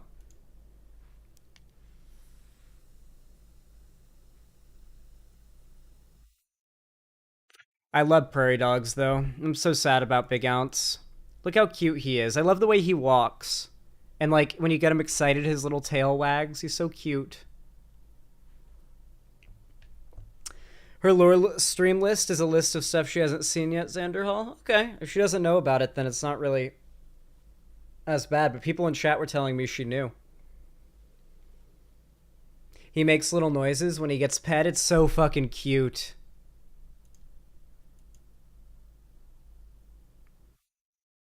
Cancer in a beloved animal sucks from a vast amount of personal experience. I've never had an animal close to me die from cancer, at least as far as I know. Oh yeah, I'll also be mentioning like the Demon Mama thing too, because Shu also did this to Demon Mama. Demon Mama arguably got it worse though, because Shu included Demon Mama in the video, a clip of her to like specifically, like that was the one person that she showed the face of.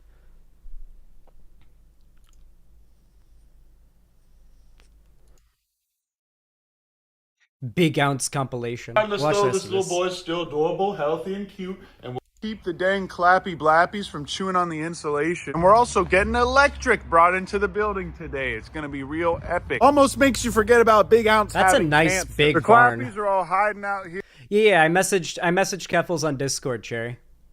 Because they don't want to hear all that racket in there. Luckily for them, I made this adorable pile of hay for them to sit on, and today was the last cold day of winter. What's in your eye there? What's in his little eye? Let me see. What is that in your eye? Well, that's just a really big eye boogie. That's okay. What is that nasty thing in your eye? Look how precious these creatures are. Well, Gordon Quandale are enjoying their day out, and they have all this fresh grass to eat out here, and I just filled up their pond. I filled this up last night. Now it's crystal clear for these guys to hop in and get out. They have these adorable cinder blocks that they can use to get up out of the thing if they want to. I'm also It's eating actually these obscene little how crackers amazing right now they I are. found in my pantry. Almost makes me forget about Big Ounce having cancer. Last night we had a little fire and it's still smoking, and we still have What all is this this free dude's firewood. accent? I still have not YouTuber. rehomed PewDiePie and Markiplier yet. And it sounds like we're going to be getting 2 big neutered male petunias to keep this little boy company. And those are going to be 2 more Pigs. sanctuary animals that we're going to What's this dude's channel? Urban Rescue Ranch. How do you not know about Urban Rescue Ranch?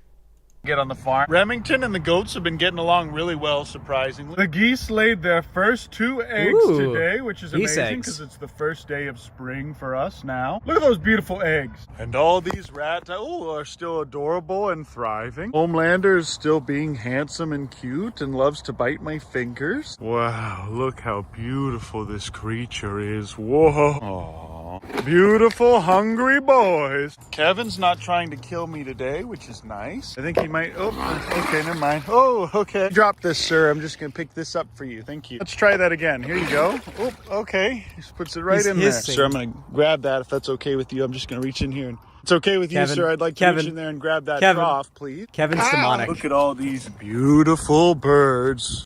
Kevin is literally demonic. I've returned to the scene of the crime here, and I can't really...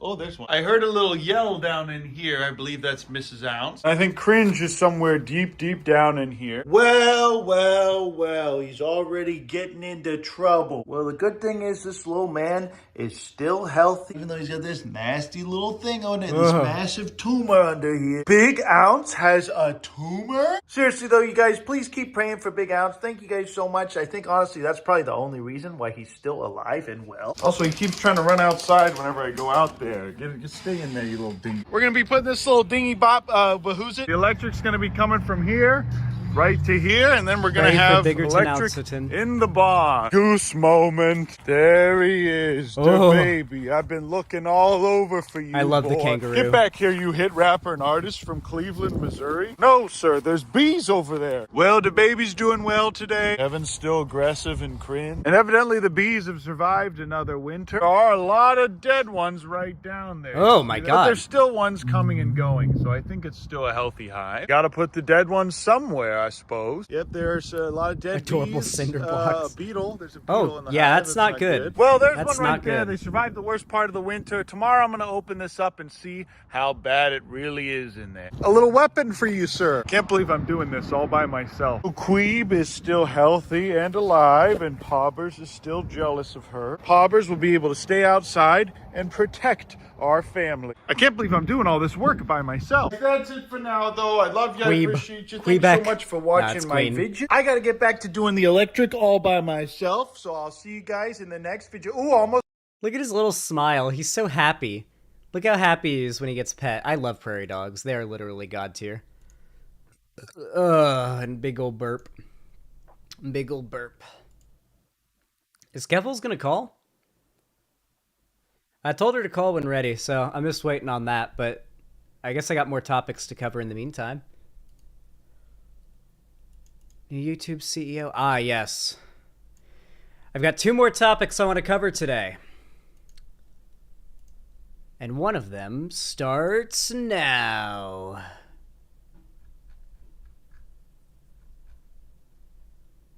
I might.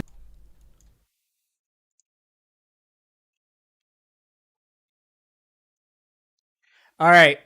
Y'all know what to do when I say action, right? 3, 2, 1, Action. Oh, wait, hold on. What? Keffels is waiting on you? Oh, okay, hold on. Oh, she's on a smoke break. Wait, I'm getting different. She's finishing a cigarette. Okay, hold on. All right, when we start the segment. Action. Christ. All right, everybody. So, how many of you have heard of a figure by the name of Jeffree Star? I don't know how many of you guys are aware of this figure. I've never watched a Jeffree Star video. I literally only know about Jeffree Star from, like, cultural osmosis. Apparently he's, like, a big, like, makeup YouTuber. Doesn't really have the most positive reputation, but still very popular. It's a little bit like Jake or Logan Paul, where it's like they're massive pieces of shit. And like people don't really seem to like them very much on like the broader platform, but they still have a massive platform themselves somehow. It's one of those figures, kind of like an Onision from my understanding. Not very well liked outside of the like community that they've made.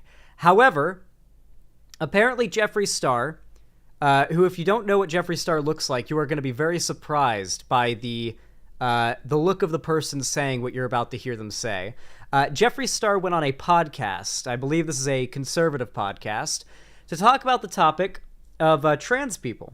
I believe Jeffree Star is gay, but besides that, I'm pretty sure he's like a cis man. So, not really sure why, like, you'll see basically the reason why this person was brought on, and it wasn't any wholesome motivations. Let's just say that. Let's just watch. I'm not into all the other bullshit. I think what other bullshit? The they and them. Yeah. And all that extra shit that we added during the pandemic because everyone was so bored on their fucking houses. They just started to make up more shit and more shit. More stuff. You know, I'm not going to pause it yet. That's where the conservatives like me because I'm just real. Yeah, you do have a conservative vibe to you. Them. You're trans, you're male or you're female. And you're standing on that. Get so mad when I say that. How are you a they? What the fuck does that mean? It's stupid is what it is. Yeah. But you need someone like me that looks like me to say it. Because if you say it, it turns into you're homophobic, you hate trans people, you hate gays. And it's just how you feel. You don't hate anyone. You just think it's stupid. Yeah, I can sit here comfortably on camera and say, like, I truly just don't understand it. Yeah, and that's okay. But that's as far as I can go. Yeah, it doesn't mean you're hateful. Yeah, and then you, like you said, like you are the perfect vessel for this type of situation. Yeah. Are you steamhead in that? Are you making sure that people know, hey, listen, there are no theys and thems? A lot about it because I love doing certain things like in the gun world or like, you know, and I go to a lot and do a lot of podcasts for things that not beauty related. And I think that's what's fun. You guys just witnessed the birth of a grift. You guys are witnessing the birth of a grift. So I want to take this video, this clip, apart piece by piece, because there really is just so much to go over, right? So obviously, the first thing is the absolutely obvious in-our-face absurdity of somebody who is this gender non-conforming, having the gall to judge other people for how they express themselves and how they identify. Like, I'm sorry, Jeffree, they're taking you to the camps too. You'll be way further in front of the line to go to the camps before I am, okay? I'm a cis straight dude. I just advocate for trans rights. It doesn't matter what you believe, you'll still be further ahead in the line to the death camps than me, all right? Just to be clear. Oh god, it's Barstool Sports. Is that like a conservative podcast, or is it just a dude bro podcast that kind of ends up being conservative? Because most podcasts like that are in that ballpark, even if they're not political podcasts, like when they dip into politics, it's right wing. Yeah, it's conservative. I see. Anyway, just right off the bat, like it is pretty funny that somebody who is, and there's nothing wrong with presenting this way, but somebody presenting this way, judging others for presenting gender non-conforming, it's like, what are you doing? Your entire presentation is gender non-conforming. Nobody who hates non-binary people is going to accept you beyond your usefulness as somebody to attack non-binary people. We'll get more into that in a minute, though. Let's continue. All the other bullshit. I think. What other bullshit? The they and them. Yeah. And all that. Okay. The they and the them being bullshit is the most hilarious thing ever. One of my favorite is when these people say, and I think J.K. Rowling herself has actually said singular they them pronouns are not proper English. And yet, all the time in Harry Potter and in Hogwarts Legacy and like every other bit of media, singular they them is used all the fucking time because it's perfectly grammatically accurate. And there's nothing wrong with going by they, them pronouns. Jeffree Star also paid hush money for sexually assaulting a guy 2 years ago. Yeah, isn't Jeffree Star one of those people who's been exposed as like a predator multiple times? I mean, they're in good company with the right, I guess. Extra shit that we added during the pandemic because everyone was so bored on their fucking houses. So this is one of my favorite types of conservative propaganda. This is the irreverent, dismissive type of conservative propaganda. Now, I think it's, I think anybody who is honest and has been in politics for more than 10 seconds knows that non-binary people existed before the pandemic. I started my YouTube channel before the pandemic, and non-binary people existed back then, if I remember correctly. I also remember Gamergate, which was also pre-pandemic. Non-binary people were definitely a thing back then too, and I'm pretty sure they've been a thing for a while before that. If you look at like ancient texts about like ancient societies and their other third genders and stuff like that, non-binary gender identities have been around a lot longer than the pandemic. But this isn't meant to make an actual argument. The point of this is to basically try and make it seem as though being non-binary is this like newfangled thing that teenagers are doing online. It's to be dismissive. It's a more dismissive type of propaganda because Jeffree Star, let's be honest, is not smart enough to make a bigoted argument. So instead it's got to be like, yeah, it's crazy, these trans people. It just started being a thing over the pandemic because people were bored. Yeah, isn't that crazy? Like, fuck those people. It's this really weird, dismissive form of propaganda. It's less aggressive and matter of fact as what a lot of right wingers will say. They just started to make up more shit and more shit. More stuff. Yeah, that's where the conservatives like me because I'm just real. Conservatives like me because I'm just real. Yeah, you do have a conservative vibe to you. Them. You're trans. You're male or you're female. I am very excited to see Jeffree Star go on some conservative podcast and get called like a groomer. Gay Voldemort? Accurate. No, but like I seriously I want to see Jeffree Star go on a podcast and get the Blair White treatment. Do you guys remember when Blair White went on that debate panel and the conservative she was trying so hard to dick ride kept on calling her a man and telling her to grow out her facial hair and just live as a man and to do us all a favor and stop pretending to be a woman or whatever? She kept saying, and Blair White just kept saying, no, you don't understand. I'm not like the other trans people. I think being trans is awful. I tell kids not to be trans, that they would rather die than be like me. It's like, I really need to see Jeffree Star get the Blair White treatment in that respect. It would be funny as hell. And you're standing on that. So mad when I say that. Mm. How are you a they? What the fuck does that mean? Google exists. Like one of my favorite things about this type of irreverent conservative messaging is the idea that basically what they'll do is they'll over-exaggerate how complicated being pro-trans is, right? Like, like this person's trans, let me refer to them as like 10 different pronouns every time I refer to them because it's like not an argument, but it feels like one to stupid people. Have you ever seen a conservative YouTuber referring to a trans person say he, they, she, it, whatever, like a list of pronouns and then end it with a whatever when referring to a trans person when they could very easily know the right pronoun, and if they just said the right pronoun, like it's literally less breath being wasted? It's not because they're actually confused. They're not actually confused about pronouns or the validity of trans people. It's not that confusing. They're doing it because they're they're doing a bit. They're doing a bit, trying to sort of emphasize how they view being trans and keeping track of all these pronouns is so hard, when in reality it's not. They can't make an argument, so they try to fake a feeling in response to something. And their response, their feelings-based response, is supposed to be an argument. Or at least the same response you're supposed to have if you're a normal person. That's the vibe they try to give off. It's stupid is what it is. Yeah. But you need someone like me that looks like me to say it. Because if you say it, it turns into you're homophobic, you hate trans people, you hate gays. And it's just how you feel. You don't hate anyone. You just think it's stupid. Yeah. So we've gotten, I don't understand it, I think it's stupid, and it's not hateful, all in three, like, all in the same argument. Their justifications for not liking non-binary people are, I don't understand it, I'm not hateful, but I think it's stupid. Like,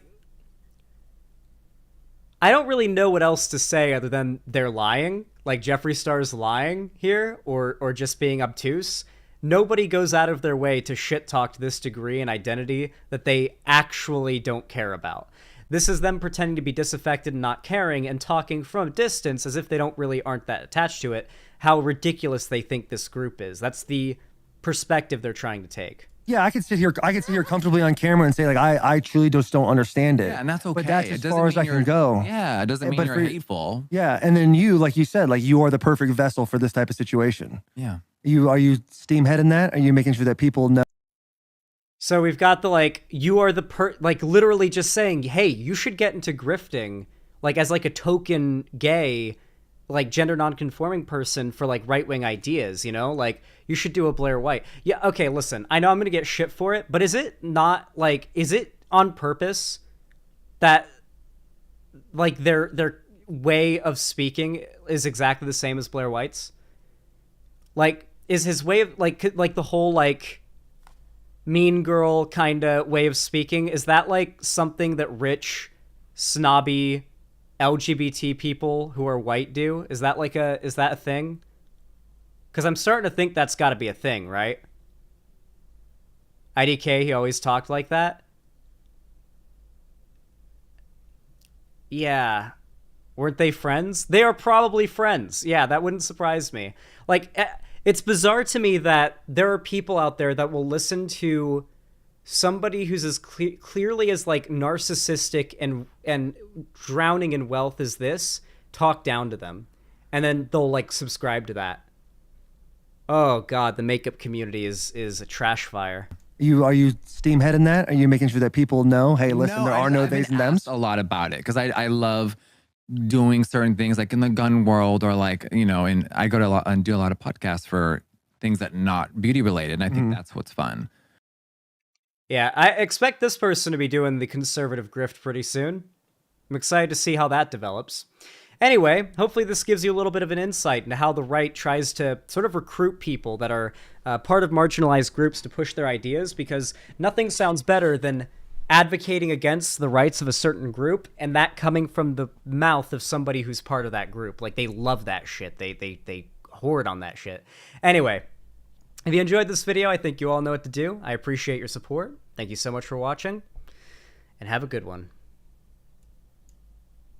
All right, chat, it's time to call Keffels.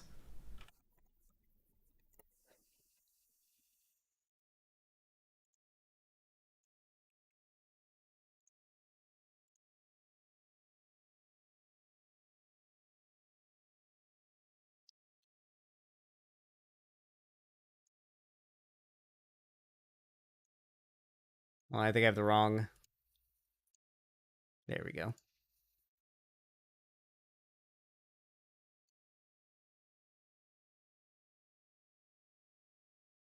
Drama Frog shitting their pants right now. Real.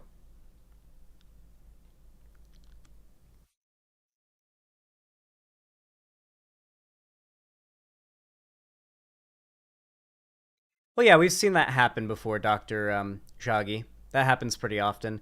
Wasn't, there was this, like, disgusting example of this that happened recently, where these two women who are, like, big anti-vax, like, QAnon conspiracy nuts, one of them, they were like a popular duo. One of them died from COVID. They were anti-vaxxers, by the way. One of them died from COVID. And the other person in their partnership went on to say that the vaccine killed her, and is now it's the most insane shit ever. Diamond, yeah, Diamond and Silk. I remember, yeah. Like, how soulless do you have to be to stoop to that level as like a right-wing propaganda nut? Vaccine shedding is the nicest anti-vax cope, or biggest anti-vax cope.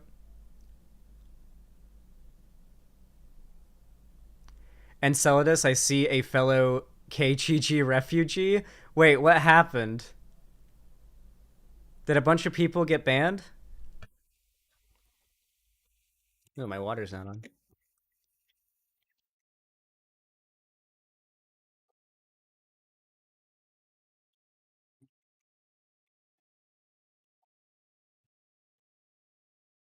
Wait, what happened? Popular conservative duo, two women named Diamond and Silk. A lot of what they talk about, like they're QAnon anti-vax conspiracy nuts, and like they talk about how like actually the black community loves Trump and the right and the Republicans and all that kind of thing, right? Diamond got COVID and died, and Silk, the other person in their like political right-wing duo, is now like, or I proceed to go on like a media circuit talking about how the vaccine actually killed Diamond, which is absolutely monstrous behavior, I would say. Hi, Echo Rules. Hello? Yo, what's up? Hi. How you doing? I'm okay. Do you want to talk about the Shuan head lore?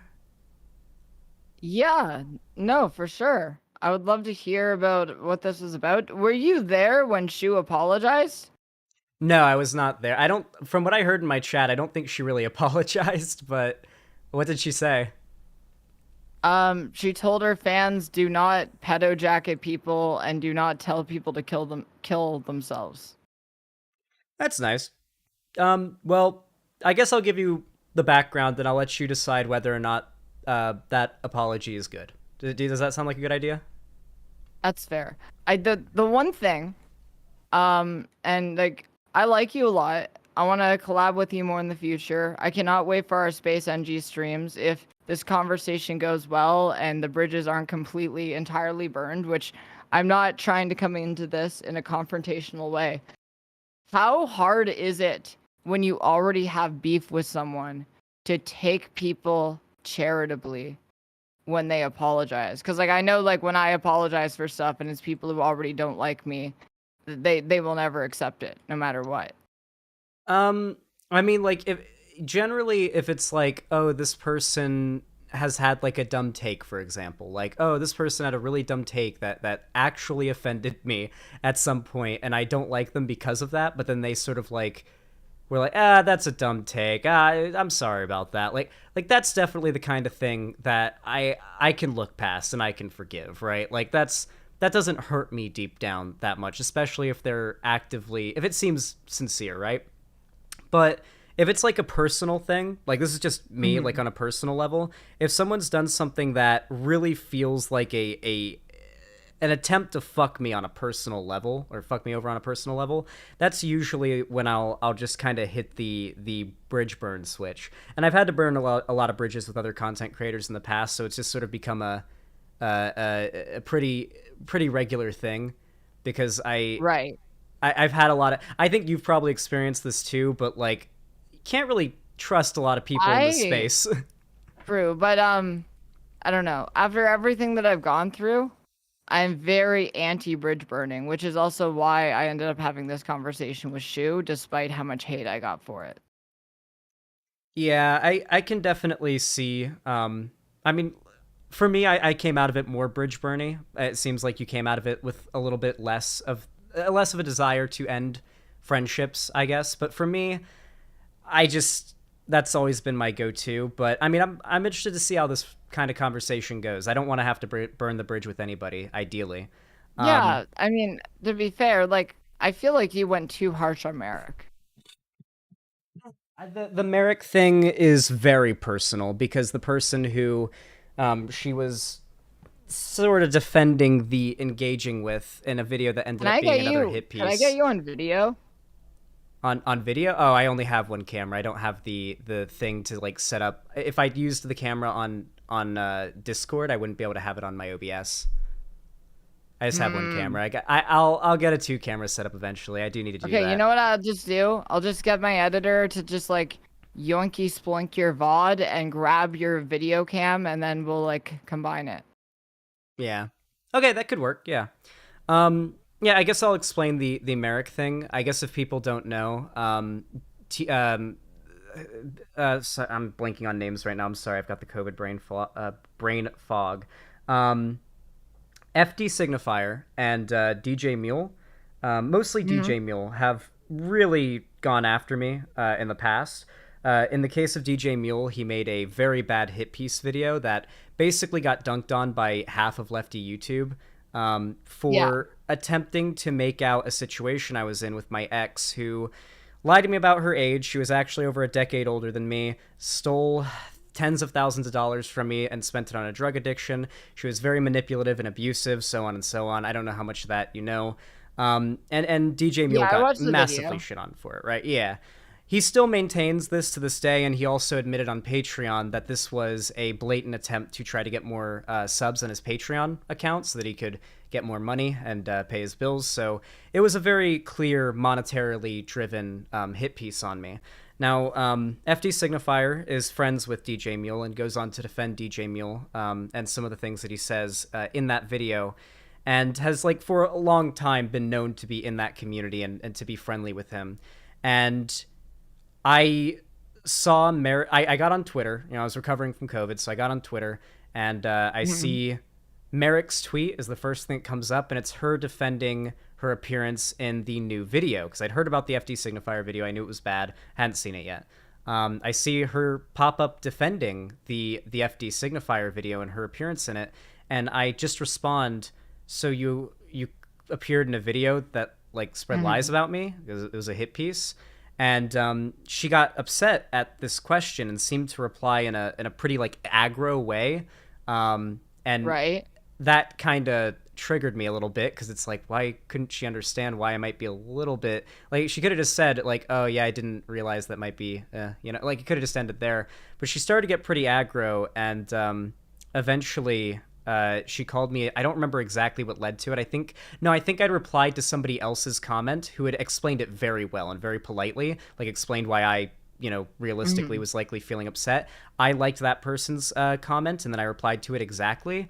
And then she replied to that saying something along the lines of, no, dickhead, I was defending you. I've defended you so much in the past, and like, it, you know, was insulting, and basically used the idea that she defended me in the past as like, oh, how dare you be upset about this. So I blocked her, and then people got mad about me blocking her, so I quote tweeted, and I said, listen, if you're mad that I blocked her, just, you know, here's why I did it. And, you know, it didn't sit right with me that she was defending, like, some level of a cool friendship with, like, somebody who'd done that to me and was cool with all of that, and it's just something I wasn't personally cool with. And so I just kind of burned the bridge, and she never wanted to apologize.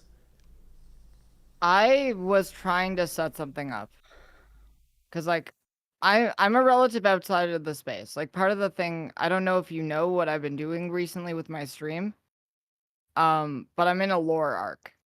And I have a whole list. I think it's at like 170 something videos right now, where we are going over everything that has happened in the last 5 years. From, like, the first stream where Hassan Piker talks to Destiny, to the sex cult allegations against you, to everything. We watched, like, the tactical N-word debate the other day. It was crazy. And chat loves it. Chat really, really enjoys it, because, like, so many of these people are new to the space, and there's so much lore that they don't understand, that they just kind of have to pick up through osmosis. But now it's like there's a channel where it's like, oh, you didn't know? You can join chat, and you can watch along and learn, like, why is this the way this is? Why is Vosh getting smeared this way? Why does Xanderhall get smeared for having a sex cult? But the point that I'm just trying to make with that is that I forgot the point I was trying to make. I it happens totally to me lost too. my train of thought. I've got massive COVID brain fog right now. Yeah, I lost my train of thought on that one. But I wanted to try to get Merrick on the stream because as an outsider to the space, I feel like I would be good at mediating this conversation. And I feel like you two should be able to mend bridges. Because, like, with that FD Signifier video, you weren't the only one attacked in it. Oh, Like, yeah, no. He called me a racist. He called Vosh a pedophile. But I feel like you got, like, way more tilted about this than either of us. Yeah, and normally I wouldn't, but the particular subject matter that was being defended, that was attacking me, was on something that's, like, pretty monstrously personal, and, like, a warping of like, something monstrous that happened to me that's, like, very personal into, like, an attempt to try to destroy me. Like, being a victim of, like, abuse in a relationship and then having people with large platforms, or at least some level of platform, then try to turn you into the bad guy in that, and then, like, I'm sure it's happened to other creators as well, but, like, it's just something it's on another level than, like, YouTube drama or internet drama. It's a lot more, it's very close to home, you know? Yeah, no, I get it. But I get it. I just think, like, you're not, I don't know, you're not a woman, you're not trans. So I feel like your anger isn't going to be taken the same way, but at least, like, from my experience, and obviously I hate giving people unsolicited advice, but I think you need to step back a little bit and just, like, think about it a bit more, especially, like, with Merrick. With Merrick, I've known Merrick for years before I got into this space. She has been relentlessly bullied. Horrifically bullied, to the point where it made her relapse because she got bullied so fucking hard. And, like, the bullying that you receive online is traumatic when it doesn't stop, when there's no off switch to it. And it's just, like, trying to show people that kind of grace. And I feel like Merrick going on that, I think what she was really trying to do was lessen the blow and humanize herself by actually having these kinds of conversations instead of just being like this avatar on Twitter, where it's so much easier to attack people when you're not actually having conversations with them. I mean, if she wants to hit me up and, like, talk about it, I guess she can. I mean, like, I blocked her on Twitter, and then she came into the group chat that I had on a separate account that she had, and started getting upset at me in there. And so I left that and made, like, a whole new Twitter group chat. Like, she's had the opportunity to, like, even, like, DM me on Discord in private or something and say, hey, I didn't realize that this or that would hurt your feelings, sorry about that, and it would have been, like, all good. But it's been, like, a week now. But, like, regardless, I mean, if she wants to talk to me in private, that's fine. I'd rather not it be, like, a big on-stream thing with that, because it's just such a personal, like, thing. But I guess if you want to talk about the shoe on head, that, like, stuff, that's probably more, like, internet drama oriented. Okay. I really care about mending this relationship because this is a small space that we're in. Like, I remember going to TwitchCon. The politics streaming space at TwitchCon reminded me of being a teenager in a high school of 2,000 people being part of the GSA where there were, like, 6 or 7 of us. Yeah. You know? I've never been to any events or anything yet. Yeah, and I would just hate to see these bridges get burned because there aren't that many of us. Yeah, I understand that. I definitely do. I think something that you'll have probably realized very quickly, and I know you know this now, but, like, you probably realized this a while ago, is that a lot of people in this space, like, you're going to get into situations where you'll have a disagreement with another content creator, and people are going to, they're going to, like, say, why'd you do this? Why'd you do that? Why aren't you friends with this content creator anymore? I like this content creator. Why don't you like them anymore? And it's like this bizarre sort of parasocial insistence that, like, you have to maintain the perceived, like alliance that I think you should have. I get it's really bizarre. I guess the point that I'm making is that there are people behind the screens, and while it's really fun to have sort of this idealized scenario where all of us like streamers and YouTubers can get along and be friends, I had that sort of idea shattered a long time ago with like the attacks that I've gotten. I'm sure you did too, but like for some of like the interpersonal stuff, as much as I would like to look past it, I mean, like, I mean, I'd like to feel respected somewhat by people that I'm expected to be friends with, I guess, is really the core of it. Right. Right. And I can understand where the hurt that you're coming from is, but FD Signifier hurt me too. You Sure. know? That really fucking stung because like FD Signifier platformed a neo-Nazi in order to smear me as a racist. Something that I'm constantly dealing with, something that is probably going to be for the rest of the time that I have a career as a streamer, I'm going to deal with. Mm-hmm. And I'm not as mad about it because it's just like it's so pervasive and it's something that I've dealt with for so long that I just recognize that this is just part of like the Oblivion dialogue tree of attacks against you.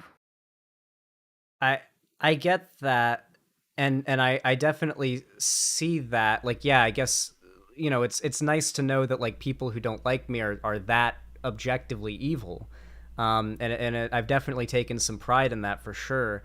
But I guess the thing that I take issue with is if somebody is that fucking evil, don't you think it might be a little reasonable for somebody to maybe be a little skeeved out by, because at first that's all I was, just a little skeeved out by like perceiving there having been collaboration between the two, and then upon having that like defended in a more aggressive way towards me, like in an offensive way, how that might like sort of emphasize the upsettedness in a way. Yeah, no, I get it. But I also think though, from Merrick's point of view, she is so used to getting attacked online that the idea of having a public Twitter spat is just going to create more hate towards her. And she doesn't want that. I suppose. I mean, like, I guess my point, like, all I really did was like block her and just say why I did it, and I left it at that. Some people asked on stream what happened, and I clarified, but I don't think me and Merrick have never really been that close or anything. It wasn't like a massive friendship, like bridge burning that happened like out of, you know, for no reason or anything like that. I just feel like it was, you know, I just kind of hit the block button and just kind of moved on. Yeah. It wasn't that, I don't feel like it was this like massive overreaction on my part, I suppose. Would you be able to send me the thread just so I could go over it? Because I would like to get a good memory of it since it's been a while ago. And I want you to know I'm on your side here.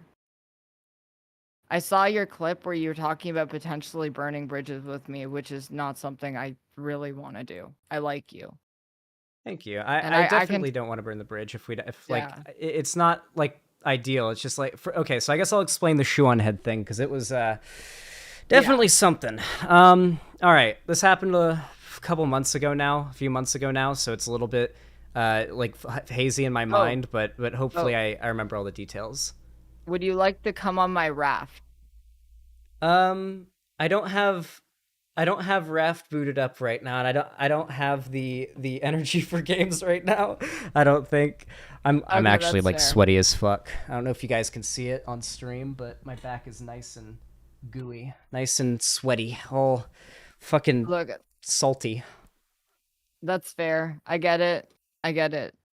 I'm just like really like Raft is one of my special interests, so it's fun. I might join you for some Raft later if like it cools down. But right what now, I'm it's gonna hot do as is fuck get in my room. I'm gonna get Space Engineers because that if we play a game on stream and just shoot the shit, I think Space Engineers would be a good one. Okay, I think that would be fun. Can I please talk about the shoe thing though? Because I think the context is important. Sure. After that, I do have one thing I want to say about the Merrick thing. I don't want to derail because this is obviously about the shoe thing. This isn't about the Merrick thing. Yeah. Yeah. Okay. We'll do one last thing on the Merrick thing after the shoe lore, I guess. Okay. I won't be including everything most likely, just out of the fact that I can't remember all of the details. So there will be plenty of new stuff for you to figure out in the lore stream. But here's like the basic cliff notes. So Shuan Head and I had been like pretty chill. I wouldn't say like close friends or anything like that. We barely ever talked, but pretty chill for a couple years, right? And she'd talked to me a little bit. I talked to her a little bit. She made a video defending me. I'd made a video defending her. We were pretty cool. But something I'd started to notice for like maybe 3 or 4 months before I ended up burning the bridge was that her Twitter engagement was going from like, oh, every once in a while she's making a dumb move that causes some drama to like starting to seem like she's like legitimately moving to the right in ways that are not something that I personally feel comfortable standing by with. Like, I think it's gotten to the point where I can't justify this friendship continuing anymore with the current positions that I hold. It started when I began noticing that she was liking and retweeting a lot of very popular Nazi accounts.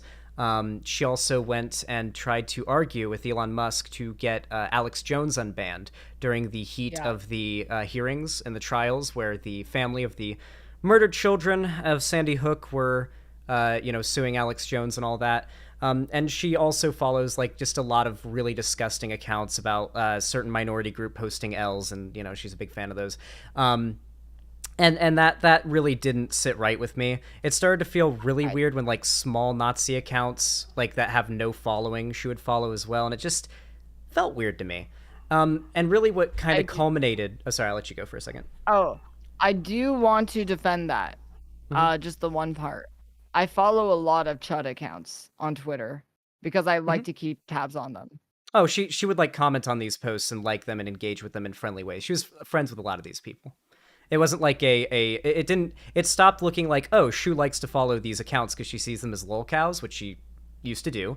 It started to seem more like, she like cool with these people? Like, okay. And then there came a discourse where people found out that Shuan Head's boyfriend is a neo-Nazi. There was a drama similar to this that was completely manufactured a couple years ago, and I defended her during this because some psycho was claiming that she went to the Capitol riots with a Nazi as her date or whatever. It was really bizarre. But she is, as far as I know, currently and was then dating a full-on neo-Nazi. I was actually in her group chat, and he would just kind of get really upset if like gay marriage was talked about, for example, because he's against gay marriage and abortion and all that. And it would just get to it caused a lot of drama, and eventually I got kicked out of the GC by him, I think, because he didn't like some of my tweets being pro-trans and whatnot. So moving on, eventually Shuan Head ends up doing the Balenciaga thing. She starts tweeting about how that photo shoot was like I think she said something along the line. I don't remember exactly what her tweet was. You probably do, but I think it's reasonable to say it was heavily hinting at the idea of Balenciaga having some pedo signaling going on. And I quote tweeted her, or she was quote tweeting a Nazi that she follows, a small Nazi account, I believe, with that post. And I quote tweeted her saying that she was giving ammo to Nazis. It was also the day after the nightclub shooting that had happened. She also hadn't tweeted about that, never did. So that kind of... This is interesting. This is interesting. Because, like, the gay club. I remember the gay club. And the controversy with the gay club was that it used to be an ice cream parlor, and there was a neon sign that said on the wall, "It ain't gonna lick itself." Those are two different things where she was wrong. So the ice cream, so that was actually an ice cream parlor. So that original discourse was complete garbage. I'm talking about the shooting. There was a shooting in Colorado where at a club. And it was the day after that. It was a very clear like hate-driven attack, and it was like the day after that is when Shu started the Balenciaga controversy about how there's like groomers, and all the comments were her fans saying it's like the trans LGBT groomer threat. Right. The reason that I brought up the ice cream parlor is because Shu reached out to me after that. She reached out to me and she was like, I'm really upset that the trans community is like fucking dragging me through the mud. What do I do? because it's like we've been talking for a while. I never made it a public association because like people fucking hate her. I told her to apologize. And she did. She made a public apology. But we know how the internet works, right? You make the public apology, no one accepts it, and she just gets roasted. And it also... Wait, no, she didn't. Yes, she did, Gay Fesh. Well, she did do an apology, but then after that, she had sort of like because I defended her in the times before this happened. I'm quite aware of the minutiae of these things. She'd done sort of a basically every Pride Month. Hold on. Yeah, I'm sorry. Because okay. we're mixing up the timelines here.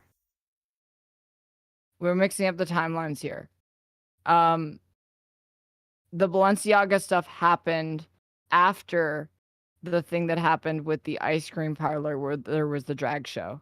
Two different events. That was a year before, and, yeah. A year before, she reached out to me. She's like, I feel like I might have messed up with this one. What do I do? How do I make things right? And I told her to apologize. And she made a public apology. And then she got relentlessly dragged. No one accepted her apology. And I don't know. I learned a lot from what happened with me recently.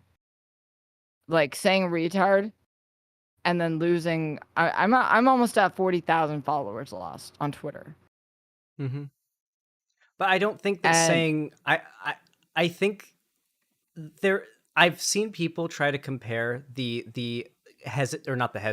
how quick woke scolds and genderqueers will jump to just eat alive anybody that they once thought was someone they were cool with, just because they see an opportunity to do some holier than thou moral dunk. Oh, I'm woker than you type thing. I'm very aware of that, and people have tried to compare what I did to that, but I really don't think that having an issue with for one, it was a repeated pattern of behavior. I wasn't really years. done. I wasn't really done with my point on that.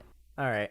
And once again, like I'm sorry for interrupting. I wanted to finish the point that I was making with that, where she apologized, she got relentlessly shit on, and because she was shown absolutely no forgiveness, and she was shown no way to learn from her behavior or to become a better person from this. And like when you're in that situation, what do? Right? So then the Balenciaga stuff happens. She gets like relentlessly fucking shit on again. And I agree with that. The Balenciaga stuff was bad. And there were a couple lies in her video where she conflated things that had nothing to do with each other in order to make the discourse more sour. But like I was talking to her in a private call last night, like before this stream, and what she was saying to me was that she doesn't want to ever do this again because she's less progressive than a lot of progressives. I can accept that. We're not always going to be like 100% agreeing on the same things. That's not how politics works. But at the same time, if she's decided that she just doesn't want to engage because when she does do shit like that, she starts getting retweeted by Nazis and by right-wing pundits. And she feeds into this discourse that actively harms the LGBT community. And she was saying these things, and it's like, I respect that because she's conscientious enough and self-aware enough to realize that her playing into this is causing material harm to the LGBT community. Does she realize it? It doesn't really seem that apparent, because I was friends, I guess you could say, with Seanhead for a couple years, and whenever there was some drama that would happen, I defended her because I really did think that most of the time it was usually her just making a dumb mistake, and most people just like jumping down her throat for perceived like slights that usually it was like people still hate her from back during the Gamergate era, and so she would make an honest dumb mistake, and that was often what it was, and then like in some cases her reaction to it would make things worse, right? But usually it was like a pretty crazy cancellation. There's a dozen videos on my channel from the last 4 years probably where I talk about this or that cancellation being insane. This makes the left look bad. This is bad for the left. I pretty sure I debated somebody on why trying to excommunicate Shu from the left is pointless. But I just felt like the things that she was doing had gotten to the point where it didn't seem like she was an honest person making mistakes anymore, because I'd seen just a lot. It seemed like it was a pattern, and like she kind of figured out a way to not necessarily get out of every drama, but to benefit from these dramas in a way that would allow her to distance herself from right-wing positions while also ingratiating herself to the right. I don't know. It didn't sit right with me. Like the dating a Nazi thing, the like having like the fact that one of the things that was so frustrating, and I know that you'll probably bring this up as well, is why didn't I talk to her in private? I mean, I'd messaged her like I think 3 months before and had been left on unread or whatever. So like I don't think this is a particularly close friendship, and I feel like I was pretty justified in feeling that with my positions it would feel a little weird to continue my friendship with her, especially on any public level, just because, it just, especially after, the pedo-jacketing of me and Demon Mama. Vosh's reaction to the video was pretty great, calling it disgusting and all of that, because it was a pretty disgusting video. I don't believe that she could have had anything other than desire to destroy the reputation of anybody who had spoken out against her in her mind when she made it. I think she was actively attempting to destroy me. That's the thing, though. Like, despite the video, Vosh and Shu are still friends. Yeah, but there's so much less public association. It's like there's no more like collaborations and stuff. I'm sure they're cool, but like I'm just like, I don't dislike Vosh for being personally like still cool with Shu, because Vosh has very strongly condemned what Shu did and does not make anywhere near an argument for why I should be okay or forgiving for what Shu did. Would you be okay moving into another Discord just so you appear on screen? Sure, if that works. Okay, it's in my Keffel's Discord in the God, I gotta get my mods to make my Discord less insane. Where is the channel? Oh god, I gotta sift through all my Discord servers. I've got too many. Oh, there we go. Found it. It's in the second row. All right. Keffel's live. Keffel.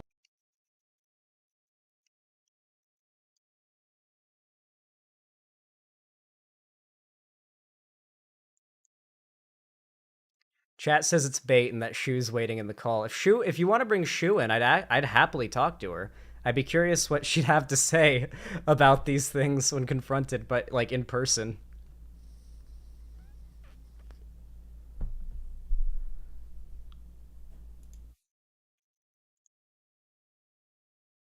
Oh, are we joining the VC? Is it How do I join? I can't join. There's no VCs available to me.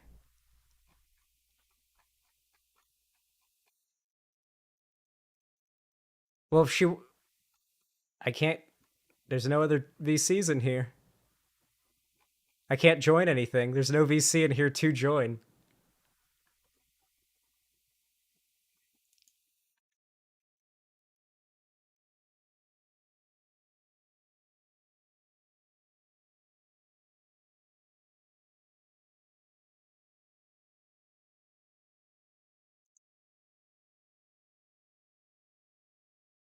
I think she left.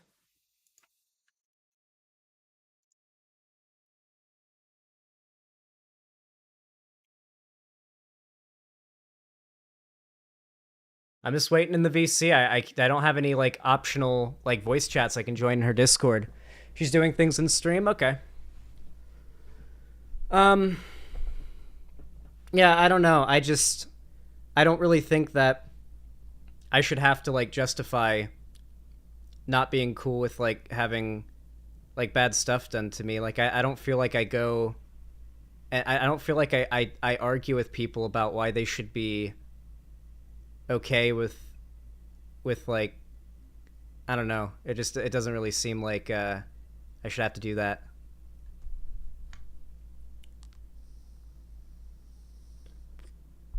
Let's watch some Big Ounce in the meanwhile. This is the end of the video. We're looking at Big Ounce.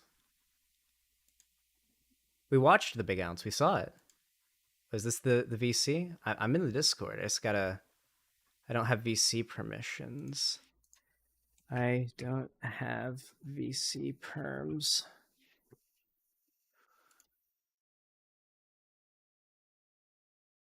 Oh, I just burped. It was so good.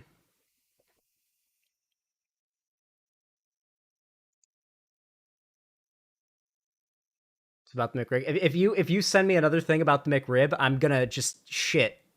I'm gonna shit live on stream, and you won't be able to stop me.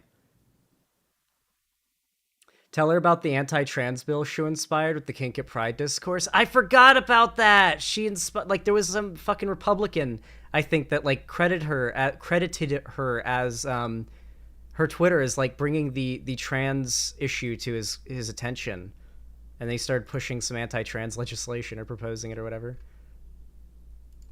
It didn't pass, if I recall correctly, but it was still like literally an anti-LGBT bill that was like the person who proposed it said that Shuanhead's Twitter was the inspiration.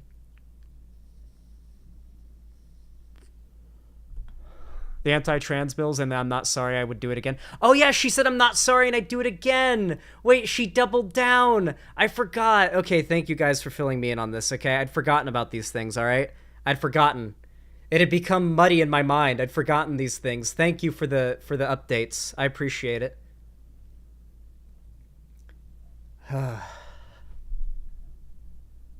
Reply to Shu with a big burp. I don't know if I'm getting pulled into a talk with Shu. Oh, do I join this one? Hey. Yo, I'm in. Hi. What's up? Not much, not much. How do we get the like me on screen working? Does it only work in like a voice chat, or is it a thing I have to do? What do you mean? For like my face to appear on for me to be on screen, because you said you wanted me to be on screen. Does that have to? Do I have to do something for that to work, or is that just me being in here? It'll work. I mean, yeah, like now when you talk in the top right corner, it shows your icon in your name. Oh, okay. I see what you mean. Sorry, I was confused. My bad. Okay, yeah. I guess I'll... Do you want me to resume what I was saying? Oh, yeah, for sure. Okay.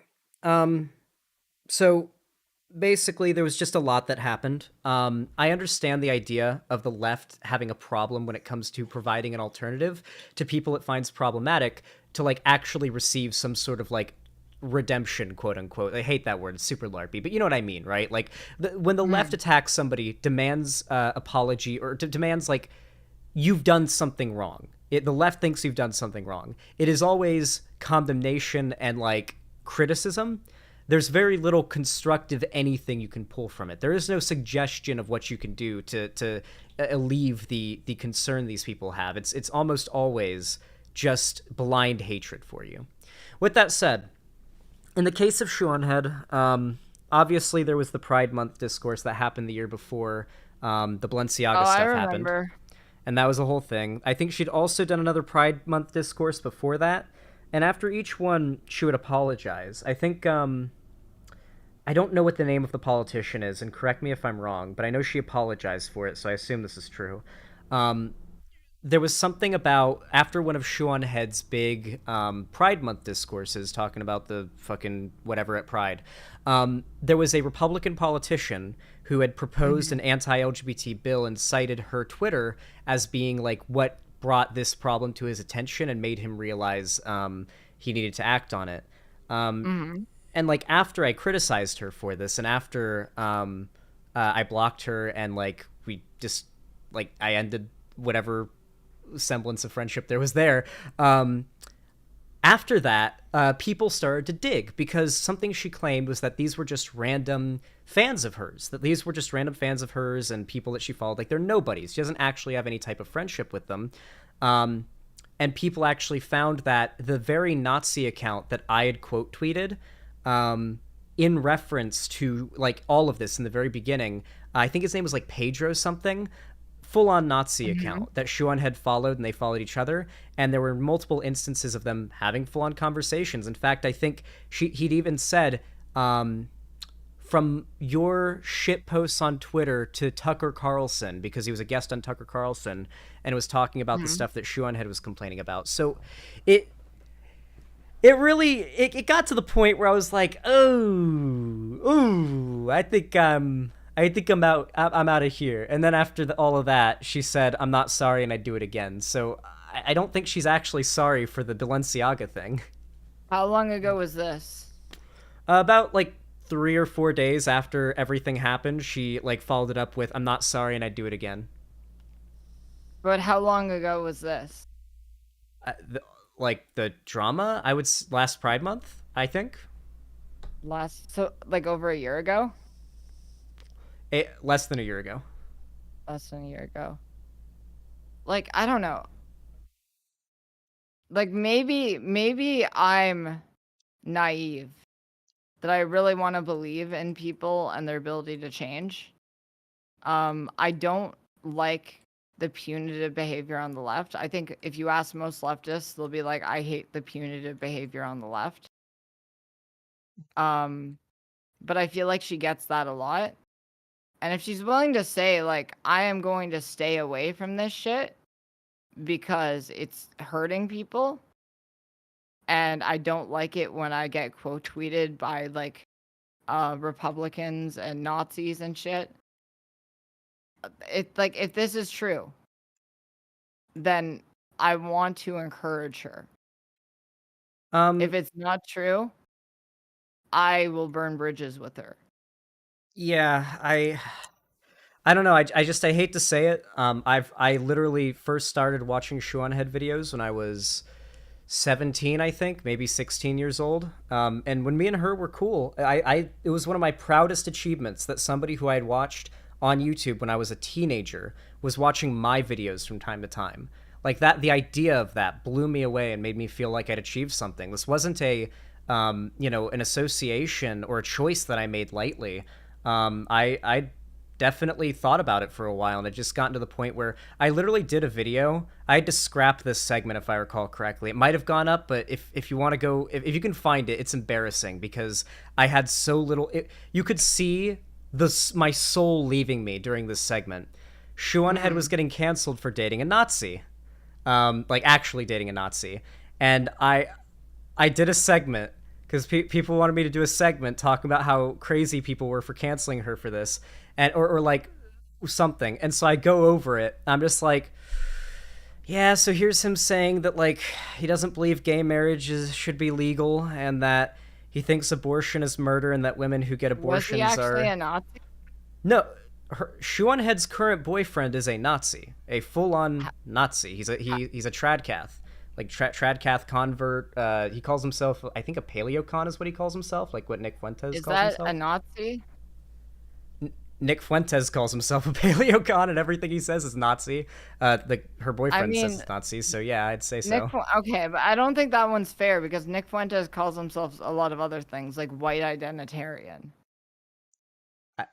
Yeah, but those are words for being a Nazi. Like those are just dog whistles.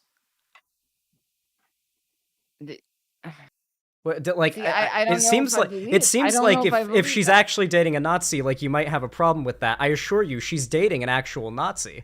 Like he would lose his mind when trans people in Shu's like group chat would talk about like if they made any reference to being gay or like be like, oh, we should get gay married. He would get mad because he's like actually like repulsed by gay marriage. He would legitimately get upset they had to ban the topic of gay marriage in there because anytime it was even joked about by the like trans or LGBT people in her group chat, they like he would get mad. Eudaimonia, that's his name. Yeah. Yeah, wait. Who are we talking about? What is the name of this boyfriend?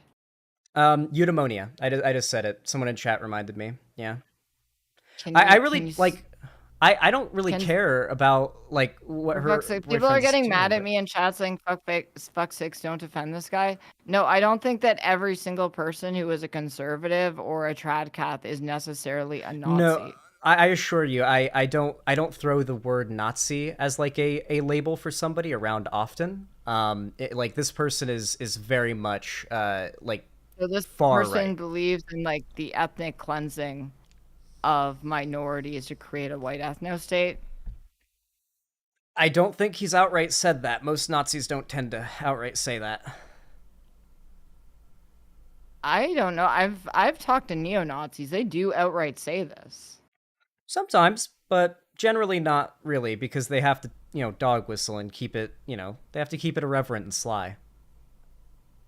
But I mean, the guy's very open about monstrous opinions that he has. Like even if you don't want to agree with me on the Nazi thing, it won't take you long to find instances of him referring to like abortion as murder and women who get abortions being murderers, talking about how gay marriage shouldn't be illegal. He was celebrating the big conservative court wins and the elimination of rights that were following for certain marginalized groups.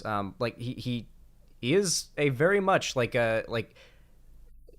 far right. Like if you don't like me calling him a Nazi, I can call him very far right. Hold on a second. I found his Twitter account. I'm gonna take a look. Gay. That's crazy how Vosh used to interact with them back in Sure. 2022. Yeah, Vosh, I think, is also aware that he's a Nazi. News accounts. Trans. What is this? You will be very uncomfortable when God asks why you mistreated his creations instead of loving them. He's literally defending trans people in this post. Sure, this one's a bit older, but here's one where he says they've gotten a majority of the Western world. This was from February 14th. This was from 4 days ago. Okay. I mean, he's literally gone on rant. They had to ban the topic of gay marriage from like that chat because he would get upset about it. Like,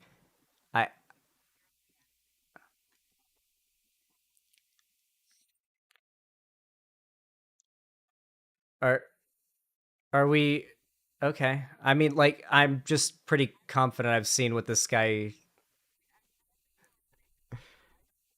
I understand if you want to see some of the guy's stuff, it is not hard to find. There have been some people who've made tweet compilations of it. I think there's some on Vosh's subreddit as well. But this was how long ago was this? This would have been months ago.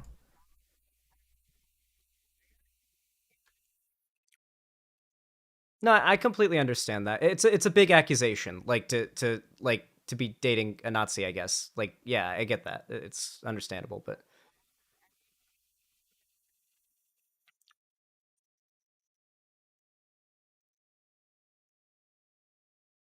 yeah, I personally do not like I said, I don't want to get super personal. Like this was something that sort of in the background had kind of influenced me to make this decision.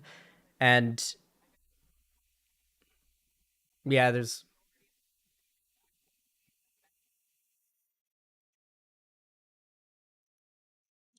one. 3 years later, he is now defending trans people. Sorry, could you repeat that? I accidentally switched screens and the chat couldn't hear you. I have like an audio thing set up where if I switch screens, the audio cuts out. Because like 3 years ago, June 6, 2020, yeah, he's saying some transphobic shit.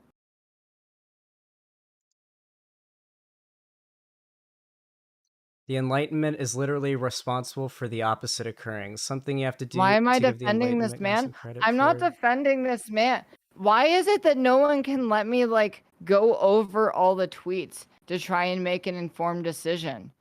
I hate this like black and white politics shit.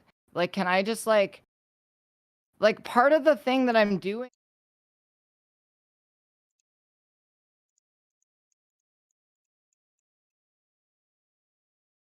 Okay, the chat's gonna start posting massive cringe now. It happens. Oh wait, hold on. Chat can't hear you because I switched screens. I'm sorry, chat. I'm sorry. I'm not used to the audio line thing. It's weird. Okay, I have to set up a Discord audio line for my full cam. Okay, I'll do it. I'll do it off stream. Okay, I'll do it.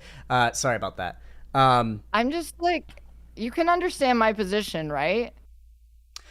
Yeah, no, I Like, understand. you can understand, like, that people drag me through the mud. People make all sorts of accusations against me. I got added to an alt-right directory recently. No, I understand. Like, people call me a Nazi or like a pedo too. A lot of Shoes fans do that actually, the pedo part. But like, yeah, like you've been on like the tail end, or sorry, the receiving end of big accusations, and you've like hoped that like people don't just take them at face value and like maybe they do the bare minimum of research and find out what actually happened.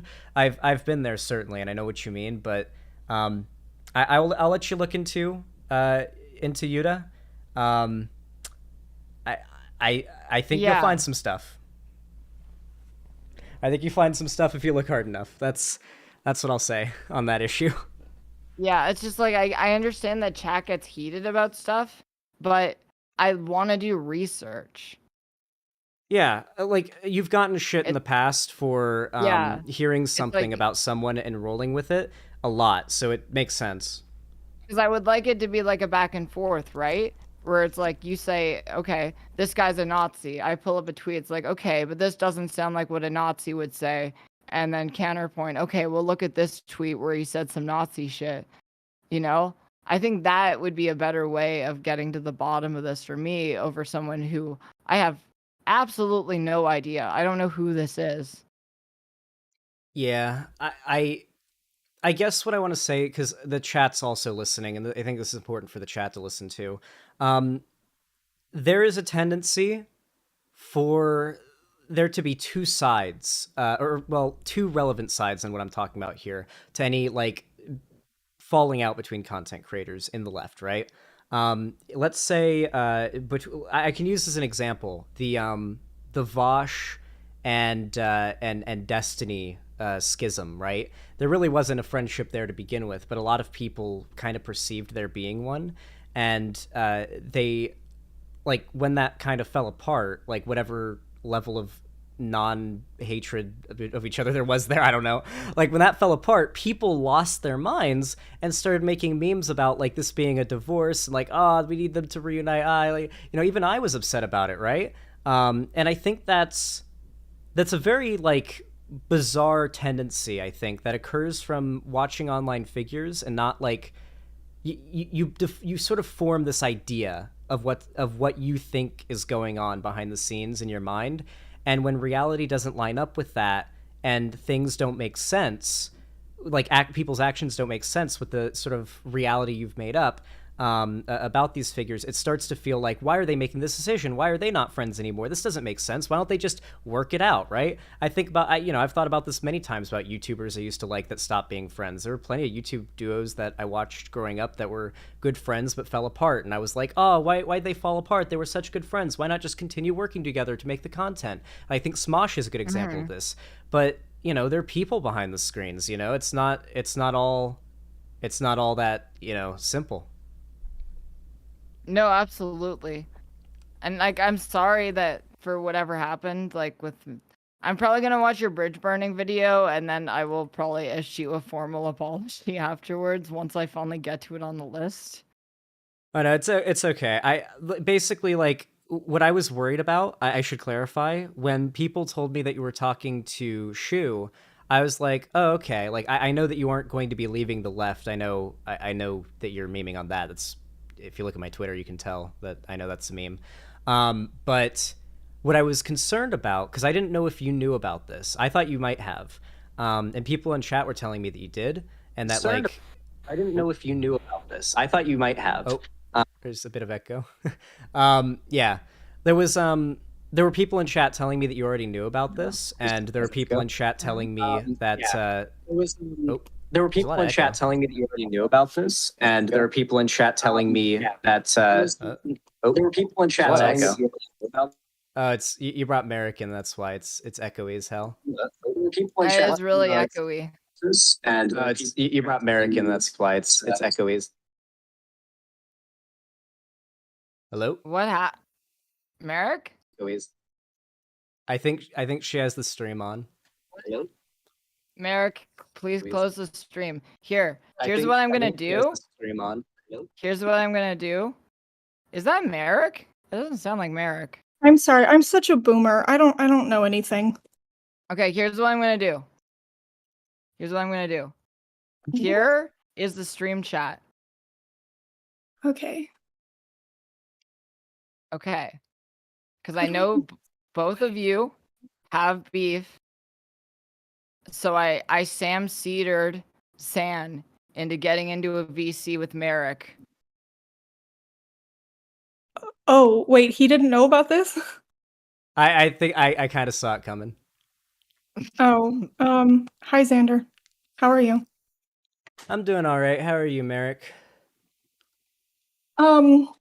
Hold on. I'm sorry. I have a kitten trying to murder my other cat. 1 second. Hey, please. No. Save the kitty. I'm sorry. My house is a zoo. I'm okay. I figured that you would know I was gonna come on here. I'm sorry.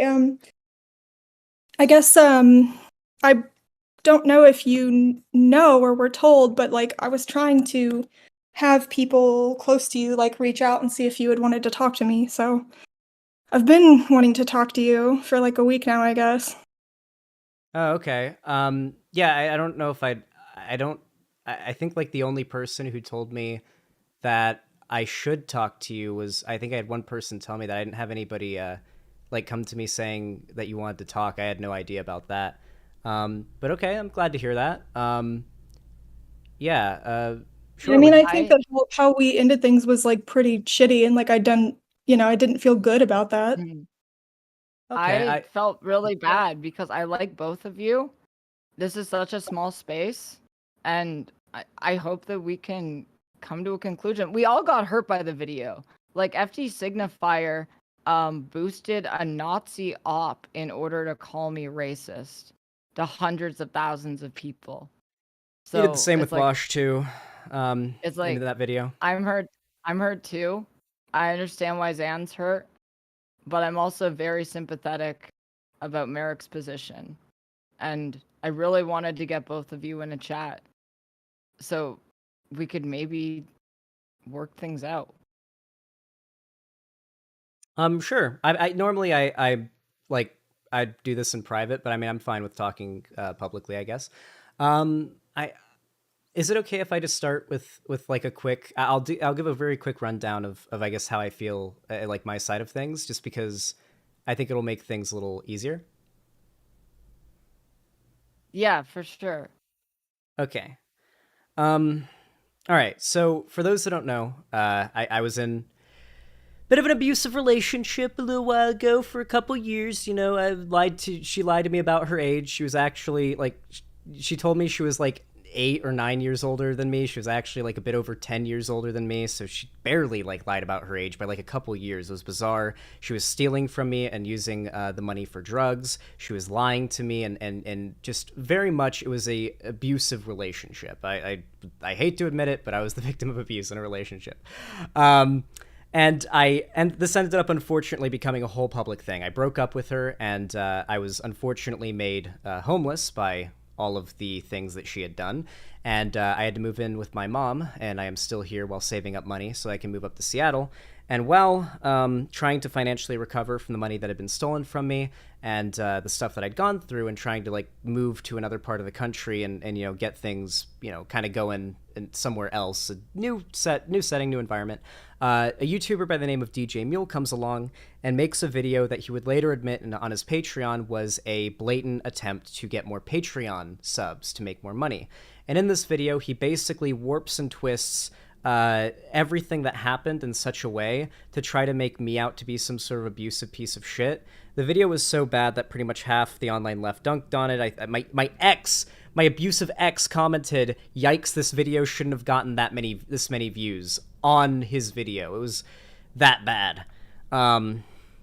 That said, the video got utterly dunked on, but people still ran with a lot of the accusations in it. And more frustratingly, people believed other things in it that weren't accusations. DJ Mule got a lot wrong. Like, just basic context he used to set up certain accusations was completely wrong. For instance, he said I moved back in with my mom in Florida, which that's not true, and I've never said anything that would lead people to that conclusion. So he was like, I've just had to deal with a lot of weird misinfo coming from that video, and it being so personal and like trying to attack me on such a deep personal level. This isn't like internet like meme drama. It was definitely pretty disgusting. I was very happy to see so many people come to like dunk on that video for me, because it was not something I wanted to have to deal with on my own, and I was very thankful that people defended me on that. But following its release, I've kind of had to deal with people just bringing it up all the time. Like, I can't escape just the constant reminder of all of that. And it's not really that upsetting to me, but it's clear that they want it to be very personal, upsetting it to me. And it's been continuously used against me to try and destroy my reputation, my ability to make money, all these things, right? And it's also a very disgusting thing to do. So continuing onward. Oh, okay. Oh yeah. I just want to just interject for a quick second, just unrelated to this, and thank you both for doing this. Zan, are you still live right now? Yeah, I'm live. Hold on one quick second. Okay, before we continue, it's XanderHall. What? XanderHall.com/live. Ah, shit, my vape's set. Hold on, I gotta go grab another vape. Mine just died. I gotta stop smoking indoors because White Nervosa came in and called me cringe.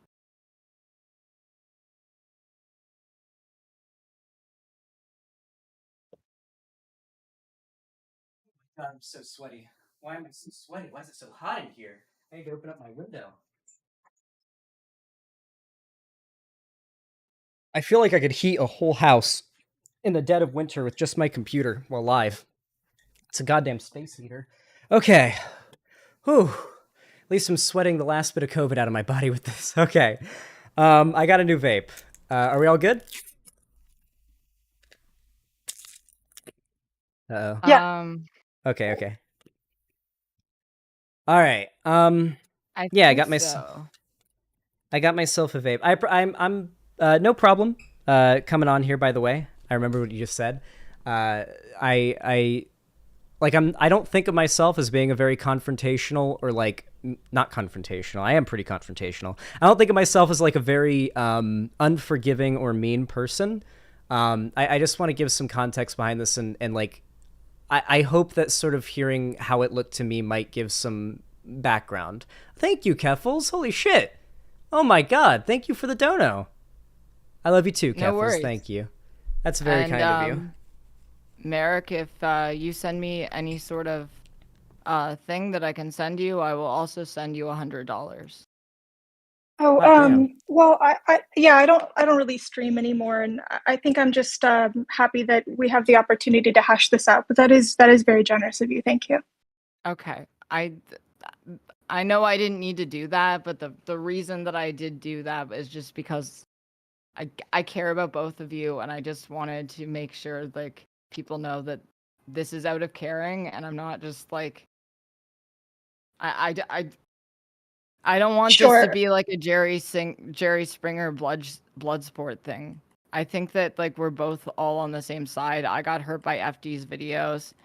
What I assumed from you, Merrick, is that you were so used to getting shit on online that you thought that going on that and giving your thoughts might make people less shitty towards you.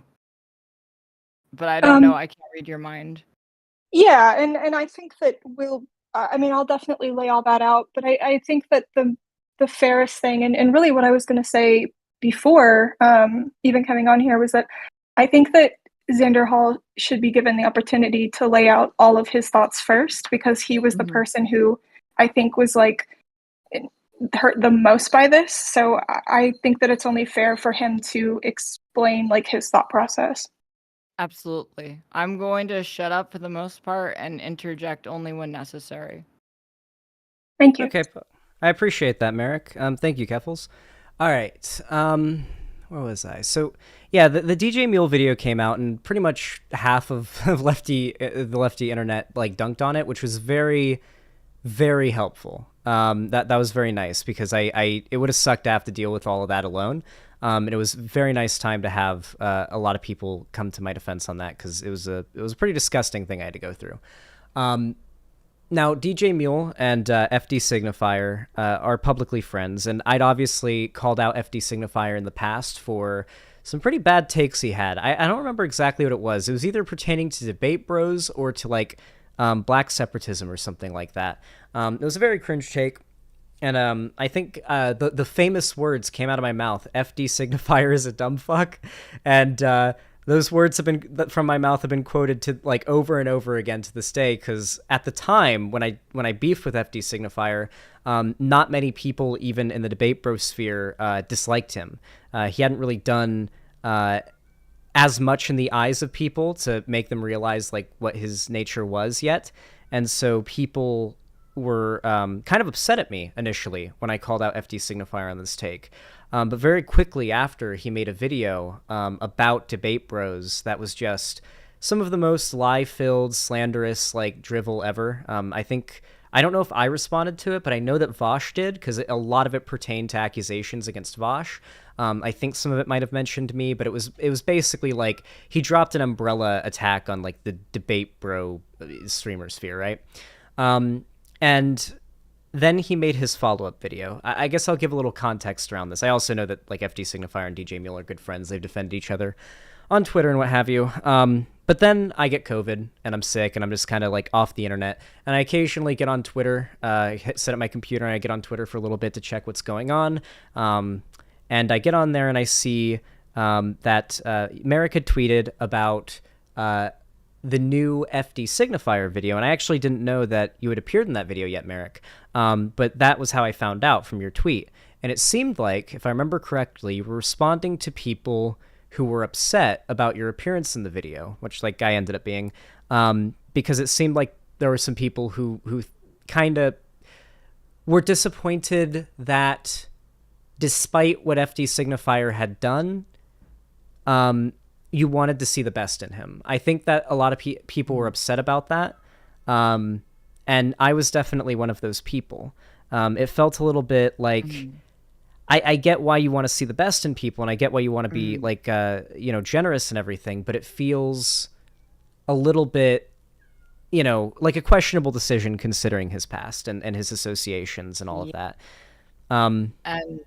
If I could just interject for a second.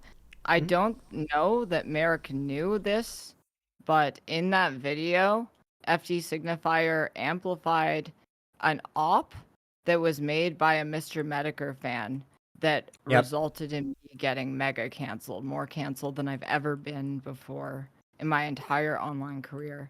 For those that don't know, the entire R-slur discourse that people were going after Keffels for was literally started by like a little Nazi Mediker fan who was like, "Oh, woo, let's troll the online left as a send off to our boy," and every single lefty who jumped on board with that fucking fell for it.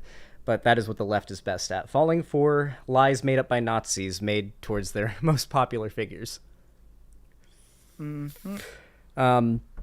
I'm very sorry you had to go through that. FD Signifier obviously made his video, right? And, defending DJ Mule. And, like, I think he'd given a small criticism of DJ Mule saying that his video was, like, a little toxic. No, I think he'd criticized the response to his video being toxic. Never mind. So he defended DJ Mule and... it was just defending of like furthering the bolstering of like the accusations that I'd already had to deal with. No matter how unbelievable they may be, they're pretty disgusting.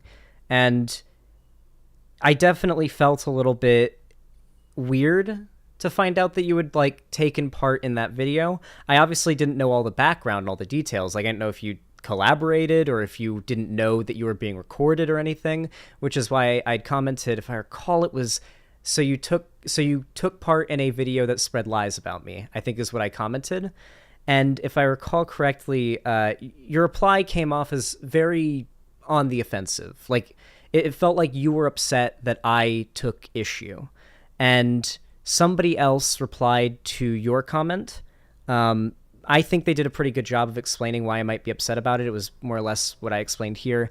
And I replied to it like, yes, exactly this, because I was sick and tired, and I didn't feel like typing because I was sick from COVID. So I just kind of commented like, yes, exactly, beneath that. And then I think you replied saying that you had defended me. You called me a dickhead.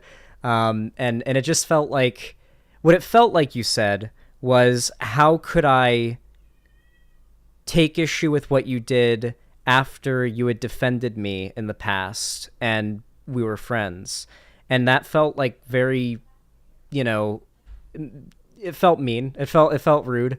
And that's when I blocked you. And then people got really upset that I had blocked you. And so I quote tweeted that and sort of gave like an explanation for why I did it. And I asked people to just please not like let their parasocial relationship like get them too upset about this. Like, it's not that big a deal for them. You know, that two YouTubers aren't friends anymore. And I basically just moved from there. I think I talked about it once more on stream, but yeah, that's basically my side of things. And yeah, I'll let you go now, Merrick. So when the DJ Mule situation happened, I made a 7-hour video breaking down everything that he said about you. And I was really upset because I thought that it was really unacceptable. I thought that there was a lot of abuse apologia in it. I thought that there was a lot of gaslighting. And I thought that what he had done to you was like pretty unacceptable. My current position on DJ Mule is that I think that at this point, an apology would not suffice. I think at this point, he would have to like explain in detail why he knows what he did was wrong and like why it was wrong every step of the way. And I think that he would need to apologize to you personally, and I think he would need to make a public apology. I think he would need to explain how he doubled down in the wake of it, how that was wrong, and that he would need to like try to make amends to you personally. So like that's how upset I was about the DJ Mule situation. Some of you will know that you know, I don't just feel this way just because like it's like I feel this way for a number of reasons. One, I think on an intellectual level, what happened was unacceptable. Two, I think that in terms of like it happening to you, someone that I've felt, you know, like comradeship with, and like I felt like you're my peer, I feel like that's unacceptable to you. Three, I think it's dangerous to people who are vulnerable in his audience. And four, because, you know, I was married to a man who hit me in the face the weekend before we got married. So it really reminded me of like, you know, it was like, so there was like, you know, personal, professional, and just like moral reasons for why I was like really, really upset about that. So I made a really long video defending you when that happened. And afterwards on Twitter, the reason why FD Signifier got into a little bit of trouble was because he basically was like, oh, I didn't even watch DJ Mule's video. You know, even if he said something bad, I think it's really funny that you guys are treating him this way. You know, this debate bro community is being really hypocritical because y'all are horrible to people too. So that was basically his take. And everyone was like, actually, that's garbage and fucking delete this. Like, that's actually the worst thing you could say, short of I endorse domestic violence, right? Like, or like I endorse domestic abuse. Like, short of going that route, that's like the worst response you could have. So he's getting a lot of shit for it. And I was like, okay, hold on. I know this man has a chip on his shoulder towards debate bros, but I've also seen him be reasonable, and I've also seen him be thoughtful with other things. So I was like, I am in this sort of social circle with you and Vosh and Demon Mama and Shark and all these other people, and I've seen him have good conversations with Shark. So, and I saw Shark actually get him to think about some things that he had said in his video Break Bread. So I said, okay, well, there's a precedent for this happening already and having a reasonable conversation. So I reached out to him privately and I was like, hey, can we talk about what actually happened and what DJ Mule actually did that was wrong? Because I think that if you talk to someone who is not someone that you know, have a chip on your shoulder for, you'll come to understand that what happened was really unacceptable. So I ended up talking to him for like 3 hours in private about this. I'd reach out to him and he said, okay, we'll talk. And at the end of it, he was like, okay, I understand where you're coming from. I actually do think that a lot of that is really toxic. And so in his video, when you were saying he was saying, oh, the response to his video is toxic, that's actually not true. In his video that I was in, he said that DJ Mule was being toxic. So he did, he did come to understand that. And so I felt that at the end of that talk, I was like, okay, this is really good. Like, he understands. At the end of it, he was like, I actually really see where you're coming from. And yeah, I don't think that's right. I think that that's really toxic behavior. So I said, okay, this had to have been like 3 or 4 months ago at this point, right? So as we were talking, I kind of told him, like, I've had a really bad experience with online leftists, and I've had a really bad experience with your community. And I started to tell him, and he was really curious about that. And after hearing some of the things that happened to me, he was like, wow, that's actually really horrifying. Would you mind telling me a little bit about that? Okay. So I told him a little bit, and at the end of it, he was like, I think that's really wrong. I think that the way you were treated was like actually really disgusting. And he said, will you sit down and talk with me about this formally? Because I want to he said, I want to do a project where like I examine the harm in canceling and the harm in, like treating people punitively. And I was like, yeah, this is amazing. Of course, I would love to have that conversation with you, because this is something I've been trying to work on for a while.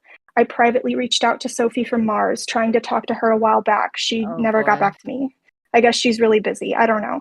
I've been talking with Jack Saint a little bit recently in private. Like, he has expressed a lot of like burnout and a lot of discontent. Did you see what Jack Saint did to me recently?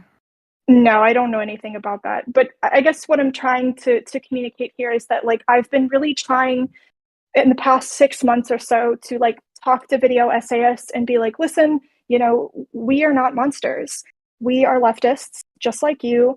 We are concerned about social justice. We're concerned about economic justice. We're concerned about a lot of the same things you are, because I've been really, really, really, really frustrated with the ways in which we treat each other like shit. So I've been trying to have these conversations and do this outreach. And so when FD Signifier responded so positively to me, I was like, this is really good. So I think maybe a couple of days after that, we had a sit-down talk and a sit-down call where I explained to him my experiences being canceled. That's what our talk was about. And in that talk, something that I really emphasized on and I really talked about was the degree to which you and Vosh and Demon Mama played a really pivotal role in my being able to be someone who is okay. And I thought that that was something that was really important to focus on, because not only does my talking about the ways in which I was harassed online, not only in the way it went really over the top into really inappropriate places, like not only does that humanize me, but I was able to be a voice from outside of his community that says, hey, Xander Hall is not this like edgy idiot, 20-year-old like debate lord that you guys all think he is. He's like a really thoughtful person. He's the first person that reached out to me. And this is what I said. He actually kept this part and put that in the video that he released, where he quotes me saying, it's actually because of Xander Hall that I'm even that I'm even online at all anymore, that I even have a semblance of being okay. So I felt like I was doing this thing where I'm trying desperately to make us see each other as human and make us see each other as like not the enemy, and realize that underneath whatever like disagreements that we all have the same end goals, and that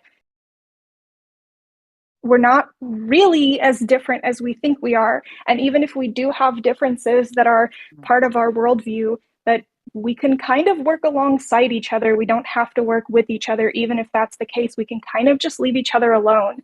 And that was something that he actually expressed to me. He said, I'm not in community with you, but I don't want to be fighting with you guys all the time. He said, I don't really necessarily want to work with y'all or be part of your community, but I think that it would be nice if we can just both advocate for leftism and leave each other alone. And I was like, yeah, that's great. If that's your vision, I think that that's a significant improvement over us shitting on each other back and forth all the time. So the day the video came out, I wasn't talking to someone who was upset with me. I didn't notice people starting to be upset with me until after we had had a back and forth. What I was doing was I was talking to someone who was like, I thought your part was really good, but I really didn't like what he said about X, Y, and Z. And my response was, yes, I agree that a lot of the framing, it was really problematic, because when he released it, there were parts that, I mean, the only thing I knew about the video was that I was talking about my experience being canceled and trying to talk about like the ways in which we all share being harassed online, the ways in which we all share like being dehumanized and depersonified online, and how this is something that we can all maybe be a little bit kinder towards each other about because it's a shared experience we have. So that was my understanding of the entire video. So I watched everything for the first time just the same way everyone else did. I was never given a script. I didn't know anything else about it. So when you were like, oh, so you were in a video that spread lies about me? The reason why that actually didn't, I mean, it upset me initially, but it wasn't like I immediately told you that you were a dickhead. Yeah. I was like, Did you end up getting attacked in the video? No, I mean, before he presented my part, he said, I'm sure there's X number of things in her past that she said or done that are horrible.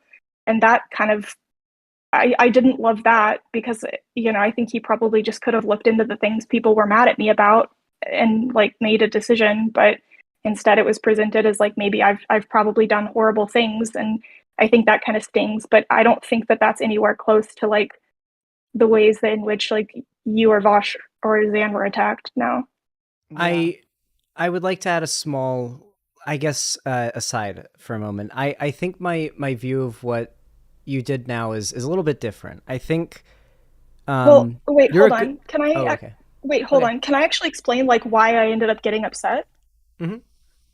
So the reason why I got upset was because you were like, oh, so you were in a video that said this about me. And my initial response was like, hey, I didn't know that that was going to be in there. You know, like my contribution was just like trying to talk about being canceled. And I felt like then that response wasn't good enough. And it felt like you were like pushing and pushing and pushing and pushing that I needed to say that I had done something bad. And so when I kept trying to be like, hey, I didn't know, hey, I wasn't trying to attack you, hey, this wasn't a collaboration, like in the sense of like, this was more me going to someone and like pleading a case. It wasn't like we're besties and we're going to make a video together. And so I felt like it kept being framed as like, oh, you betrayed me.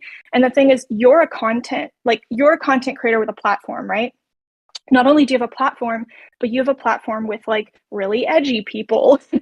And you have a platform with people who like they care about you, and they have, you know, whether you like it or not, some of the people in your audience are going to have a parasocial relationship with you.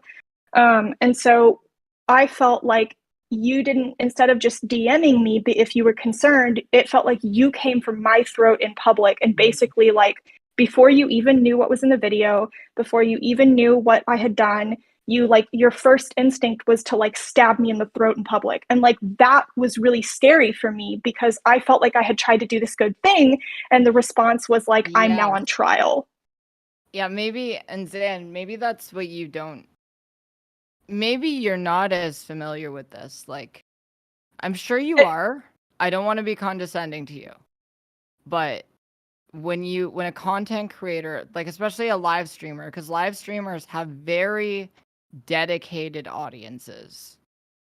If you go after someone publicly, usually whether you want to or not, their accounts get brigaded by your fans. I wasn't necessarily worried about brigading. I think you're right. And I'm sorry. I wasn't necessarily worried about brigading. It's just that like, sorry, I didn't mean to put words in your throat. No, I appreciate it. I thank you for understanding what I'm saying here. For me, it felt like I didn't understand what you were doing, because it felt like if you were really, really hurt by it, I didn't understand why you didn't just message me. It felt like you were my impression was that you had decided that you were going to burn the bridge with me, and that's why you were doing it in public. Like, it felt like a very on the offense. And I guess it just kind of felt like I tried to do something good, and my response was that I got punched in the face for it. And so that's why after 2, 3, 4 back and forths with you, and I still felt like it just felt like you just didn't care what I was trying to say. And so I was getting really frustrated, because I was also scared. I don't deal well with this shit anymore. When it first started happening to me, I think 3 years ago or whatever, it was fine. But the more that I've been attacked online, the more and more I want to avoid it. The more now, when something starts that seems like it's going to turn into a big drama, the more I just feel my heart starts to beat fast. My mouth dries up, my stomach just it feels like there's a fucking rock in it. I get crazy anxiety. And so I was just I don't want to do this. I try to do something good. I don't want to fight. I don't want to do this, especially with someone that I consider my peer. And so I was just okay, fuck this, I'm done. And I think I just had this sort of looking back on it, I feel like I behaved like an animal in a cage, because that's what I felt like. So, knowing all of this, San, how would you respond? I think that I made the mistake of, I really should have worded my tweet response better. I feel like the way that it came off through the kind of elimination of tone over Twitter has a tendency, at least in this case, came off as kind of rude or condescending. It almost came off as I was so you took part in a video spreading lies about me? That was definitely not the tone that I wanted that to carry. It was actually more of a genuine question, and I guess I kind of misinterpreted the tone of your message, because if your response was meant to be more oh, I'm sorry, I here's why I did what I did, then that's a mistake on my end. I read it more so as you going on the offensive more against me, and then eventually you called me a dickhead, which if you thought I was being rude, then that's I guess fair, right? I guess I definitely didn't want to come off, or I definitely did not want to burn the bridge. I don't want to burn any bridges. I've just at this point done it so many times that it's sort of a thing that I do as just gonna go ahead and do this one. Just hit the block button and move on, and get this one over with, because it's happened a lot. And so I just kind of try to expedite that process, and sometimes that means I end up kind of bridge burning a little too quickly. But I apologize if the way that I came off was aggressive. I guess what really sat wrong with me, and I still feel a little bit of it now, and I'll explain it, is you gave an example there, and I want Keffels to give her example as well, because she had one as well. Sophie from Mars, literally less than a month ago, was claiming that I had a sex cult. She fully believes the sex cult, well, she doesn't believe them, she knows they're false. She fully pushes the sex cult allegations and supports Thought Slime and all of that. So it's really hard for me to hear that, you want to see the best in these people, and you hope that they're they're genuine, and if you speak to them and you make them see why what they're doing is wrong, they'll stop, or they'll be better people. They're still actively making the decision to lie and misrepresent and slander me, Keffels, Vosh, Shark, Demon Mama, all of us. Actually, in the case of Shark, FD Signifier admitted that he would talk to Shark only because he is black. He did admit that he talked to Shark because he's black. But it just doesn't really seem like he's genuinely, he or Sophie from Mars. I don't think Jack Saint either, or any of that grovel. I can't think of the adjective I want to use for them. The whatever of people over there, the gaggle of people over there that take all of their effort and time to lie and misrepresent and slander us, me, Vosh, Demon Mama, everybody. It just really feels like it's a fruitless attempt to try to see the best in people who are taking advantage of your desire to see the best in people. And when people are like, hey, you know, are a little bit upset that you got taken advantage of. And I do think that's kind of what happened. I think your kindness and you being a good person was taken advantage of by bad people to try to make you feel as though, hey, I can, you know, open up and talk to this person because they're, you know, they seem like they really genuinely care and are a good person, but their actions then go on to prove otherwise. I don't think this was your fault. I think this was just, the people in question are just not good people. Yeah, and I guess I'm sorry, Keppels, go ahead. Oh, it's okay. I want to say this in the nicest way possible because I don't want to cut anyone down because I really do like you, Merrick. I think maybe one of your weaknesses online is that you're very charitable. Like you're very kind and you're very vulnerable, and people take advantage of you for this. Maybe. I mean, I'm kind of getting it today too, because I don't know if you guys know, but like Bad and Banana started attacking me because of the video, because I was in it. So he started attacking me in like the YouTube comments, and then he made a video about me yesterday, just like talking about how I look like the Bogdanov twins. I don't know. They're those guys in Hollywood who are like super well known for their faces being fucked up by plastic surgery. So he like made a video where it's them and me on the thumbnail, and just talking, you know, all the shit that he used to talk. And you know, even yesterday I was like, I reached out to a mutual and I was like, who was trying to get us to talk in private, and I was like even trying to talk to him in private, and he just said no. You know? Like I thought maybe I could get him to stop, like just I thought maybe in private he would be normal and I could like explain to him the ways in which like he takes my tweets out of context, or like it's really hard for me to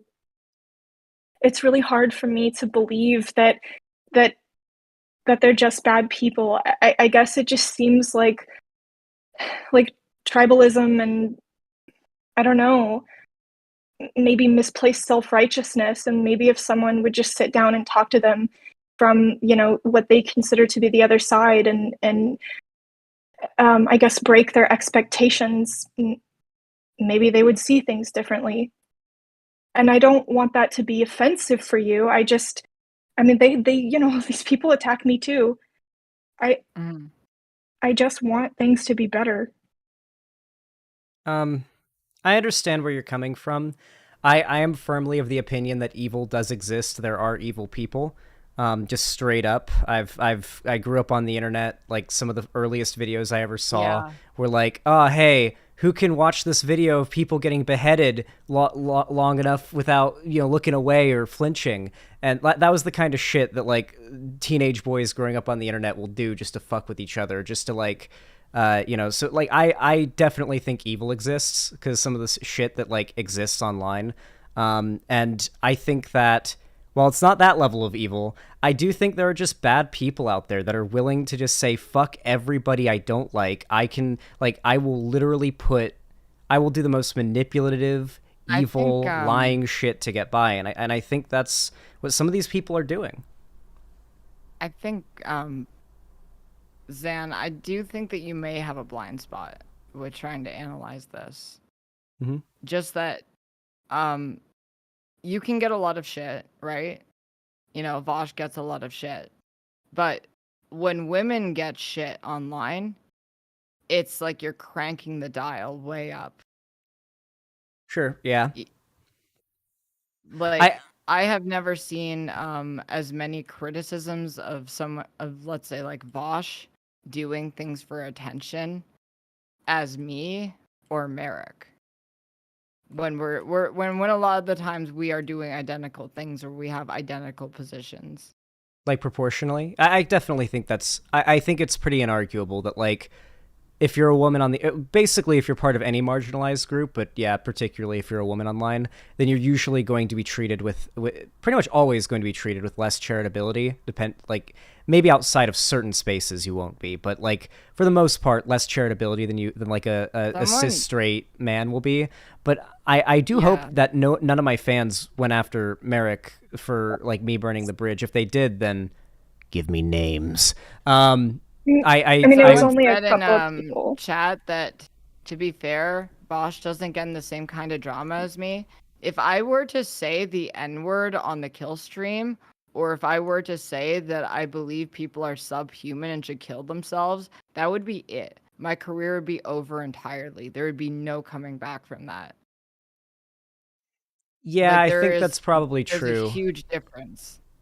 Yeah, I do think that while people are particularly obsessed with Vosh, I do think that overall, like you would probably be hit harder for some of the things that Vosh does and doesn't really get hit that hard for than he does. But I definitely understand where you're going with this, and I will say that I absolutely did not want anybody going after Merrick, and if they did, then I'll fucking ban them, because I don't want anybody in my community who sees me personally decide to end an association with someone because of private reasons and then decides to go out of their way like some fucking weirdo to like attack the person who all I did was like block you and explain why I did that. Like there was no reason why anyone in my community should see that as a reason to go after you. If they did, then I don't want them in my community. So absolutely, like, if you want to send me like the thread and I can scroll through it and see if any people following me like were being rude and saying bad shit,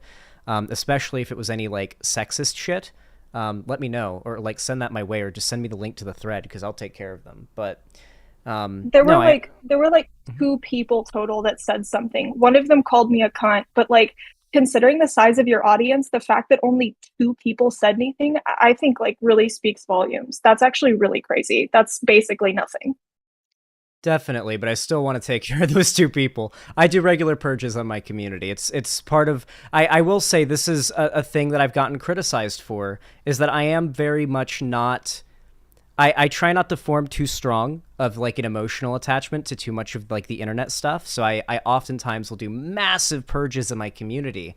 There was a really deranged like criticism post of me recently, and I noticed that a bunch of my own followers were liking the post. So I ran a blockchain on the entire post and blocked a whole bunch of followers. Some of them are even in my chat right now, and they're blocked on Twitter, and they should know why. And they deserve it. So like, yeah, I purge my community often, and I make sure that like bad behavior, just like weird people in my community being dumb, they get kicked out. But I don't think that's an excuse. Like if anybody did that, like if anybody sent sexism your way, I'll take care of that. They won't be in my community anymore. But yeah, that wasn't my intention. My overall intention was just like, ideally, I would have hoped that you would have DM'd me and just been like, hey, I didn't realize that like me, I didn't realize that me talking to FD Signifier was something that would like look a certain way, right? I just want to let you know that like I don't believe any of the shit that he said. I didn't know that he was going to turn it into some smear piece, and I'm really sorry that, you know, my words ended up being used for that. Like I don't know, some like something along those lines is kind of what I was. What I would have liked, but knowing your side of things is very much, like, it's illuminating, and it makes me feel a lot better. I do feel bad that I jumped so quickly to assume that you were, like, going aggro on me. I don't want to use this as an excuse, but I definitely was, like, fucking sick and half awake and everything, but that's not really an excuse. I definitely... should have acted with a little bit more social finesse, I guess would be a good word for it. What I would like to say, though, and this is my, I guess, overall thing, is I noticed that you'd said you wanted to reach out to a lot of these people, including even Bad Empanada, and I won't even get into the amount of horrible shit Bad Empanada has sent your way. It's pretty awful. He's genuinely psychotic. And the fact that you want to see the good in him even, it tells me that you are a extraordinarily forgiving and kind person who really wants to see the best in people. You don't believe that these people are bad, like just doing these dumb, mean things because they're bad. You think, they must be uninformed. They must just need to have things explained to them. Like if they understood, then they'd stop doing these horrible things. But no matter how obvious or in their face the evidence is, they will continue to double and triple down. And if you're not somebody they directly hate and will attack, they will take advantage of whatever friendliness you can have on those terms at that moment that they can, and they will turn on you, and they will turn on you hard. But yeah, it's just, I wouldn't recommend talking to Bad Empanada. He's a full-on stalker. Just do not reward stalker behavior. He's insane. I had a stalker with similar situation. Yeah. Is the way that he started leaving me alone. He still DMs me every day, but I have his DMs muted, so it just looks insane on his part. Just respond to him in incomprehensible nonsense. And because he takes himself super seriously. So if you just start being incomprehensible, he has no way of actually engaging with you. In reality, the best way to deal with him is to ignore him. He hasn't, he'll sometimes derange tweet about me, but I just block his new accounts after he gets banned, or he makes a new ban alt for death threats or whatever, and I just block him, and he can't message me again until he gets banned and makes a new account. It works. Yeah, I mean, that's where I'm at right now. I just block every new account he makes, because every time he makes a new account, he starts quote tweeting everything I've tweeted recently. With the most deranged shit you've ever seen in your entire life. I do remember when, before SDL had him blocked, he would DM him every day too. So I completely believe you that it's every single day, because it would just be he would open his DMs to show me, and it would just be message after message after message after message after message from him. And it was really actually scary. But that aside, I guess, I mean, I do really feel bad about the way things went down, because I think that I reacted really knee jerk, and that makes me feel really bad, because even if you could have used more social finesse, so could I. I'm almost 30, I'm almost 29 years old, right? Why am I getting an internet beef when I could just be hey, I'm sorry, can we DM? And that feels really bad. So, right. I really appreciate you. I really appreciate you being willing to see where I'm coming from. And I think the thing that I think even in after it happened, I immediately was okay, I understand why he's upset. I get why he's upset with me. I just saw 3 hours ago on Bad Empanada's community tab, Keffels went from confronting me to open fascist in 3 weeks. Oh, he's yeah. trying. He's posted about me on his community tab today Honestly, too. it's just incredibly racist. It's I'm Italian, and fascism flows through my veins. It's part of my cultural heritage. People just don't get it. Is it too late to come out as Italian? Because I unironically do. Most of my ancestry is also Italian. I guess you're also a fascist. Fuck! It's never I like too late. fascism. Or maybe I can embrace my... Hold on, I'm sweaty Too as hell. late, it runs through your veins. Maybe I can embrace the Irish side of my family, and instead I can be a persecuted minority in the 1920s and before that and whatnot. I mean, yeah, I think they just cancel each other out at that point, and you're good. Yeah, now I'm You're just a tabula rasa. I'm by default apolitical. Yeah, there we go. Yeah. Just like the Gamer Gators say. No, but in all seriousness, I definitely would have preferred if I'd DM'd you about it, because I guess I'll give you my day. My day was literally I woke up and I was ugh, another day of COVID, let's go. So I drank some orange juice and I sat at my computer and I checked Reddit, and I see on Vosh's subreddit, because it's one of the Reddits I follow, I don't follow many, I see that FD Signifier put out a new video, and it's full of lies about me, Keffels, Vosh, and a few other people, and that's what the title is, and I'm Great. Guess that's what I'm covering when I feel better and I can stream again. And then later in the day, like I go back to the couch because I like when you have COVID, you get this really bad acid reflux and you have to lay on your side, your left side, or your fucking esophagus will get eaten by your own stomach acid. So I had to go back to the couch to lay on my side.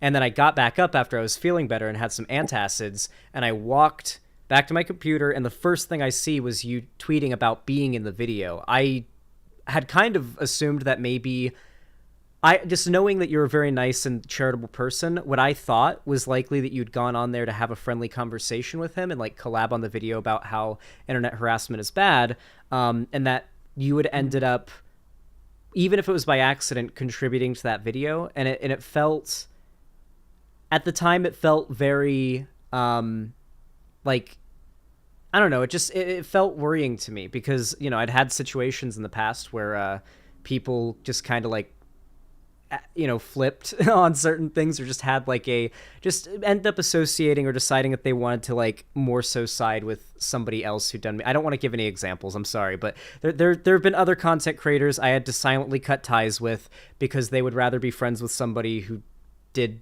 bad things with me or bad things to me than, you know, like, yeah, it's just a thing that's happened. And yeah, I didn't want to, I should have DM'd instead of making it a big thing. Yeah, I really appreciate that. I mean, I think I probably should have. I probably should have done the same thing too. I think I just saw that it had happened in public, and I was like, okay, so if I don't respond to this, it just makes me look like I have something to hide or that I'm like guilty of something. And so, yeah, I don't know. I just felt really weird, and I'm really glad that we were able to talk here because like I talked to multiple people after that happened, and I was like, hey, you know, if he wants to talk to me, like I'm not going to block him. Like I never blocked you back. Like I was like, if he wants to talk to me, like I would really like that. Like I think it could be good. I'm even that night I was like, okay, I'm not mad anymore. I was like, I'm not mad anymore. We should talk. So yeah, I'm glad that we did. Yeah. Yeah, I'm glad that we did. I do apologize for jumping the gun. I am a little bit bridge burning happy as of late, I will say. I mean, I think COVID actually does scramble your brain too, though. So I don't think that that's like an excuse. I know it actually does like affect you a lot. This is so sweet. I do want to say, all right, because people in chat want me to bring it back to the original topic, very briefly, I guess. Okay. I feel like, so I guess this is a good way to bring it around. So when Merrick mentioned that she had reached out to Jack Saint, you mentioned that Jack Saint had done something fucked up to you recently, right? Yes. Yeah. And I can bring up the tweet. Yeah. Let's see. Lacking Saint. Oh,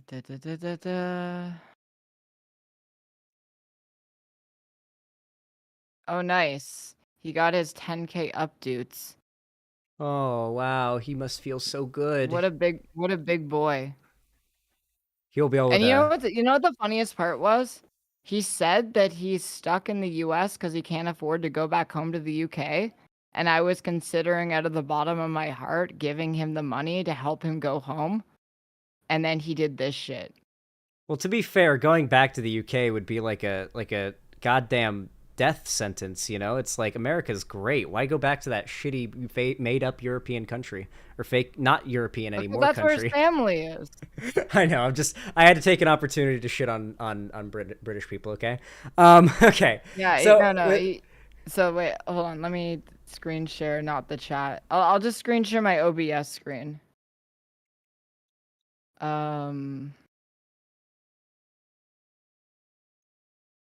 Jessie is a well-meaning activist trying to be mindful to not speak over communities she does not represent. You literally told me in a voice call that you were doing trashy drama content because it paid the bills. You have no business calling anyone a clout chaser on this.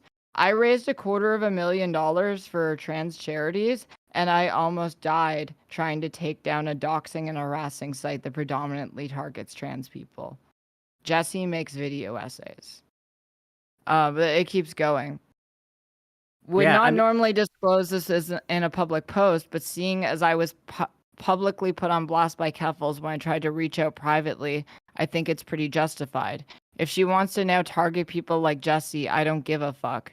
Keffels will no doubt count me as one of the people who turned on her because of this post. Let me clear again that I always supported the work Keffels had done and always tried to resolve any issues we had privately. Having basic standards is not a betrayal. No, and I don't think Keffels is destroying the community or anything so significant. I made my feelings clear on this issue and will no longer engage whatsoever with her drama. Do you know what initially precipitated this? I was doing a call-out video on Bad Bunny, and I was going over like the old clips of her saying like the N-word and how race mixing is bad and how she would puke if she had to like have sex with a black bisexual man. Mm-hmm. And then he jumps into the stream and he fucking DMs me. And it was the most condescending shit because for whatever reason, people have this propensity to treat me like I'm a retarded child. Like, I don't know if I just sound really young or something, but it pisses me off a lot. Yeah, and it's very upsetting, and I absolutely know how you feel in that respect. Probably not exactly how you feel. You probably feel it worse, but yeah, I definitely know what you mean. And the reason why I brought that up is because when Merrick mentioned that, I noticed that you felt a twinge of like, oh, did you, like, you wanted to bring that up because you felt almost like, Jack Saint, you talked to him, like, did you know that he did, like, you know that Jack Saint is a shitter. And so, like, that kind of, it kind of twinged something there, right? When you found out that Merrick had, like, tried to reach out to Jack Saint. I felt very much the same way when you had brought Shu on, because Shu had, like, obviously done all those terrible things. She'd, like, literally featured Demon Mama in her video. That she was the one person that Shu features in the video and doesn't censor the identity of is the trans woman that she is featuring in her video about how, like, groomers and everything. Like, it's definitely Hold on a second. Here, I'm leaking DMs because I'm a DM leaker. I don't give a single fuck. Yeah. Sorry, I don't mean to get too expressive. I feel like this is a good, like, it's a good way for me to, like, make the point of, like, how, like, a sort of lesser version of how I felt, right? Because from my perspective, people in chat were telling me that you knew about what Shu had said or done and weren't bringing it up. Yeah, so when I was doing the Bad Bunny stream, while I was in the middle of the Bad Bunny stream, jacking Saint, jacking himself off because of his massive ego, Saint sent me this. Hey, are you doing okay? Just making my way through this Bad Bunny stream, and I'm not sure if there's later context, but this seems like a whole call-out live stream exposing someone using old viral clips they have repeatedly apologized for, calling them an alt-righter as retaliation for them blocking you on Twitter and vague posting criticisms of you. The criticism of me, by the way, was that I am harmful to the trans community and I should be excised from the trans community. Yeah, and so you know that it's dishonest. It's not like someone who's genuinely concerned about what impact yada yada you could be having, so on and so on and so on. This is somebody who's actively, like, deliberately lying about you and trying to destroy. Like, they want to get at you. They are out to get you. Yeah, and they are yeah. willing to do whatever And they have all to of these necessary. video essayist snakes say the same thing. I hate online drama, and this feels like such a bad path. Yeah. I hate that shit because it's like, you love online drama. You eat that shit up with a spoon. You know where that's the majority of your AdSense money is coming from. Be fucking honest. At least I have a spine to admit that I do drama content. Yeah, and so that's the core of it, right? Like, you know what it's like to have somebody who is absolutely dishonest and just trying to take you down come after you.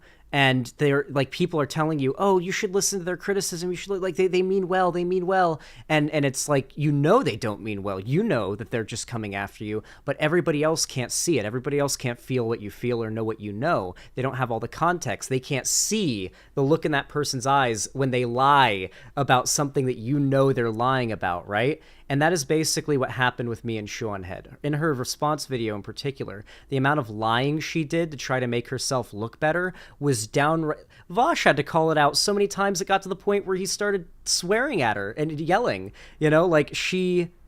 Not only did she act in ways that were very problematic, that I took issue with, but she then, after those actions, must have had realized that they were wrong, ended up lying and misrepresenting what happened to make herself look better to her massive audience, following which, of course, I received, just to this day, the death threats and the pedo jacketing still come in. And I understand that this is a common thing, but, like, I never really got pedo jacketed before this. Like, I know it's inevitable to happen, but I was, you know, I feel like I was pretty careful with the jokes or the things that I say to make sure that nobody can clip me or make me out to be a certain way. And so Shoot doing that was basically the inception of people trying to call me a pedo or a groomer or pedo jack me and everything, or pedo jacket me and whatnot. So she started that. Like, that was the beginning of it. And I guess knowing that you've, like, felt this very similar feeling of, like, hopelessness when your own friends even are cool with people that you know just want to destroy you and don't mean any good by it. That's much how I felt, I guess, with the Seanhead thing. Yeah. Also, I would like to apologize for getting distracted. I have now closed chat for the remainder of this conversation. That's probably a good idea. Listen, Keffels chat, if you're listening right now, stop freaking out at Keffels, all right? I'm not mad, all right? I have way too much ADD in order to focus on this. I don't even know if Merrick is still on the call. Yeah, I am. I'm here. Yeah, Um, I was gonna say I'm probably gonna go. I just really appreciated the opportunity to come on and get to talk with Xander Hall. So I'm really grateful for that. Absolutely. Thank you for talking to me, Merrick. I'm really glad we're able to work things out. Yeah, thank you for setting this up, Keffels. No worries. I just really Thank you, wanted Keffels. to see you be friends again. Thank you, you. Keffels. I appreciate that. All right, well, yeah, you guys have a good rest of your night, okay? Yeah. Have a good night. You too. Bye, guys. Night-night. Bye, everyone. Alrighty. Well, I guess we worked that out. I hope so. Yeah, that was Pog. Yeah, I guess I hope that this convo kind of gave a little bit of insight into part of, you know, why I do a little bit of what I do. I don't, God, I wish if I was more petty, I would name names, but, like, there's just been a lot of stuff with other creators that's happened that where I've just found the best decision, and it definitely was the best decision, was to just silently unfollow or block and then just sort of move on with my life. And, you know, it's become sort of a habit for me to just, you know, snap my fingers and just sort of end previously held friendships, just because it's become a bit of a habit. Yeah, and it's bad to do. It's really bad to do. Because, like, eventually you're going to find yourself surrounded with no one. You never want to do that. I definitely see where that could go too far, but I also think... I also respect... You almost said you were going to burn bridges with me. Yeah, like I said, I felt as though you'd already known, or what I thought was that you were being told by people in the chat, like, hey, Keffels, are you going to bring up the fact that Shu did this and that to Zan? And people in chat were telling me that they'd gotten banned for saying that. So I thought that, like, either you or your mods were banning people for bringing it up, and were, like, stymieing that conversation. So I thought that you were essentially, like, I guess, taking Shu's side in that. But that was a misrepresentation on my chat's part, I suppose. I mean, like, you never actually came up in the chat. Did I not? People in chat? No, my not chatters really. are fucking liars then. Hold on The a only second. time you came up is when you came up in chat and I asked Shu to apologize. Just like, hey, chat, can you tell your viewers not to send people death threats? And I think, like, she did say it, but I feel like she felt embarrassed, so it didn't come off as sincere enough. There was a person who was spamming it who got muted, apparently. Okay, that's fine. If someone was just spamming over and over again, they got muted for it, or if it was an auto mute, that's fine. That's just somebody in my chat being stupid and misinterpreting like the site. That's on me then. That's on me for not checking that. Yeah, I'm sorry for getting distracted by like other drama. My chat is like, ever since I switched from politics to commentary, my chat is full of drama Andys that are constantly trying to make me angry.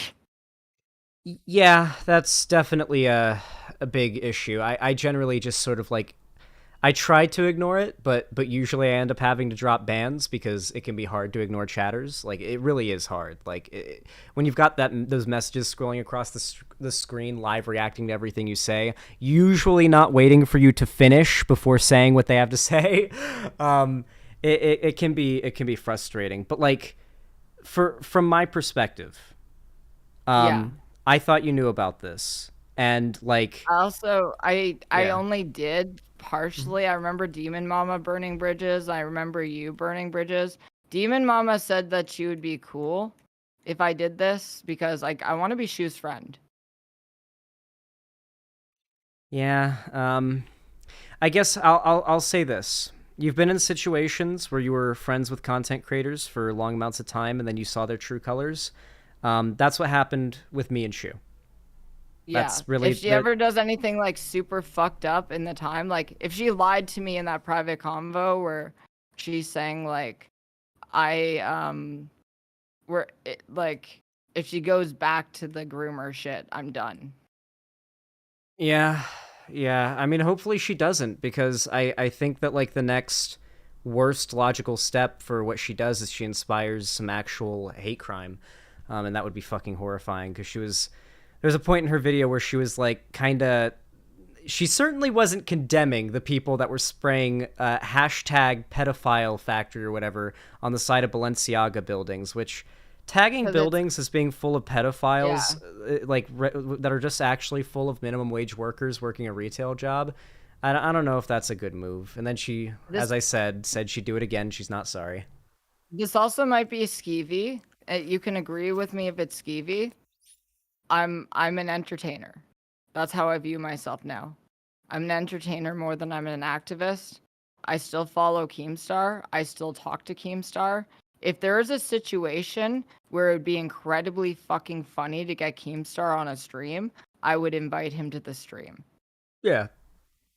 If it's a ridiculous like memeing joke opportunity, I think there's like when you brought Keemstar on, for example, there were like, I'll use Keemstar as an example. People kept on claiming that you were buddying around with Keemstar, but I watched pretty much your entire convo with him. Maybe the chat can tell me if I'm wrong. I think we watched the whole thing, and you spent the vast majority of the time pushing back on things he was saying, either asking him, hey, can you clarify this position? Or, hey, why do you believe this? What do you think about that? Oh, you believe this? Let me argue against that, because I don't really agree with that. Like, there really wasn't much, like, being friends and palling around. It was very clearly like a conversation about politics. It was a debate, if anything, like a light debate, but still a debate.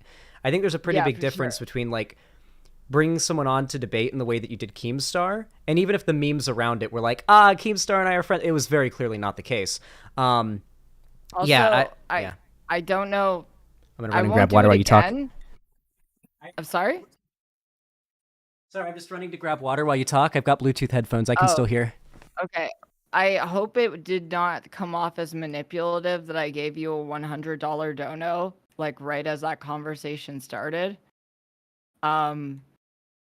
I just wanted to because you were talking about burning bridges, and I wanted you to know 100% that I don't want to burn bridges, that I consider you a friend, and that I did all of this out of good faith because I didn't want to see friends fight.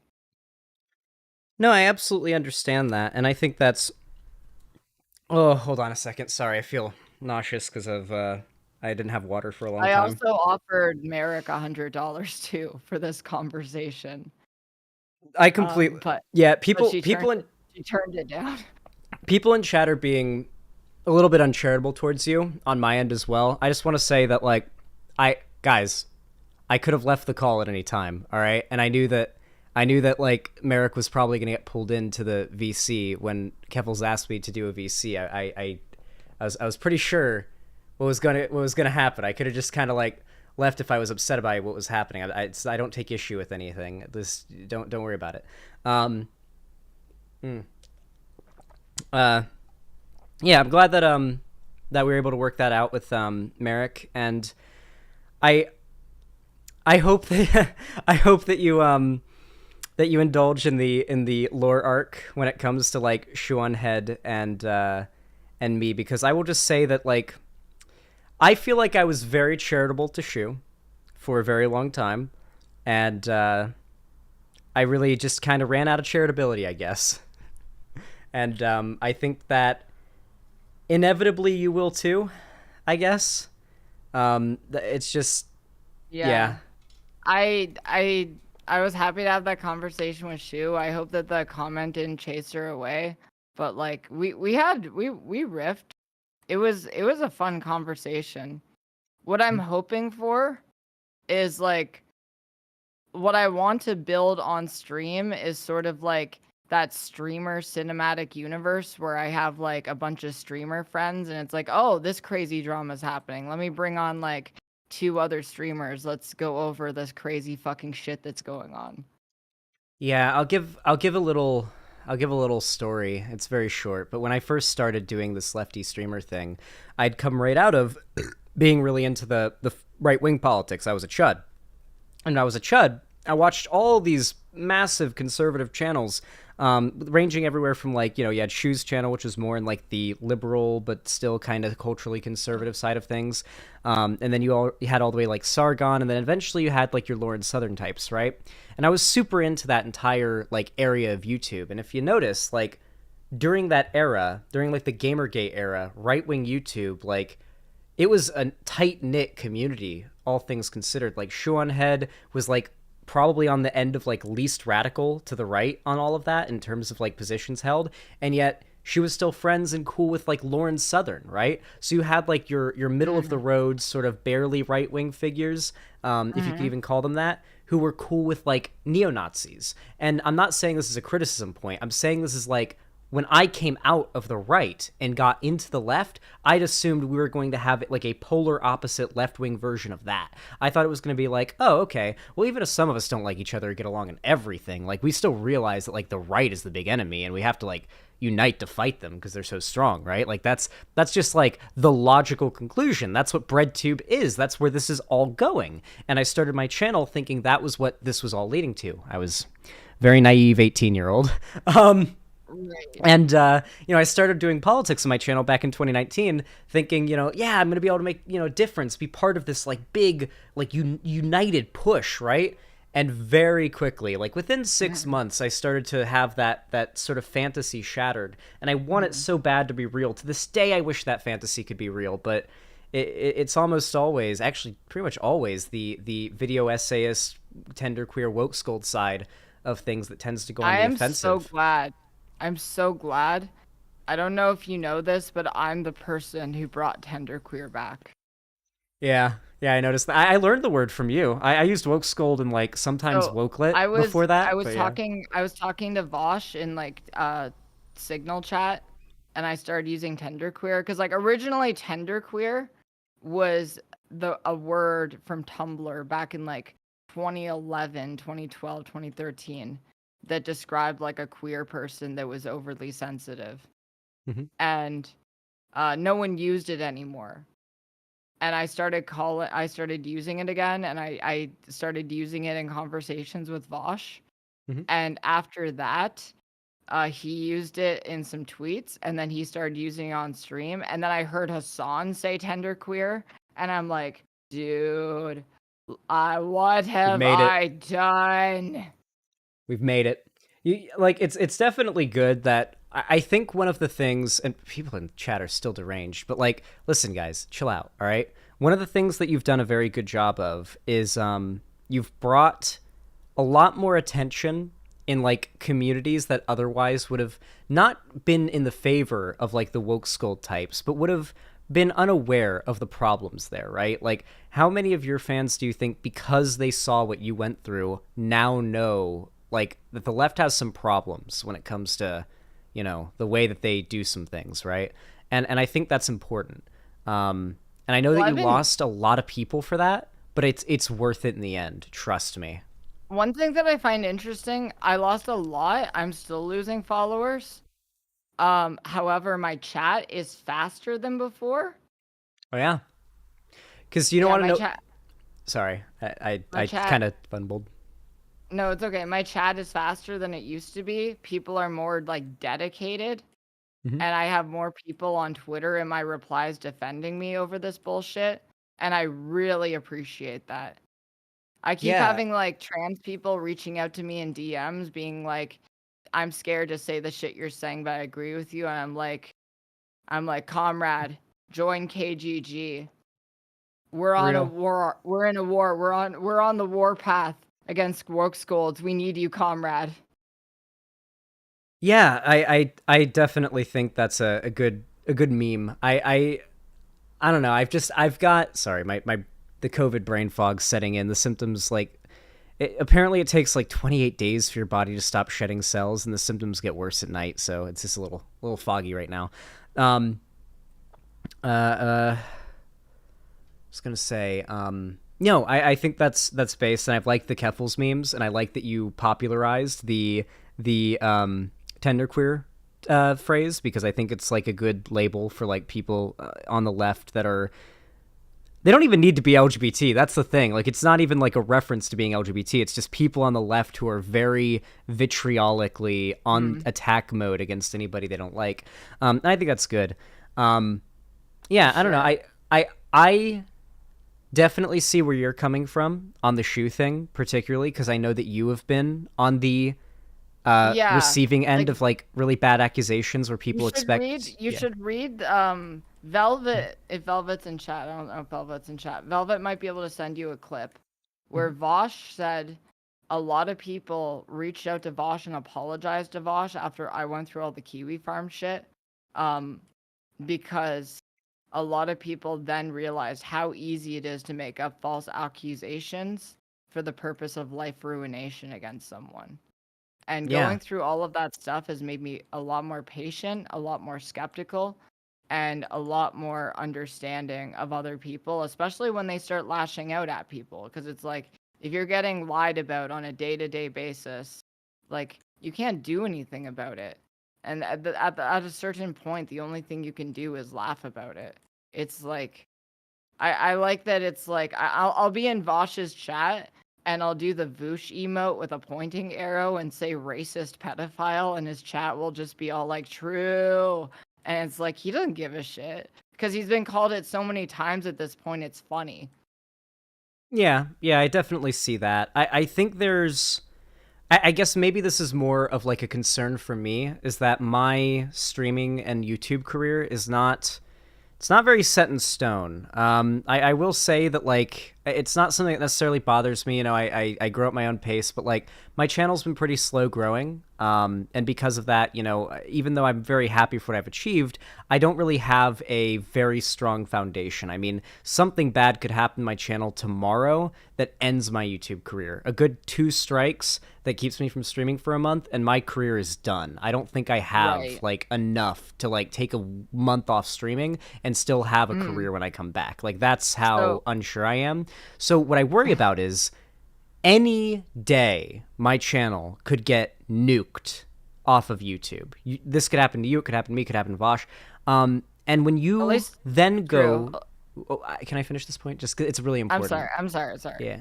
When you then go and you try to pursue other career opportunities, and this is something a lot of streamers haven't even thought about.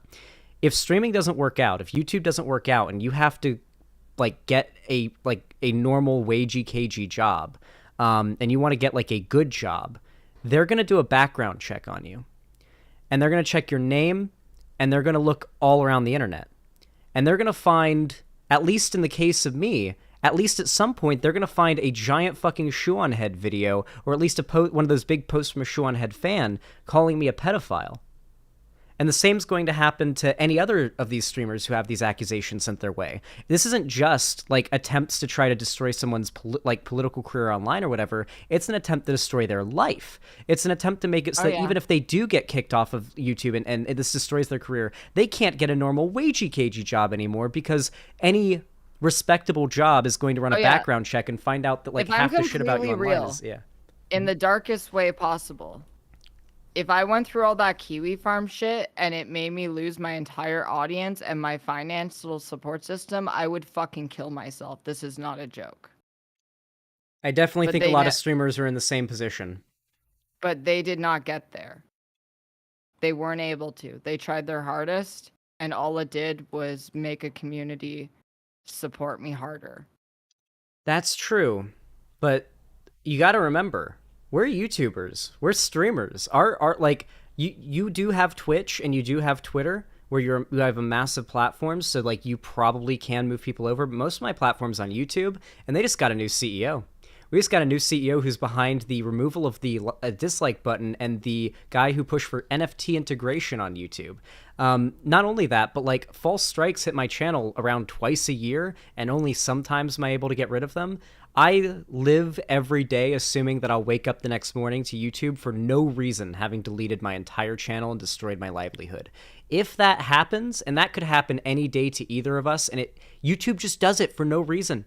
It just happens. YouTube just does that, and like you just can't get enough attention to get it back. And I'm pretty sure they can't get your channel back if it's been fully deleted. I may be wrong on that, but that was a thing a while ago. So yeah, it's just there's a lot of scary implications to what these people do. Sorry, you got it.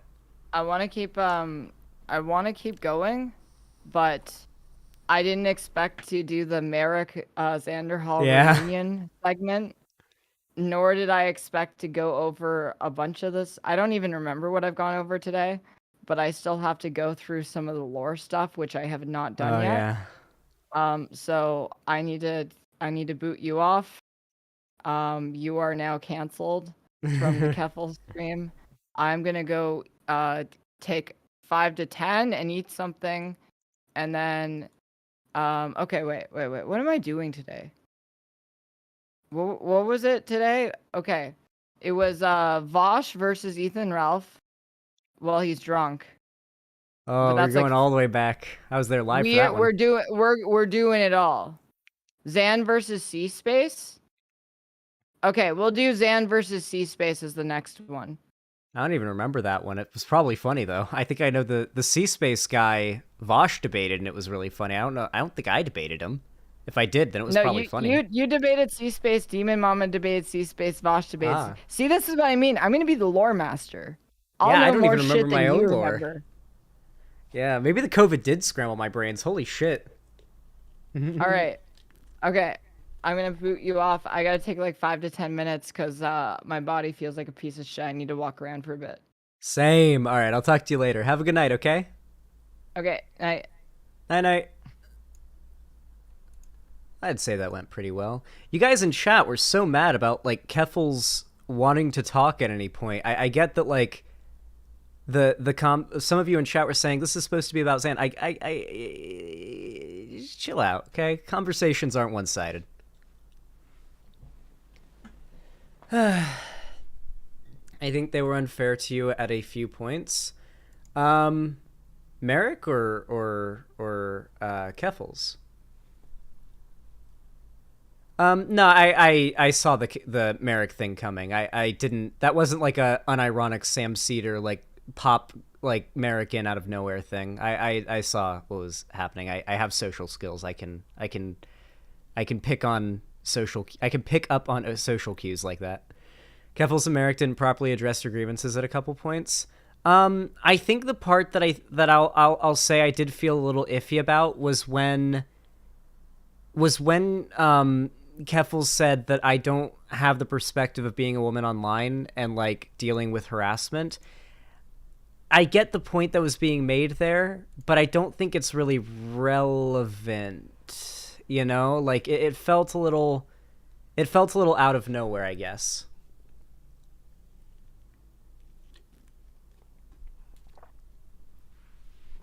It was about you feeling betrayed, Zan? Yeah, but I mean, like, you can't just expect a conversation to be one-sided, I guess. Kef didn't listen to you, to anything you said, and kind of cucked you for 2 hours and then gotcha'd you into the call with Merrick. That is a very uncharitable interpretation of what happened, I guess. Did I mention I am no longer single? Oh, Wingo, hit me up. I'm just kidding. Definitely don't hit me up. I didn't get those vibes. I think there are people in chat who really just want to see the worst in people they dislike, and I know a lot of you guys don't like Keffels. Hey, Demon Mama, what's up? Says, happy you and Merrick patched things up. You handled that well. I would have been incredibly uncomfortable with that, and you kept your cool. I don't really get nervous about stuff like that, really. That doesn't really... Like, what's the worst that could happen? Anyway, yeah, I think that went pretty well. Yeah, just don't be bad faith. Oh, God, my neck hurts. Oh, yeah, Demon Mama, how do you feel about the Shu interview? I think Keffels had said you didn't really mind. For me, I think what really upset me most about Shu pedo-jacketing me and all her fans doing that is that, like, I don't think I'd have said or done anything that could even be misconstrued as pedo-y. And the reason why I mention that as, like, a special thing is that if you're an online public figure, usually the go-to, like, slander you're going to get these days is people trying to call you a groomer or a pedo. It's not just, like, against the trans community. It's the fact that, like, right now, we have a more... I think right now our society is very, very, like, particularly in, like, having a bit of a fear moment about, like, pedophilia, particularly organized, like rings of pedophilia after Epstein and all that. And so that's, like, what's on everybody's mind. And so, like, calling someone a groomer or a pedophile or a child sex predator is just such an easy way to just try to destroy them right now. And, I really hadn't said or done anything that could even be misinterpreted that way. No one had anything to try to, like, lob that like shitty accusation at me. Not even like a clipped out of context Nazi edit like they do with Vosh.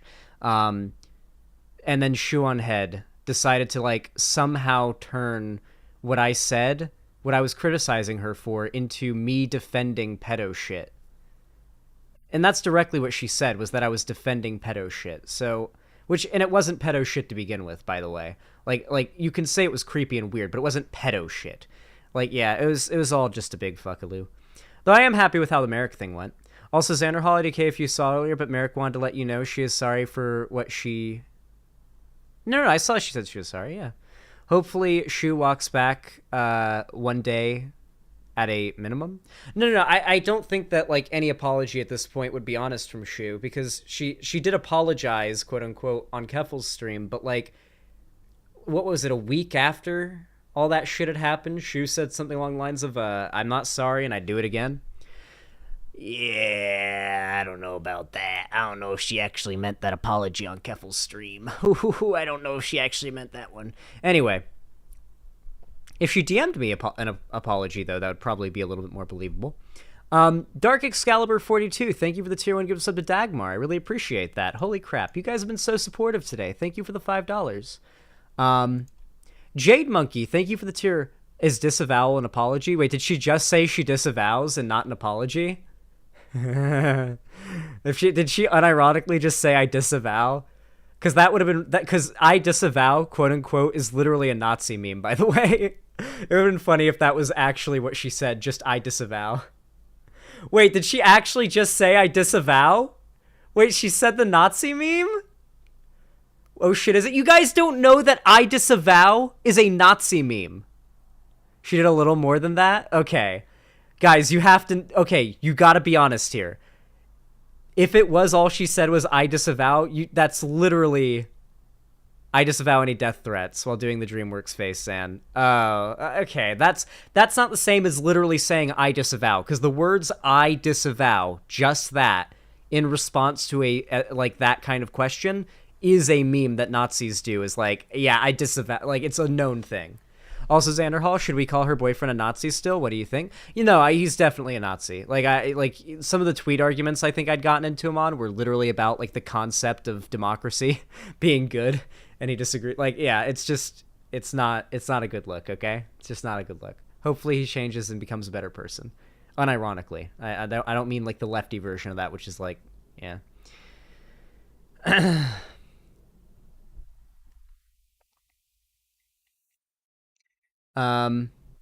She said I disavow and made a nervous joke about how not doing death threats or else she'll stab them. Oh, okay. Xander Hall, it's a bummer Keffels didn't look into the stuff in advance, but I think that's the end of the... I don't think that's the end of the world. I do not buy anything Shu says after years of engagement with her, and I think Shu is extremely dishonest, still never retracted her insane allegations against you or I. Yeah, she did that shit against you. And I can't imagine... So for those that don't remember, by the way, Demon Mama was the only person whose identity wasn't obscured in the video that Shu made, if I recall correctly.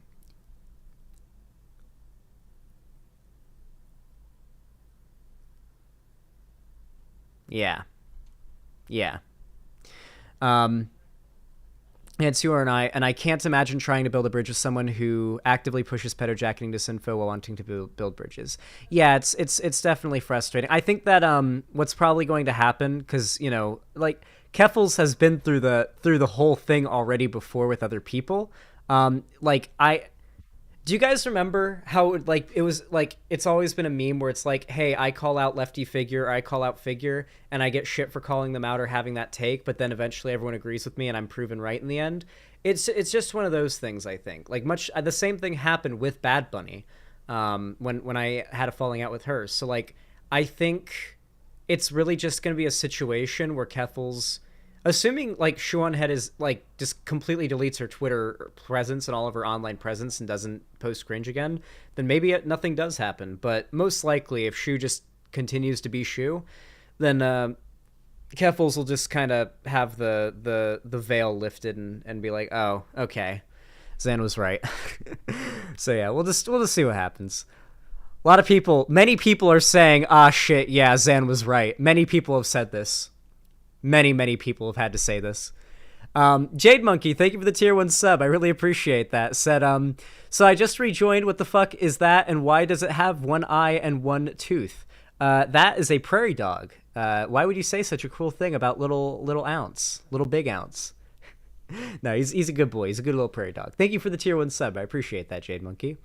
Dark Excalibur 42, thank you for the tier 1 gift sub to Arlux. Didn't even say anything. I really appreciate that. You're based.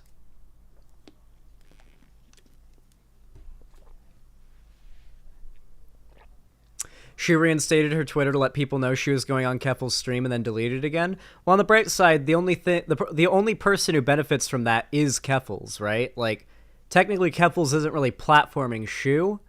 My big concern initially was that Keffels would have Shu on for a friendly convo, and then Keffels fans would come out of that with a not exactly accurate representation of what Shu is and what she does. So I am glad to have just been on Keffels' stream to give my side of the story. Like, just being able to do that was nice and reduces a lot of my concern as well. Like, it definitely helps to be able to give my side of things. Makes me feel better. Yeah, Demon Mom is awesome. All right, Velvet, thank you for the tier 1 sub. Thank you for the $5. I really appreciate that. Said, the online left feels particularly divided these days. I'm happy to see some friendly bridge mending. We need as much allyship as possible in this difficult time. Yeah, I definitely don't want to be a part of the left ripping itself apart thing. And I definitely felt bad about it at the time, but I felt a strong social, a strong personal, push to do what I did, you know? It felt very much like it was an interpersonal wrong that I had done to me, you know? You've got to do what you got to do to protect yourself. I guess one thing that I've noticed a lot of that's always been upsetting to me is people who feel like they're the bad guy if they cut someone off. If you feel like you're in a friendship or a relationship of any kind that doesn't feel equal, doesn't feel like you're getting out of it what you deserve to be getting out of it, and not in a narcissistic entitled way, but like if you're putting in a lot into a friendship and it's like you're DMing first every time, getting left on red and having to like send multiple messages and stuff, cut that toxic relationship out. Just unfollow, block them, and literally move on with your life. You are not a bad person for entirely ghosting somebody who doesn't like respect you enough to like, who doesn't respect you as much as you respect them. Does that make sense?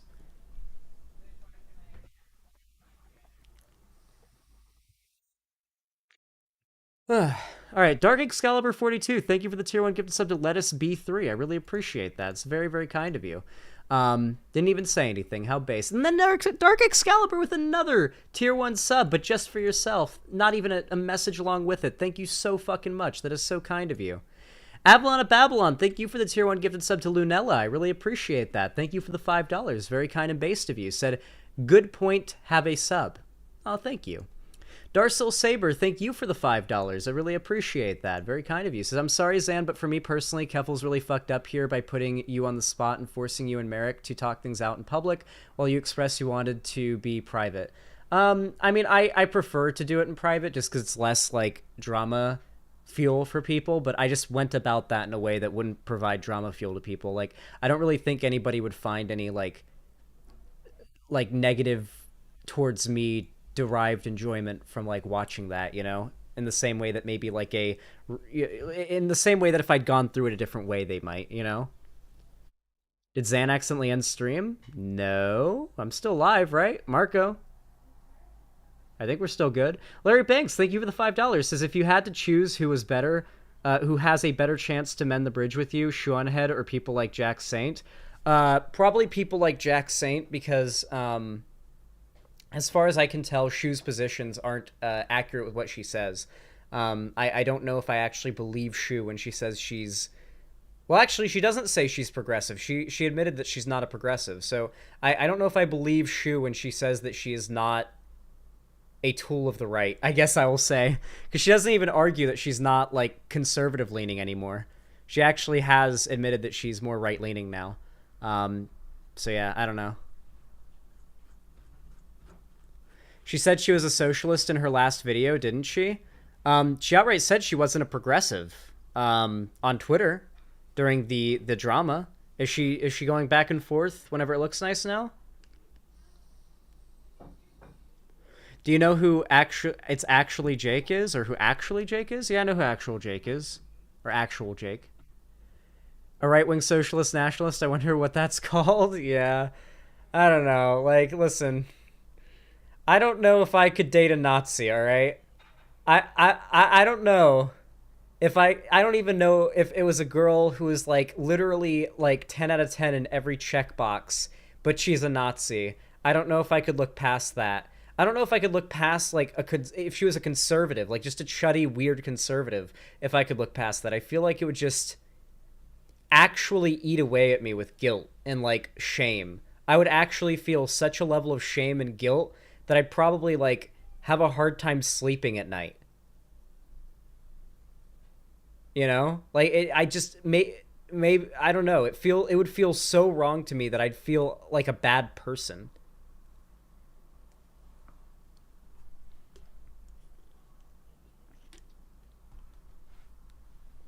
Same, even if I was the only one who knew, it would be that case. I feel if your girlfriend misgendered me or a friend of yours, you'd dump them immediately. Oh, yeah, holy shit. Yeah, absolutely. Yeah, it's just not the kind of thing I would be able to, like, stand by and allow with somebody that, like I don't think I could, like, feel good having sex with somebody who thinks that people that I think should deserve to live, like, thinks that they don't deserve to live. It don't deserve to have freedom or rights or whatever. Like, it just feels wrong to me. It would legitimately not sit right, if you know what I'm saying. Velvet! Holy shit! Oh my god! Wait, is that new? Is that new? Was that just now? Was that just now and I missed it? Velvet with the $80 donation. Velvet with the $80 donation. Thank you so fucking much. That is extraordinary. Thank you. said, "Hey Zan, I mostly hang out in Keffel's chat, but I've been watching about as long as Vosh. I hope you're able to get that place in that quail soon, or in those quail soon. Thanks for being a positive voice in this space. I appreciate that. Thank you so much, and I really do appreciate your support as well.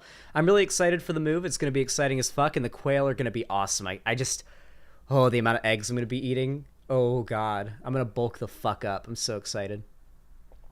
Cal the Half Gay, thank you for the $10. I really appreciate that. Very kind of you. Said, "For being classy during all this." Oh, thank you. I really appreciate that.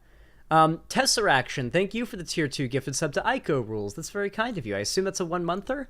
Thank you for the $10. I really appreciate that. It's very, very kind of you. Darsol Saber, thank you for the tier 1 gift, or the tier 1 sub. Thank you for the $5. That is extremely kind of you. Didn't even say anything. Thank you, thank you. Oh, burp. Chat says I'm classy and I'm a proper gentleman, that I burp. And then finally, Keffels with the $100 donation. Thank you so much. Listen, people in chat were getting mad about Keffels giving me $100, but Keffels is a generous person. She has given me money before privately when she's known that I was in like a bit of a thing, right? Like that she's just a generous person who will like, you know, do that kind of thing. I don't think that was like her paying me off or something. People were like trying to be so uncharitable about that, but I assure you that it was a nice thing of her that she was, it was a nice thing that she is trying to do. And I appreciate it a lot. Thank you so much for the $100, Keffels. I appreciate it. Love you too, Keffels. And then Chauncey Extreme with a $10 donation as well. Thank you. Didn't even say anything. How kind of you. Thank you so fucking much. And yeah, that's all the donos. We finally caught up. Let me go ahead and update the dono goal really fast. That puts it at 470 out of 300. I'll go ahead and set a new cap if you guys want to try to push for it. Aiko had a point though. I definitely saw Aiko's messages in chat, and I see where Aiko is coming from, but at the same time, I think I have a more charitable interpretation of what Keffels is trying to do there, you know?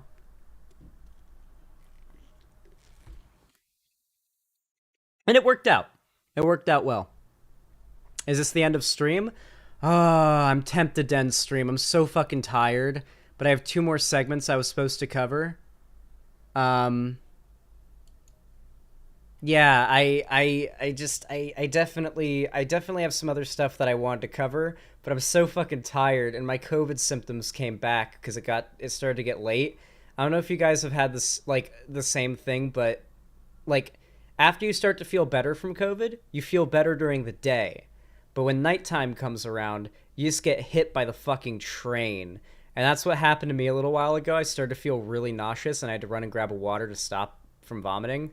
And now I got a bit of a headache and just a lot of energy sapped out of me. That's why I went live at noon. I wanted to get a nice noon stream going so that I could go on a long time. I didn't expect us to go so long, but honestly, I'm happy that the stream went the way that it did. I feel like you guys got a lot of entertainment out of it. I feel like it ended up being a good stream. I feel like it was productive.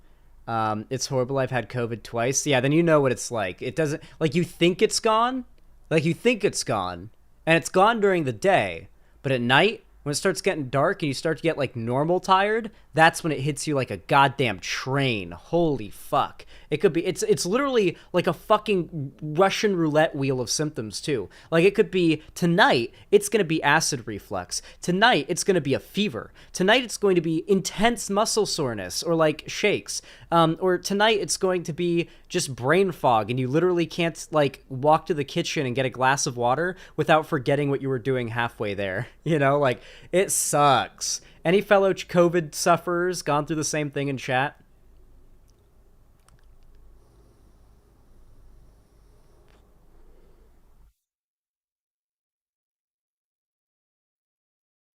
So glad my COVID symptoms weren't as bad as yours. I had it for sure.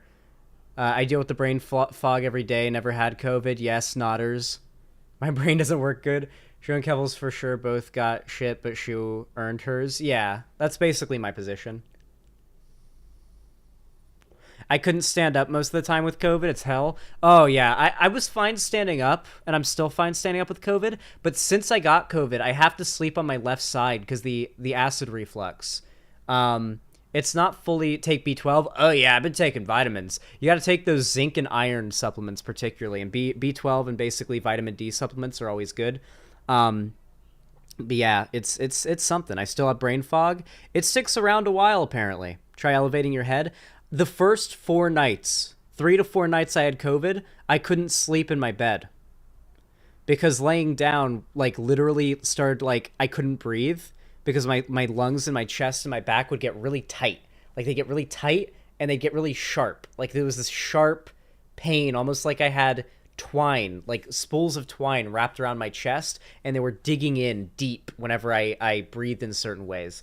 So what I ended up doing to alleviate that was I would sit, I laid down on my left side up against a pillow on the armrest of the couch. I built up like a really like narrow grade, like not steep grade, like a very gradual grade up, and I laid on my side on that, falling asleep watching TV, like facing towards the TV, thankfully, and I would just kind of fall asleep and wake up not dead and feeling a little bit better. And that was basically how I made it through. You know, you just find the position that is the least suffering to fall asleep in, and you just kind of like drift out as best you can. You wake up feeling better the next morning. But, you know, you just got to know you'll wake up feeling better. So you just have to force yourself to sleep. Because if you sleep, you'll wake up feeling better.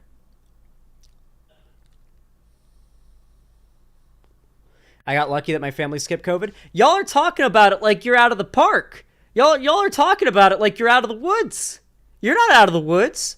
Y'all are talking about it like COVID's not a thing to worry about anymore. Nah. I was fully vaxxed and boosted. I was up to date. I literally went out one time. I am a fucking neat. I went out one time to get my hair cut at Great Clips. And then I got COVID. I got COVID because of a 15-minute Great Clips haircut. And that was the only time I went out and could have gotten COVID. Trust me, guys. You are not out of the woods. Just because you haven't gotten COVID yet does not mean you're safe. The pandemic is not over.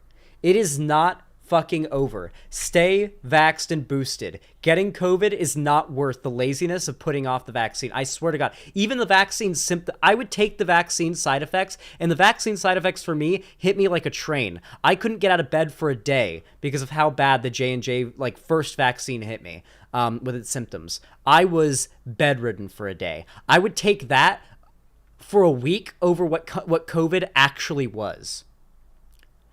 Actual COVID is so much worse. It's so much worse.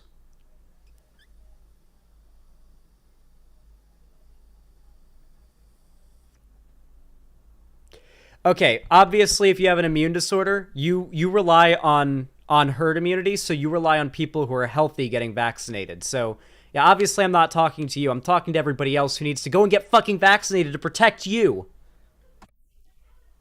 Because you're in danger of these fucking assholes who won't get vaccinated and promote herd immunity. You can't get vaccinated. Many of you who have autoimmune disorders, whether it be like lupus or anything else where your immune system is literally... There are a lot of people who have disorders where their immune system is actively trying to kill them. It's simple as that. Lupus is one of the most common. Their immune system is actively fighting to kill them 24/7. So they have to take what are called immunosuppressants, which literally suppress their immune system, turn their immune system off so it stops killing them. This has the downside of not having an immune system anymore.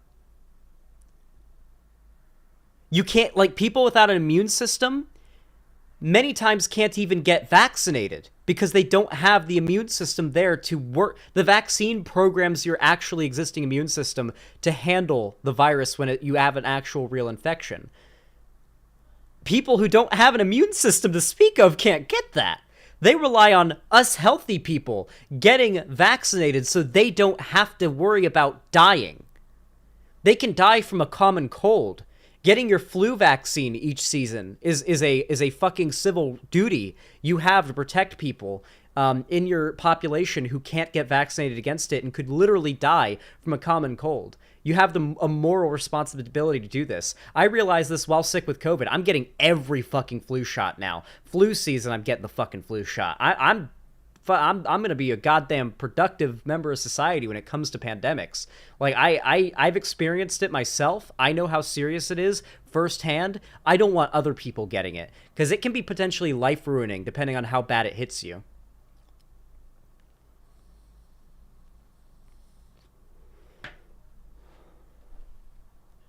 My ex's mom hasn't been in public space for 3 years now because she can't risk it. Yep. All because these fucking assholes won't get vaccinated. We don't have any herd immunity. It's disgusting. I was wheezy as fuck for months after I got it. Genuinely thought I had asthma for a while. It sticks with you for a while. It is not a common cold that just hits you really hard and then goes away. It's like a common cold that's like 10 times stronger and has like a bunch more symptoms that you don't get with a cold. Colds don't make you vomit. You don't vomit and get acid reflux and intense like shakes and muscle pains generally from like a cold or a flu. Like sometimes it's really bad, but like, whew, the symptoms you get from COVID, their severity and their not just their severity, but their what's the word for it? Their diversity is unlike anything I'd ever experienced. It was most close to the sickest I'd ever been in my life. The only time I'd ever think I'd been sicker was when I had a really bad stomach virus. I think I almost died from that. Like, I barely remember it because I was barely awake for most of it, but I think I almost died from that. But besides that, I think COVID was the sickest I've ever been in my life. But yeah, when I was like 8, I had a really bad stomach virus, and I think I almost fucking died. It was bad. Were you able to feel your bones? It felt like my bones were made of glass and my skin of paper, okay? When you get that fever and those muscle aches and bone chills that hit you with COVID, what you want to do is huddle up with a space heater or a heating pad and not leave it because, like, your body feels like you're unreasonably cold. You actually have a fever and need to immediately run to the shower, no matter how much it hurts. Turn it on to the coldest setting you possibly can and just fucking douse yourself with cold water. That's what I had to do. I had to break the fevers, and it was not pleasant, but you gotta break the fevers. If your body is telling you seek heat, it's lying to you when you're sick with particularly COVID. You have a fever, you need to take your temperature and find out how hot you are, or just go take the coldest shower you've ever taken, okay? You have to. Like, it'll break the fever. My COVID symptoms were shitting blood, puking to the point I was in so much pain and I couldn't get up at all. I didn't shit any blood, thankfully. I got a little diarrhea, but it was just for like one night. Came and went pretty fast, thankfully. Ryoma, thank you for the $5. I really appreciate that. Very kind of you. Said, Biden gay real. I need to see this.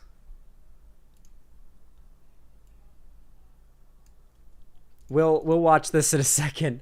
Thank you for the $5. I really appreciate that, Ryoma. That's very kind of you. Beelzebub, thank you for the tier 1 sub. I really appreciate that. Thank you for the $5. Said, love your content and hope you and Keffels keep the bridge get better soon. Thank you. I appreciate the tier 1 sub. I think the bridge is fine now. But yeah, thank you. I appreciate that. MSDXR, thank you for the 6 tier 1 gifted subs. I really appreciate that. 5, 10, 15, 20, 25, 30. $30. Thank you so fucking much. That is extremely kind of you. That is really, really generous. Gifted to Bluestone, Zalnos, Gold Teeth Keith, Conscripts, Sheepish, and Herodotus. Thank you all so much for that. I really do appreciate it. Y'all have been so fucking kind today. I'm sure that all of them really appreciate those gifted subs as well. That puts us at a colossal $510 on the dono goal, and because I honestly feel like I'll start to feel bad if you guys donate any more, I think it's also because I actually do feel bad physically. I think it's time for me to wrap things up. You guys have been absolutely phenomenal today. Like, the support has been overwhelming, the viewership, the likes, the comments, the kind words. You guys have been amazing, and I really do appreciate it. Streamed for nearly 7 hours today. I didn't expect that, but hell, I definitely won't complain about it. Thank you all so much for watching today. You have all been so amazing. Will the Keffels call be a segment? I never recorded it, so probably not. It'll probably go up as a segment on Keffels' stream, maybe. Yeah, with all that said, thank you all so much for watching. I really do appreciate it. It is very kind of you. Is Keffels still live? Who's live right now? I don't even know who's live. I don't know who's live. Oh yeah, Keffels is live right now. Yeah, go to Keffels' stream and say some nice words, okay? She literally donated $100 to me, okay? That's gonna unironically go a long way to the move. So it does help a lot. With that said, thank you all so much for watching. I really do appreciate it. You have all been amazing. Go over to Keffel's stream. Here, I'll drop... No, don't go to restream. There we go. Here, I'll drop a link in the chat. Go over and say nice things. And, yeah, thank you all so much for watching today. You have all been pretty and beautiful and lovely and gorgeous and awesome. And as always, I will see you all in the next stream. Probably tomorrow, but maybe not. We'll see how my COVID's doing, because those symptoms can fucking... Ooh, they come back at you. Anyway, have a good one, everybody.